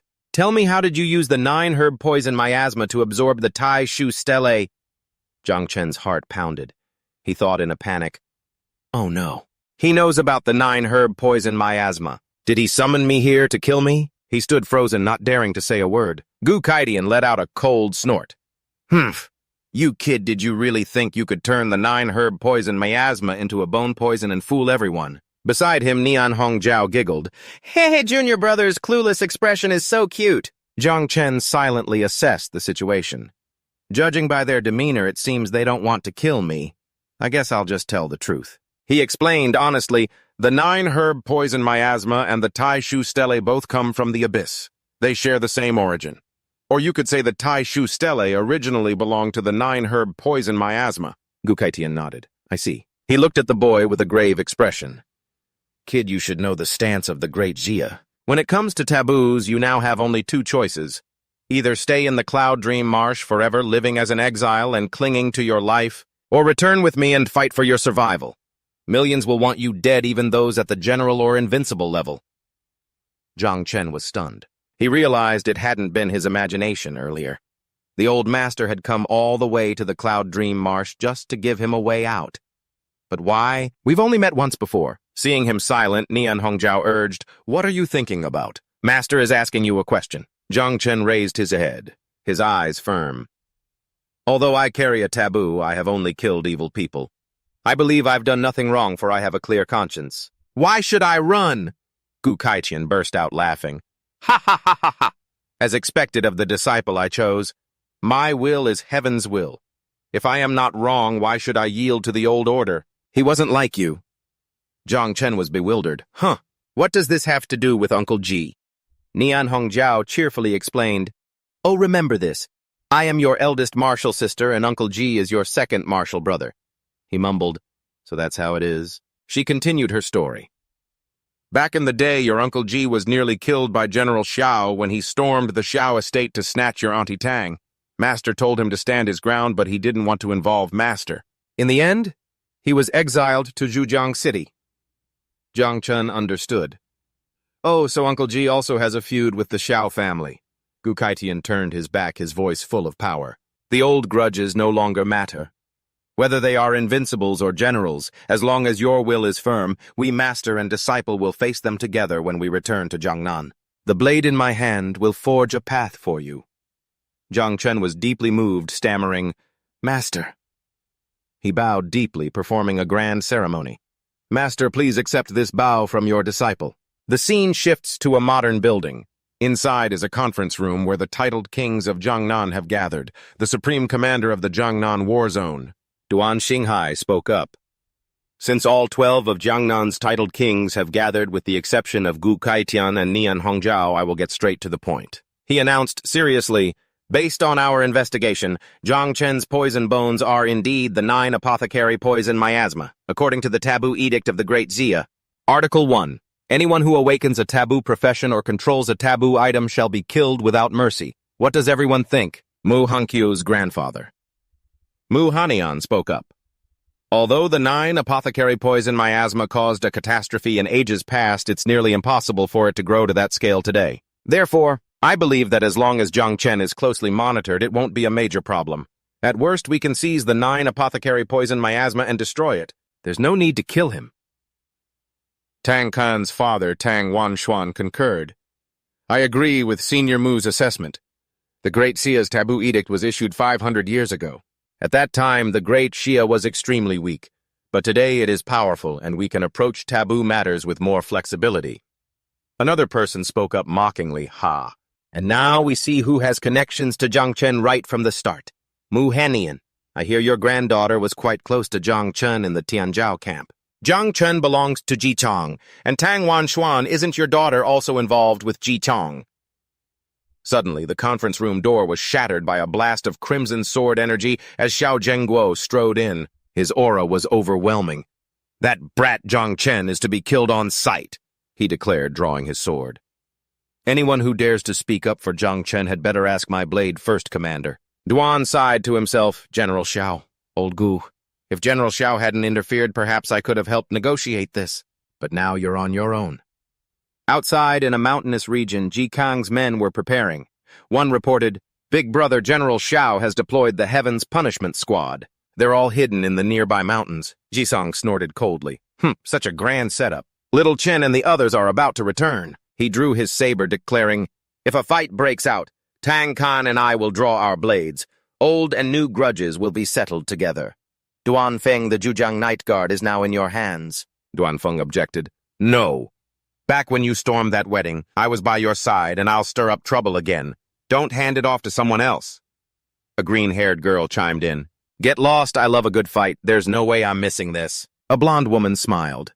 Don't look at me. You guys need a healer. Tang Kan laughed. Because of old G, we're all family. No need to be so formal. A soldier shouted, Look over there, isn't that little Chen and the others? In the distance, a target was spotted. Xiao Zhengguo pointed and commanded, Heaven's Punishment Squad. Prepare. Yes, sir.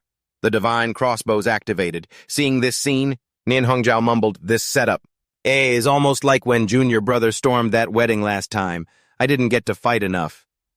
Gu Kaitian stopped her. What are you doing? Many people are watching. At least show a little diplomacy before we start fighting.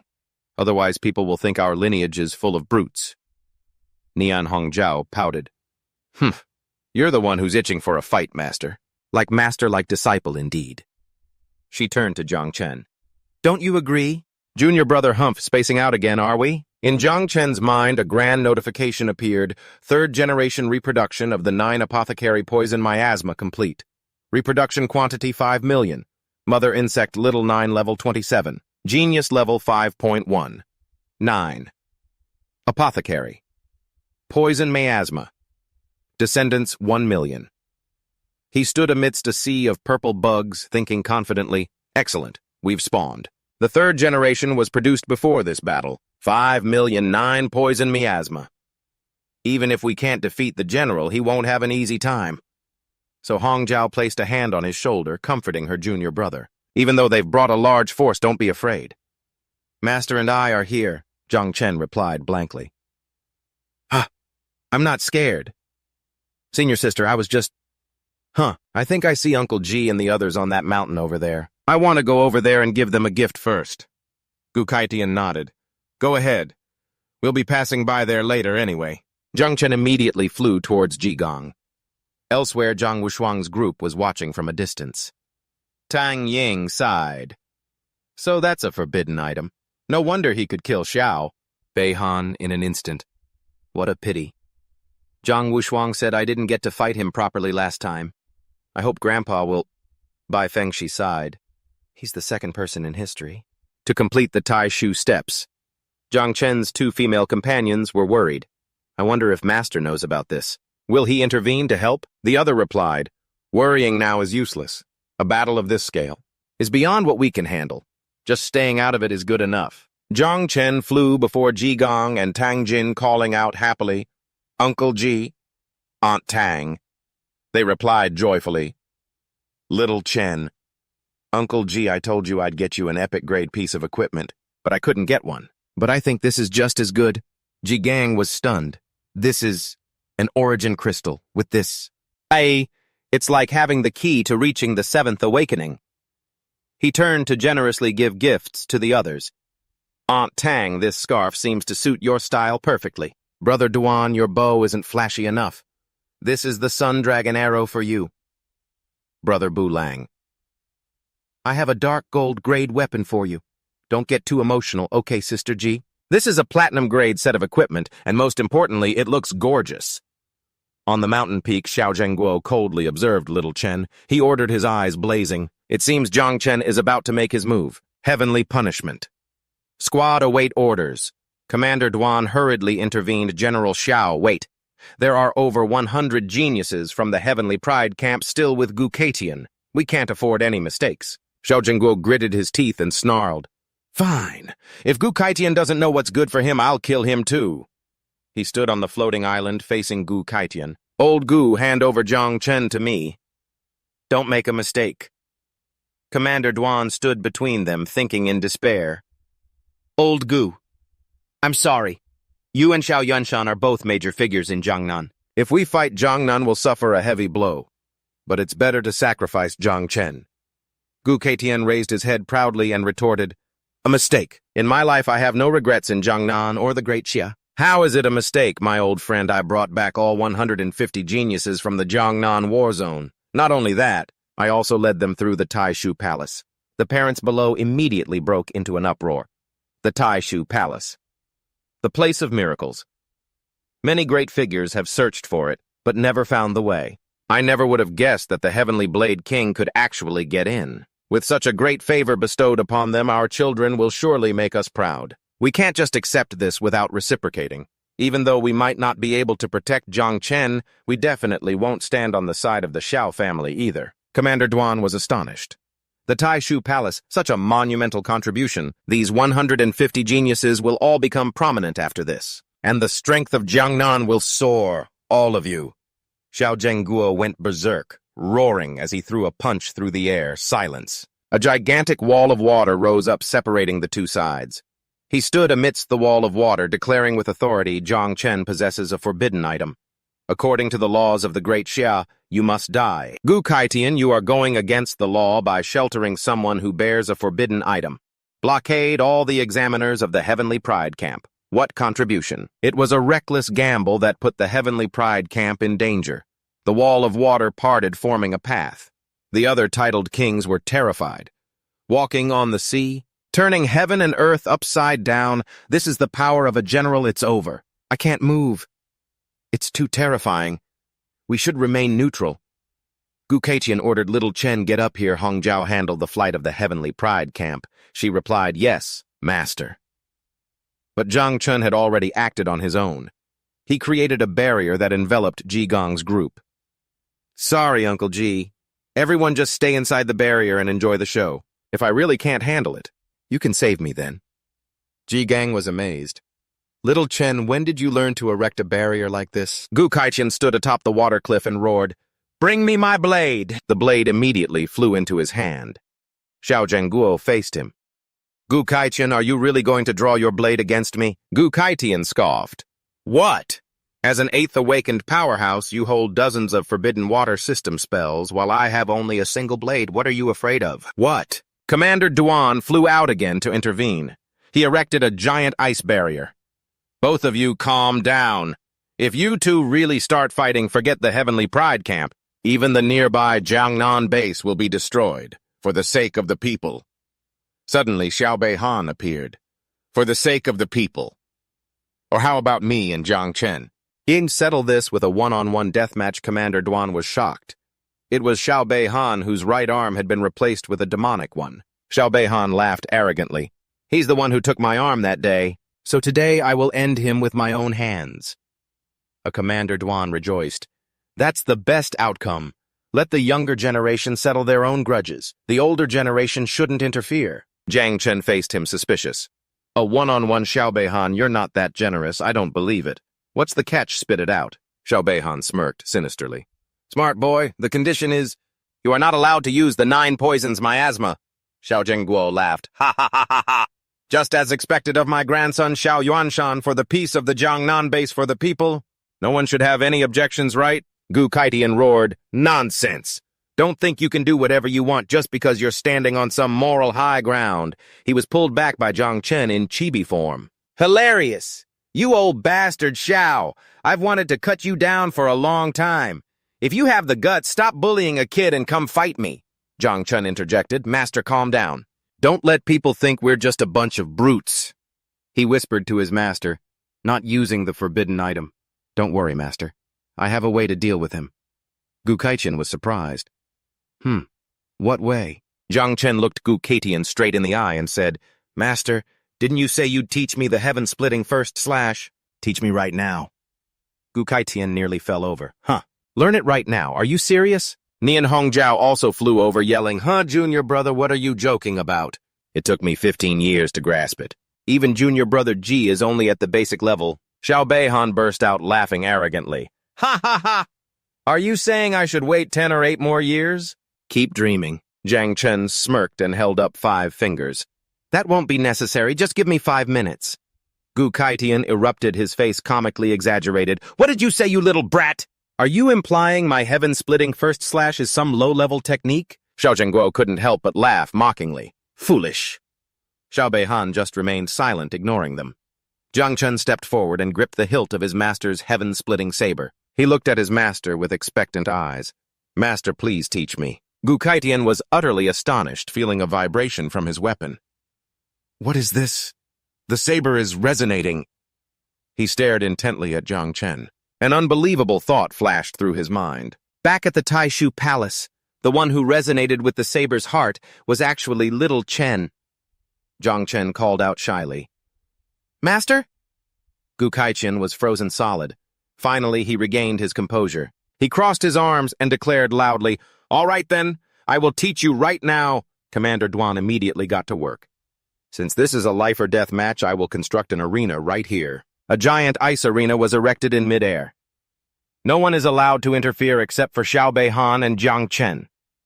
Xiao Han stood on the arena. He taunted Jang Chen, We're waiting for you. You'd better learn quickly. Last time you relied on your forbidden item. This time, I'll make sure everyone sees how I kill you. Inside the barrier, Ji Gang was extremely worried. Damn it, little Chen, don't fight him. And Master, why did you agree to this? Tang Qian tried to reassure him. Calm down. The old master wouldn't make a reckless decision. Ji Gong blamed himself. It's all my fault. If I hadn't let little Chen join that damned Tianzhao camp, as this wouldn't have happened. Meanwhile, Gu Kaitian began to instruct Jang Chen. Jang Chen, remember this. The heaven-splitting first slash is a blade of will. Break your bonds, transcend life and death, understand your true self, and act without hesitation. His eyes became sharp. Watch closely. He unleashed an earth-shattering slash, yelling, Heaven-splitting first slash. Xiao Zhengguo was startled and hastily defended himself. Is this slash aimed at me? Activate all defenses.